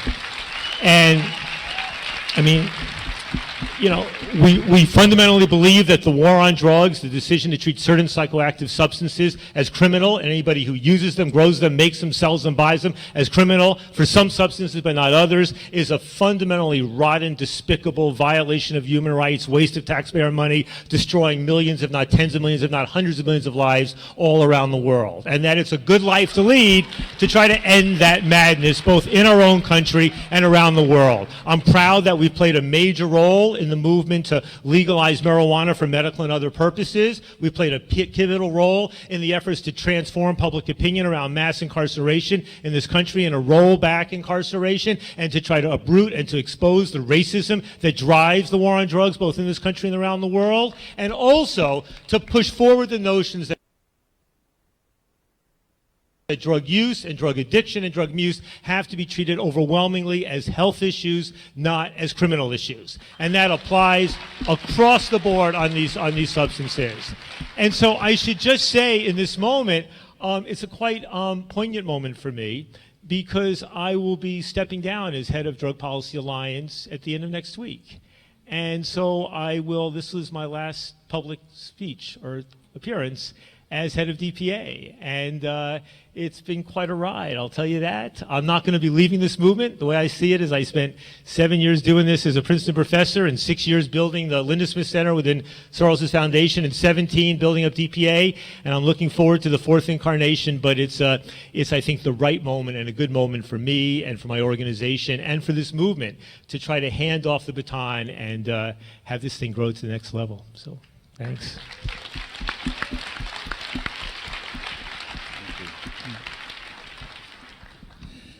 So I suppose at one small level, I'm a victim of the war on drugs, having been sacked by the British government for saying what was actually pretty obvious, that alcohol was more harmful than cannabis. Of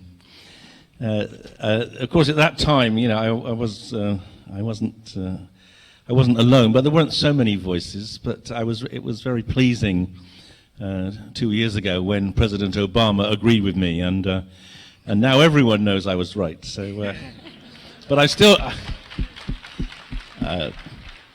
still not advising the British government, and won't be for a long time, I'm sure, because we've actually.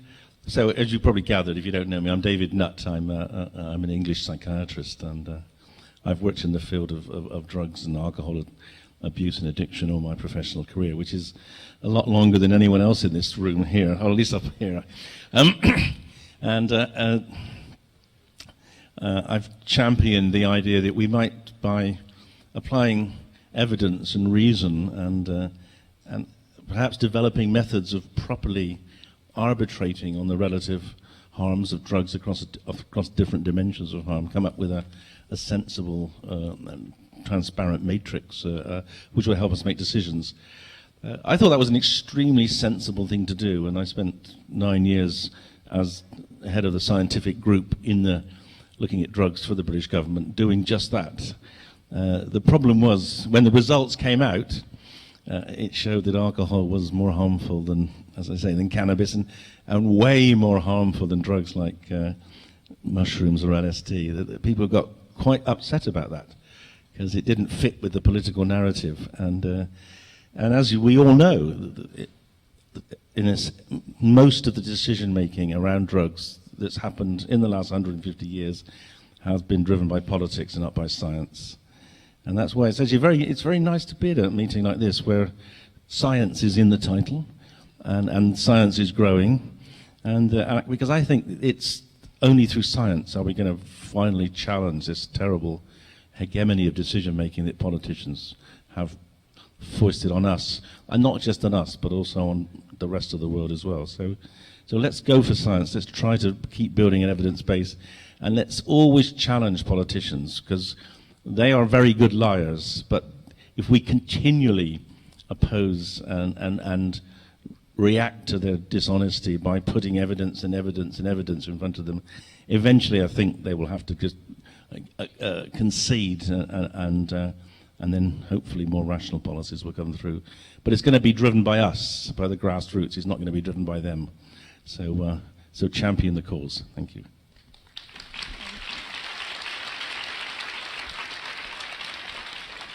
So that's a really nice segue actually into the first topic of conversation. I'm going to pose a few questions on this topic to you all, and I hope you answer those that resonate and engage each other in a dialogue also. So considering that this community is filled with scientists and researchers, I'm hoping you can all tell us a bit about the role science plays in your policy work, and specifically if you see any dangers in politicizing science, and how does media fit in that equation? And then on top of that, if we as advocates demand evidence-based policies, do researchers have an obligation to engage in policy conversations and educate the media? I'll start. I mean, I think that science need not be politicized, but it is so often and inevitably politicized. In part, because of the ways that funding works and the powerful role that government plays in funding research or in tolerating the funding of research. I mean, it seems to me that having been involved in this, and I should also say that for the mission of Drug Policy Alliance, we're about ending the war on drugs. We're about reducing the harms of both drug use and the harms of drug prohibition.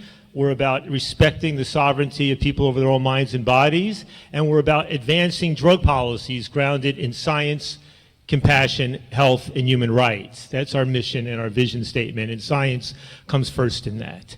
Now, that said, when I've looked at the drug war over the last 30 years, I mean, what you see among many of the scientists working on drug policy, and so many of them funded by the U.S. National Institute on Drug Abuse, which provides the funding for the majority of research funding in the world, is that's a profoundly, profoundly politicized agency.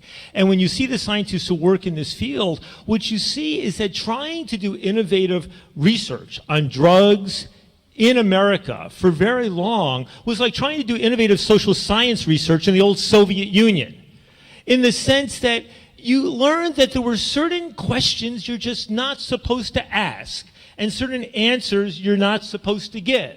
And that even able to raise those questions would mean that you might not be asked to serve on the next review committee, and that your proposals for funding would be given to people who were known to be more cooperative or would be known to be hostile to you.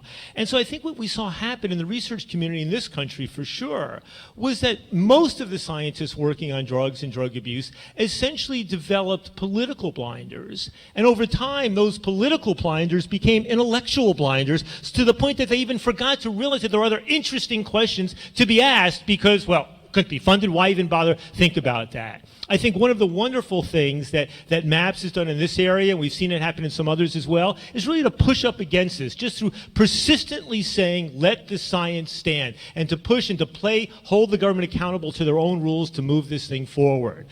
As for the question about whether or not scientists should be involved politically, I think that has to really be left up to the individual scientist. I think the thing that is incumbent upon all scientists, whether or not they want to be engaged in political advocacy, is to be conscious of the extent to which the research funding, to which the streams, to which the environment in which they work is politicized, and also to the extent to which the findings that they produce may sometimes be used by government in advance of oppressive policies, not on behalf of enlightened policies.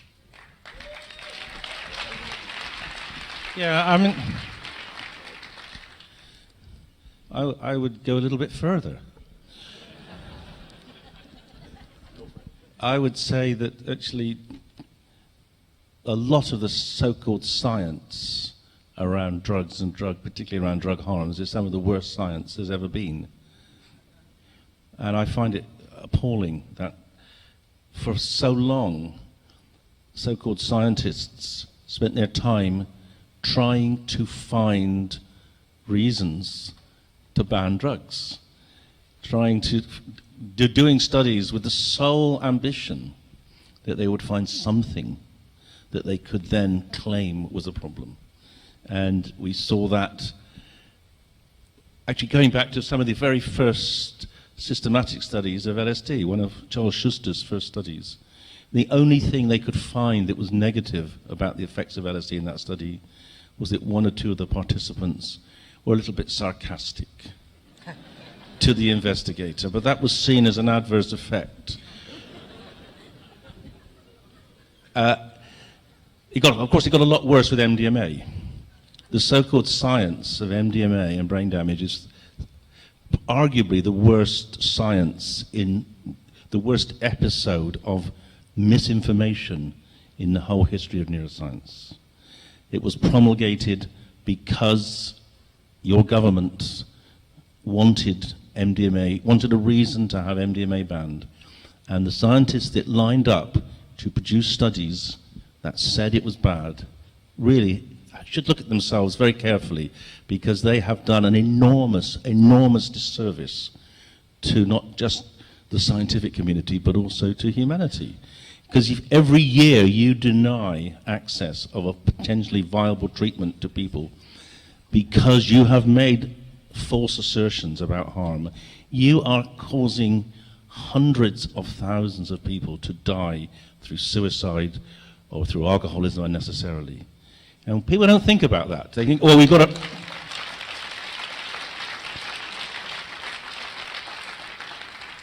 And one of the things I'd like to do before I die is I'd like to create a metric called the number needed to kill. And the drug science has probably killed more people through bad science than any other kind of science has killed people.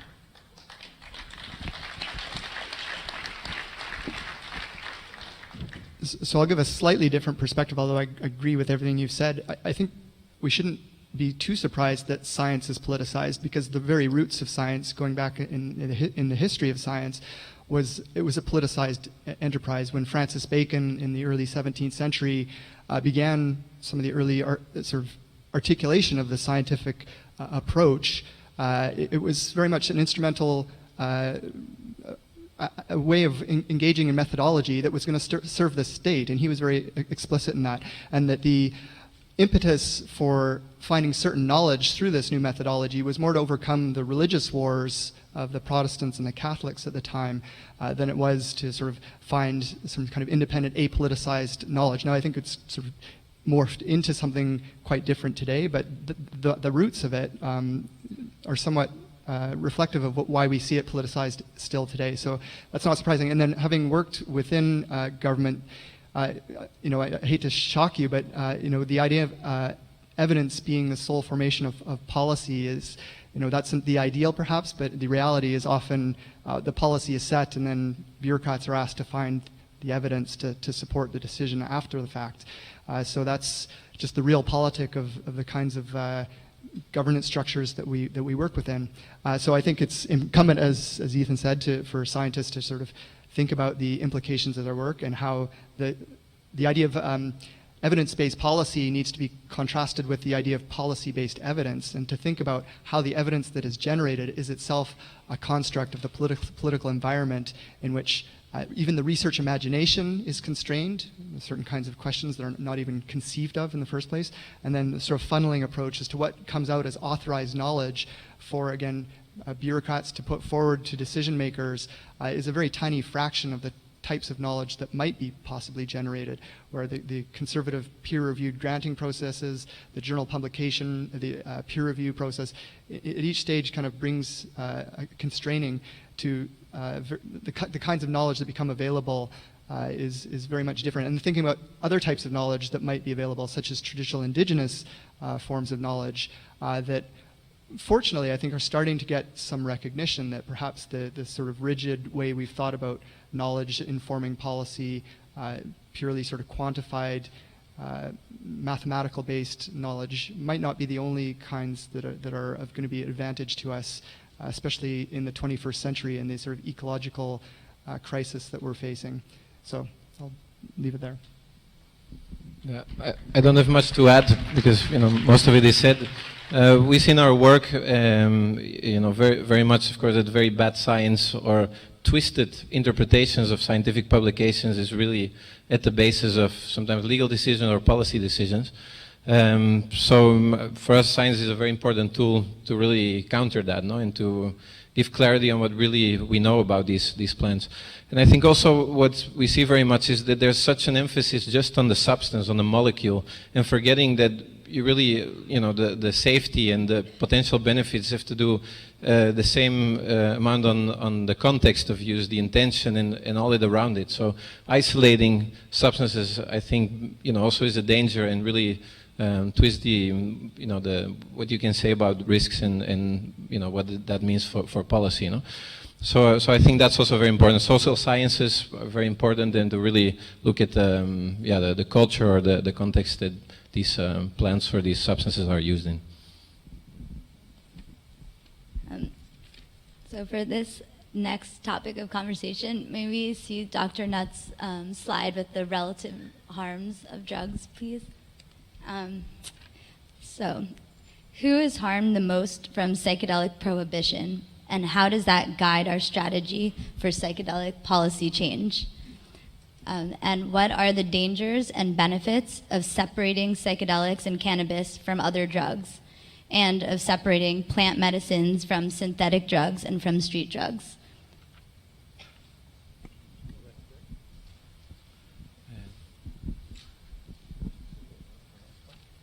What are the dangers and benefits of separating psychedelics and cannabis from other drugs, and from separating plant medicines and synthetic drugs and street drugs?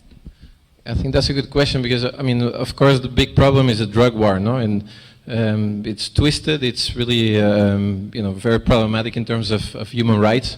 So separating, of course, I think every organization or person has a specific focus in work, and we focus on more the plant medicines, if you will. But I think ultimately, if you build up an argumentation where you demonize one drug and then through that try to give credibility to another one, that's a big problem, no? And we see that sometimes, around in the ayahuasca world, in the iboga world as well, sometimes where they really use that. These are the bad drugs, but we have ibogaine and that's the great thing, or ayahuasca and that's a great thing. So I think there's ultimately all of these pieces of the puzzle should be part of the same bigger picture, which is we have to end the drug war. No? We have to really stop this nonsense and move forward and think about how these plants and substances can be properly integrated into society.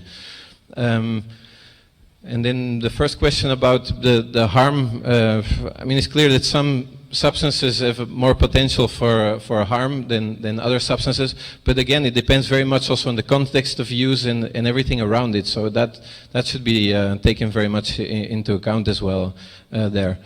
But of course, none of that is reason to really put people in jail or have a justice approach to the use of these substances.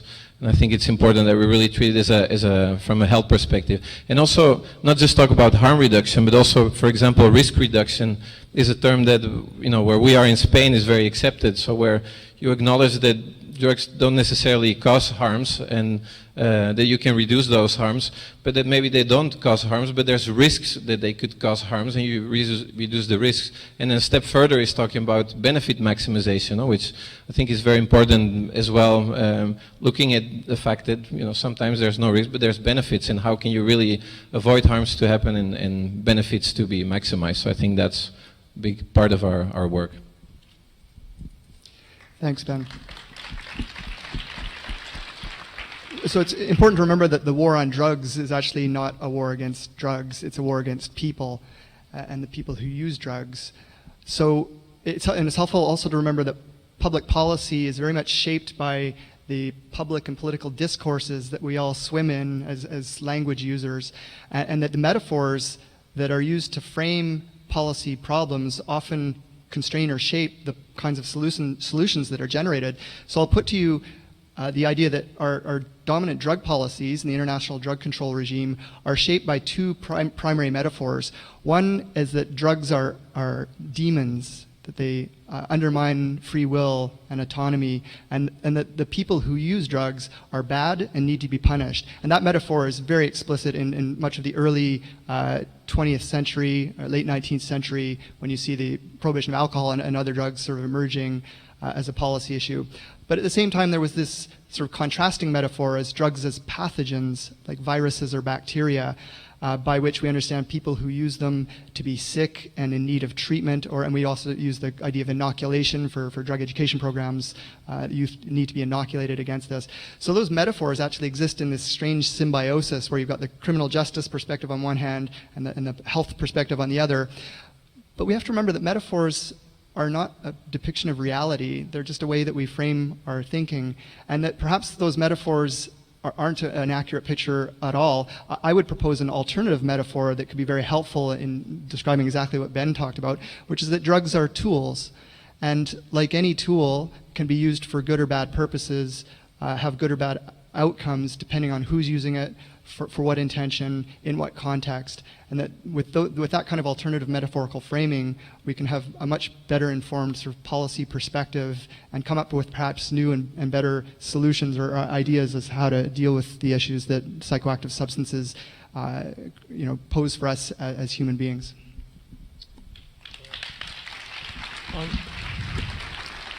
No, I agree with what Ken and Ben were saying. Let me put a couple of frames on this. I mean, the first one is the underlying value system that I and many in drug policy reform bring to this is about our freedom of consciousness, right? That we as sovereign human beings have a right of sovereignty over our own minds and bodies. And I think most of us can agree with that and understand that that may not be an absolute right, but it should be a right that's given enormous deference by government and by laws in society. And in the United States, one of the things that sort of kept us honest, and perhaps the single most elevated element of American constitutional culture and history, has been our First Amendment, right? The freedoms of speech, press, religion, and assembly. Right? And what we know is that with each of those freedoms, they don't just protect elevated and good speech and press and religion assembly, they also need to protect the bad ones, the ugly ones, the despicable ones, right? And then if you start to make a distinction between the good and the bad, ultimately you're going to lose everything. And it doesn't mean it's absolute. It doesn't mean, as we say, you can't yell fire in a crowded theater. That's taking speech too far, right? You can't, perform human sacrifice as part of your religious freedom. You can't libel. I mean, there are limits to it when it hurts others. But by and large, that fundamental freedoms mean freedom for the good and for the bad. And I look about the issue about our freedom around drugs the same way. I'm your basic marijuana and mushrooms guy, right? I mean, that's what I like. And as long as MDMA used to work for me, I love that one too, right? The 3 M's, they're all good for me, right? Cocaine, I don't want to be on a party where people doing a lot of cocaine, right? And opiates, right? I'm no big fan of that stuff, and meth and all that. But the fact of the matter is, to draw a distinction when it comes to individuals and their use and their consumption of those things, and to say, okay, you're using marijuana, that's cool, that's chill, not so dangerous. Using psychedelics, they're elevated. But you, putting methamphetamine into heroin in your system, oh no, you have to be criminalized. You deserve to be criminalized simply for possessing, owning, using, consuming that substance, even in the absence of any evidence that you've done harm to others? No. That's not what the underlying freedom of consciousness is about. Now, that doesn't mean that we should treat all of the distribution systems and the legal regulatory systems the same. It doesn't mean that marijuana regulation should be the same as mushrooms regulation, should be the same as MDMA regulation, should be the same as methamphetamine regulation. I mean, those can vary dramatically, right? But it does mean that when it comes to the personal consumption or use of these things, there needs to be a holistic understanding of that basic right. Nothing gets me, many things get me upset, but one thing that gets me upset is that when people in the psychedelics world sort of distance themselves, our good drugs, those bad drugs, and our right of elevated consciousness, but not theirs. No, that's not acceptable. It's not right.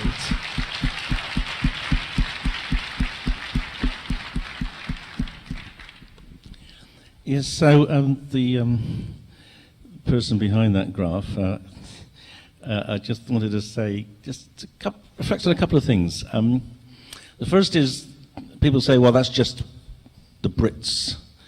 But in fact, it was more that we managed, as a result of this, we got a grant from Europe, European community, to redo the analysis. We took 30 experts from 20 European countries. And I won't go into the details of how we conduct this multi-criteria analysis, but in essence, those each of those points represents a total of 16 variables. So there's 20 drugs. So, you can see so we redid it with every single the scaling of all 20 drugs on each of those variables was changed by the European experts. And the weighting of every variable was changed. And the final result was identical. So that tells us it's not just a peculiar British analysis. This is something that, at least on the other side of the Atlantic, experts across the whole of Europe agree on. It's robust. It probably does reflect what's going on in the real world, and it probably reflects, oh, there it is, the European. You can't tell the difference other than the colors. I'd like to do it here. I'd like to do it in the USA. I don't know why we haven't. Well, I know why we haven't. We haven't because no one's funded it. We've tried to get grants to do it here, but no one's come up with money. And it's not a lot of money, but it, you know, we're not going to swim across the Atlantic. We're going to have to fly at least. So at some point we'd like to do it here because it might be different. But actually more than that, the process of doing it really does make people think a lot about what's going on. Because no individual knows all the data behind those 16 variables. You have to do it as a group, you have to do it with experts across a range of different disciplines. And that the process of doing it creates a community of knowledge which is greater than any of us can have. And so I would strongly encourage expert groups in the US to think about doing it because it's a powerful way of moving your knowledge base to another level. That was the first thing to say. The second thing is I'm interested in long been interested in the role that the drinks industry has had in controlling the narrative about drugs. I mean, one perspective you could take is that back in the 1860s in here and in Europe, pretty much every drug was legal. You could go to your local pharmacist and you could buy tincture of heroin, tincture of cannabis, tincture of cocaine, and alcohol, and nicotine. They're all legal. And over the next 100 years, they all became illegal, except tobacco and alcohol. And those two big power blocks, commercial power blocks, I'm sure have had quite a profound influence in terms of trying to control the market, trying to eliminate any other recreational drug. And I have no doubt, in fact we know, that the drinks industry was a major player in trying to eliminate the rise of recreational MDMA. They saw it as an enormous threat to their profitability. And they were some of the strongest lobbyists, certainly in the UK, to getting MDMA made illegal. In fact, if you look at the profile of alcohol consumption in Britain over the last 60 years, it's like this, but there was a little dip when the rave scene happened. The only impact we've ever had in terms of national alcohol consumption was when people started to substitute MDMA for alcohol. And that the drinks industry latched on that, and they promoted the fear of MDMA through national campaigns to a point where politicians eventually gave in. Of course, they bribed politicians as well. So the drinks industry is enormously influential in all this. And you know, I've seen from what I've read about what's happened here, in some states, drinks companies have been desperately trying to undermine the legal cannabis campaign because they see it as a threat. And what I'm putting out to you now is that that's the past. I just hope, now that you have commercial cannabis, that the people who are selling cannabis don't turn on the other drugs in the same way as the drinks industry turned on cannabis. So watch out for that, please. I'll say the way you mentioned the alcohol industry really reminds me also of the influence the pharmaceutical industry has had on drug policy in the US in particular. So I guess along these lines, I'm curious where you all think the difference in the harms of psychedelic prohibition falls from the difference, what is the difference between the harms of psychedelic prohibition and the harms from greater drug policy prohibition? And how does that guide our policy forward in considering how to move forward with psychedelics? Well, I think just since I got the microphone, I mean, normally when I teach the uneducated, not you lot because you're very knowledgeable, but normally when I talk to the general public, I say that the banning of LSD was a remarkable occurrence because it's the first time a drug has been banned simply because it changed the way people voted. And I have no doubt that is true.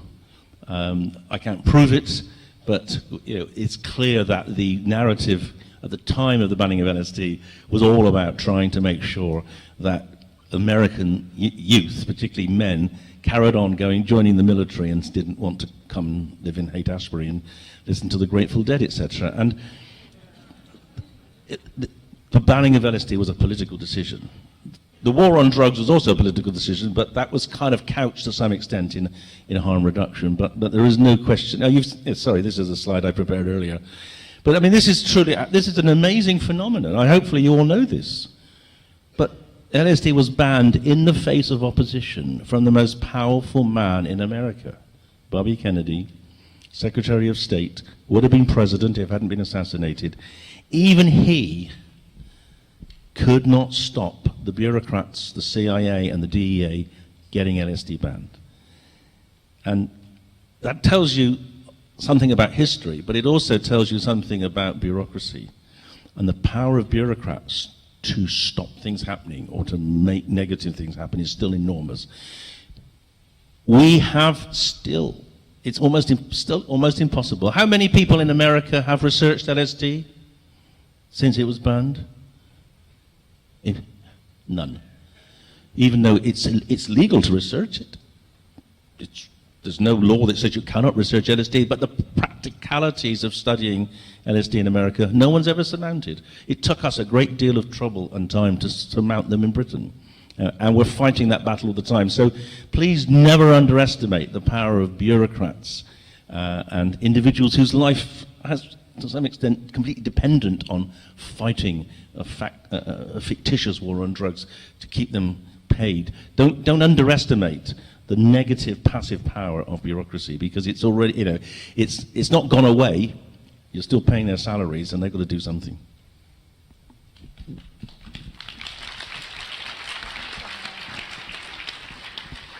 So I think the question was about the harms from psychedelic prohibition versus broader drug prohibition. I mean, if you're somebody who gets busted with LSD or mushrooms or MDMA, I think it's a moot point. You're facing criminal prosecution. And however, it's very much a reflection of the panel that it's unlikely that you're going to get busted because the majority of users are white, middle class, and not going to be subject to the same kinds of scrutiny as more unfortunate members of society. So it seems there's a differential just in terms of the demographics of the kinds of people who are interested in this at the moment. That might change. But the broader, as Ethan's articulated, the broader war on drugs, we need to separate the harms from drugs themselves from the harms of drug policy. And it's pretty clear that the harms from the latter are much more egregious than the harms from drugs themselves. Yeah. I think also the fact, the prohibition of psychedelics is a bit what David is referring to. Like the whole development and acceptance of tools for new ways of dealing with mental health issues or issues where we don't really have effective treatments for is really greatly affected by this whole prohibition as well. And then in terms of the plans, of course, that's what I said before, this whole cultural dimension to it, where very long-standing cultural traditions then all of a sudden find themselves being considered criminals. And there have been shamans, 8th-generation shamans traveling, bringing their culture to other places that then are locked up and basically seen as criminals. So there's a big issues around that. But I think sometimes, and I've heard this in the drug policy world, where they consider sometimes psychedelics a bit as a luxury thing, or it's not so important because really the harms that are done to people are not so extreme. It's not like people are shot like in the Philippines. 8,000 whatever people are killed. In the DPA conference, the last one, there was this person just coming out of jail for like 20 grams of marijuana, I think it was, after 28 years. That's like really incredible seeing that happen. So maybe with psychedelics, and maybe because it's more of a white population that's using, we don't really see those type of harms to people. But I think on the long run, we're really losing time in developing tools that really, I think, are crucial for humanity and really have a lot to offer to us. No? So I think that's a big harm. You know, I would just say, I mean, I think that's just, when it comes to the harms of prohibition, the prohibition of psychedelics is causing fairly tiny harm, right, in this country and around the world compared to the prohibitions of many other psychoactive substances, just in terms of the numbers of people affected, the numbers of people being arrested, the numbers of who's being persecuted, I mean, all of these things. And so when you focus your efforts, as we do a Drug Policy Alliance, on the largest groups getting hurt, and it's about cocaine and heroin, methamphetamine and marijuana, where you see the massive numbers, and psychedelics seems relatively small. When you focus on the commonality of the principle, then essentially to some extent it's all the same thing. Because for an individual who's gotten busted or arrested or beat up by the state, whether it was for psychedelics or methamphetamine, what difference does it make really? There the principle remains exactly the same. When you look at the harms of prohibition in terms of what does it mean that this substance is being produced in the illicit market rather than a legal regulated market, well there those can be substantially, I mean with marijuana, not between illegally produced marijuana and legally produced marijuana, there is a difference, especially if you're using it medically and have to worry about certain things. But when you're using more powder type substances, as opposed to, you know, a substance coming out of the ground, it can actually be risk of death, right? Whether you're taking, whether it's an opioid or whether it's something you believe to be a psychedelic, and because you're getting it in an illicit market and it's not properly being tested or whatever, you know, you can land up dead, and it's bad all around.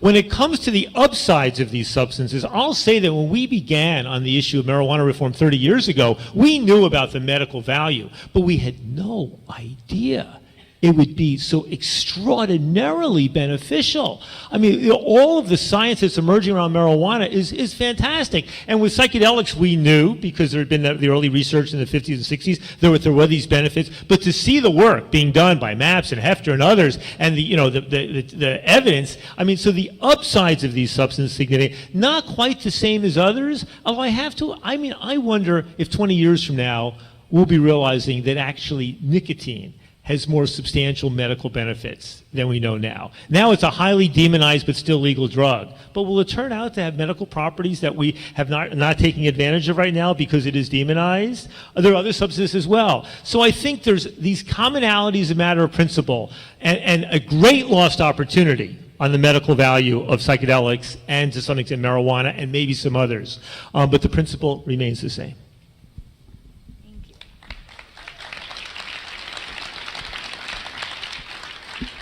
So for the last bit of time, I wanted to turn questions to the audience. So if people have questions, can you please line up behind this microphone?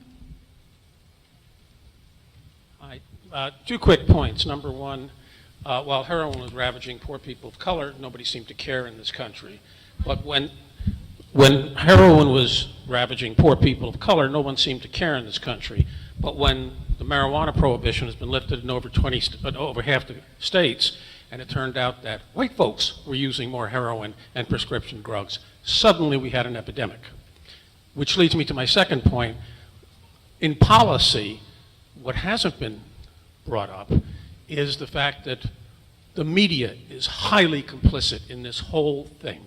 We have headlines and headlines and headlines that just any bad thing about drugs would get press.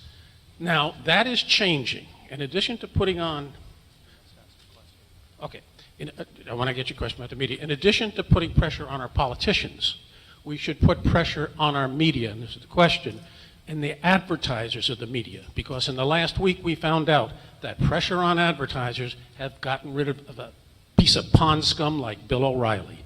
Do you favor the media getting hammered? I will ask a question. First, I want to congratulate the panel, and I want to congratulate Natalie for your work. It's really welcoming to see drug policy being a topic to be talked about in these conferences. To the question that I will get to, but the comment is, I will ask the question, just one second, sir. My question is, what do you think about creating a kind of a scientific coalition of scientists and organizations that would engage in dialogue with some of the international organizations, such as the World Health Organization, the INCB? They're showing openness to dialogue, and there is a, let's say, a mandate to open dialogue with the scientific community. And I will have a last comment, which is I do think that scientists ought to become more politically involved, because science itself will not bring the systematic changes that we need to see in this field. And I wonder why we do all this research anyway in the first place when we already know that these are very beneficial substances.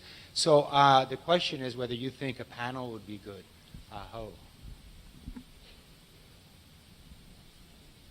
Maybe we'll take a few questions at a time and then answer. Yes. Hello. I represent a site called Psychonaut Wiki, and one of the first things that we learned, or that I learned, was this kind of distinction between the word drug and the word substance. And it's not something that I had really considered before, just being an American, but as we are serving an international audience, it's just something that kind of like made me rethink some things. And it also made me wonder, like, what, like, the experts think about this distinction. Is it something that is worthwhile to kind of, you know, disseminate education on? Is it just a pedantic point? Just something of that nature. One of your thoughts. Thank you.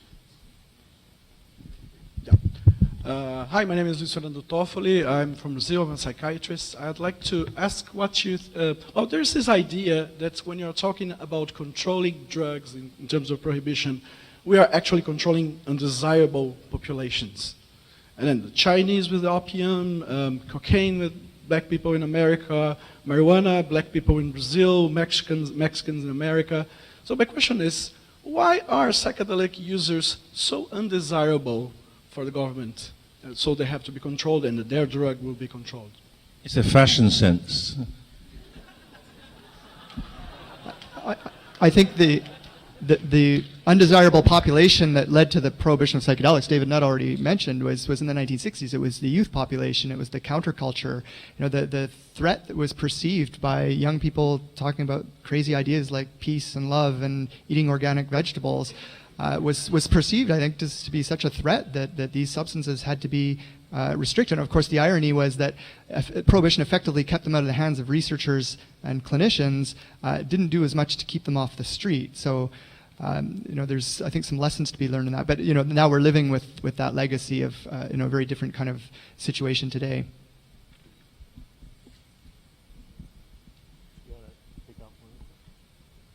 Forgotten what they were, sorry.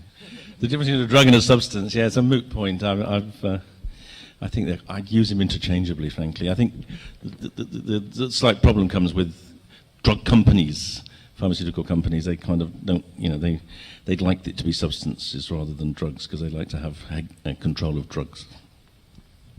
I would just quickly say, with Armando's idea about panels of scientists and others, anything that can help move things forward is a good idea, and gatherings of scientists is a good one. On the media question, sure, the media is so dramatically better today than it was 30 years ago when there were fewer media channels and they were overwhelmingly on behalf of the war on drugs. So I appreciate the heterogeneity of it now, and I'm skeptical of how much we can intimidate media to be better on these things. I think in the psychedelics area there's been tremendous success in generating mostly positive media. And on the issue that David just addressed around substance versus drug, I agree with him. Not much of a difference. I think the interesting one, you know, 3 of the formative books for me when I was getting started back in the 80s was Andrew Weil's book, The Natural Mind, Norman Zinberg's book, Drug Set and Setting, and Stanton Peele's book, The Meaning of Addiction.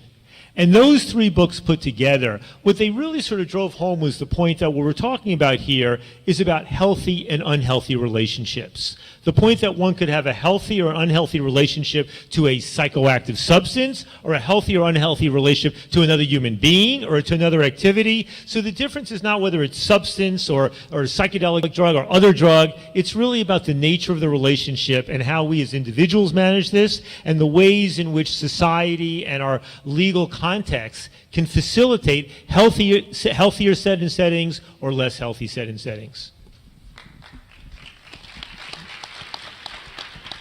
I'll just add also that a major change that's happened is the internet and the transmission of knowledge through alternative channels to the mainstream media, such as podcasts and obviously social media vehicles that really allow for people to share experiences and narratives that can't really be controlled by a sort of any collusion or any kind of sort of concerted effort to create a dominant narrative. So that's a real game changer. And you know, I think younger generation who are most attuned to this are the ones who are most questioning the status quo paradigm. And paradigm shifts tend to happen slowly, but they happen as a result of change, not because the older generation necessarily turns on to the new idea, but you know, they just age and get out of the game or die, and the younger generation comes along thinking new ideas. So I think we're in the midst of a paradigm shift right now with respect to what I'm witnessing, and especially the younger people here at this conference, for example, and campuses across the country. So in the interest of time, I should let our last panelist make their stand, and then I'm going to turn the floor over to you. But we have to move on because of that crazy ferry ride. So excuse me for interrupting this wonderful conversation. Well, you know, I think everything's said, but I basically just also think that we are on the verge of we're changing society's relationship with psychedelics and probably drugs in general, bit by bit.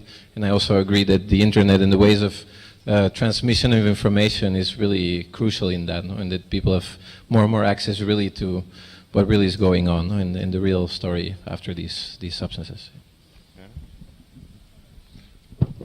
Sum us up, Natalie. Bring us to a close. Okay. Well, thank you all. I guess we are at time, so people don't miss the boat, literally. But I hope if you're all interested in continuing the conversations around psychedelics and policy, you find me and engage your fellow conference attendees, because I'm really encouraged that this conversation is growing, and I hope we all continue it. So thank you.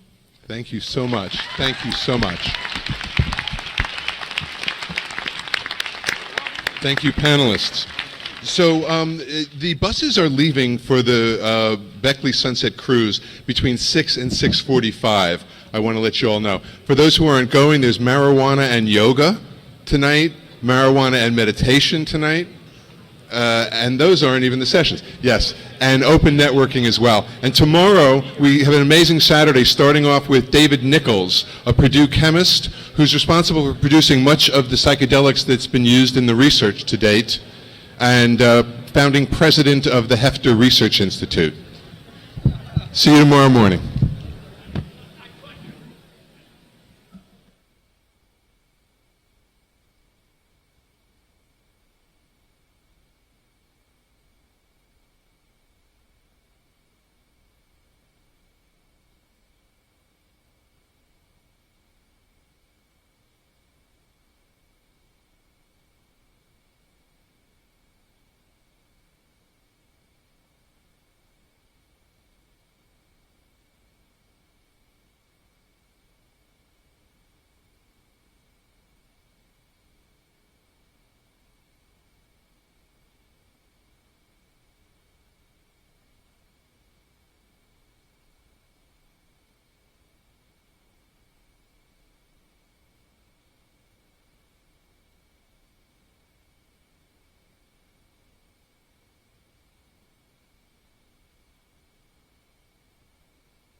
turn your love my way.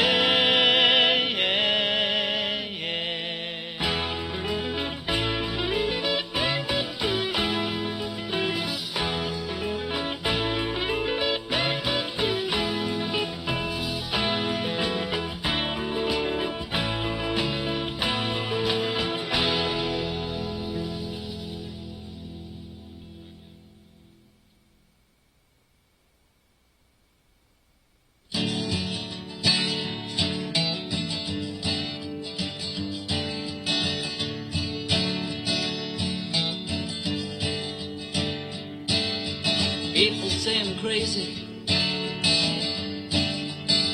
doing what I'm doing.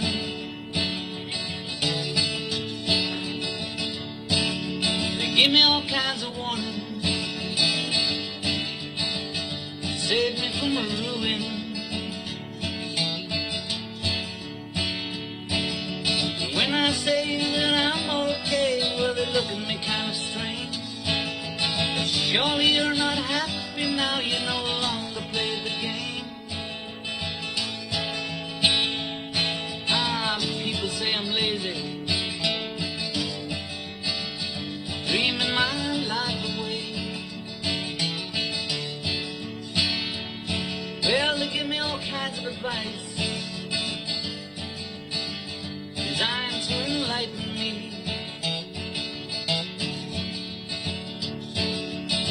Tell them that I'm doing fine, watching the shadows on the wall. Oh, don't you miss the big time, boy, you're no longer on the ball. I'm just sitting here making the wheels go round and round, and rock to watch them roll. No longer riding on the merry-go-round. I just have to let it go.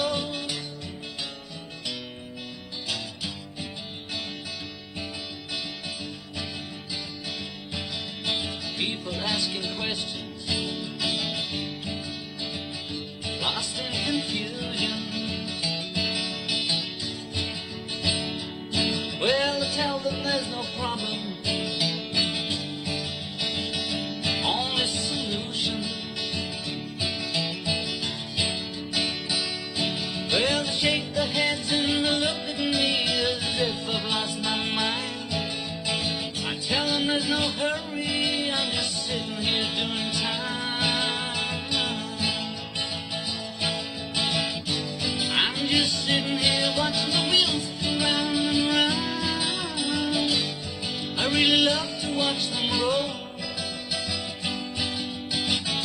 No longer riding on the merry-go-round.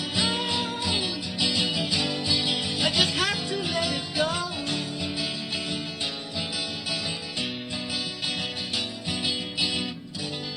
I just have to let it go.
Check.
the morning.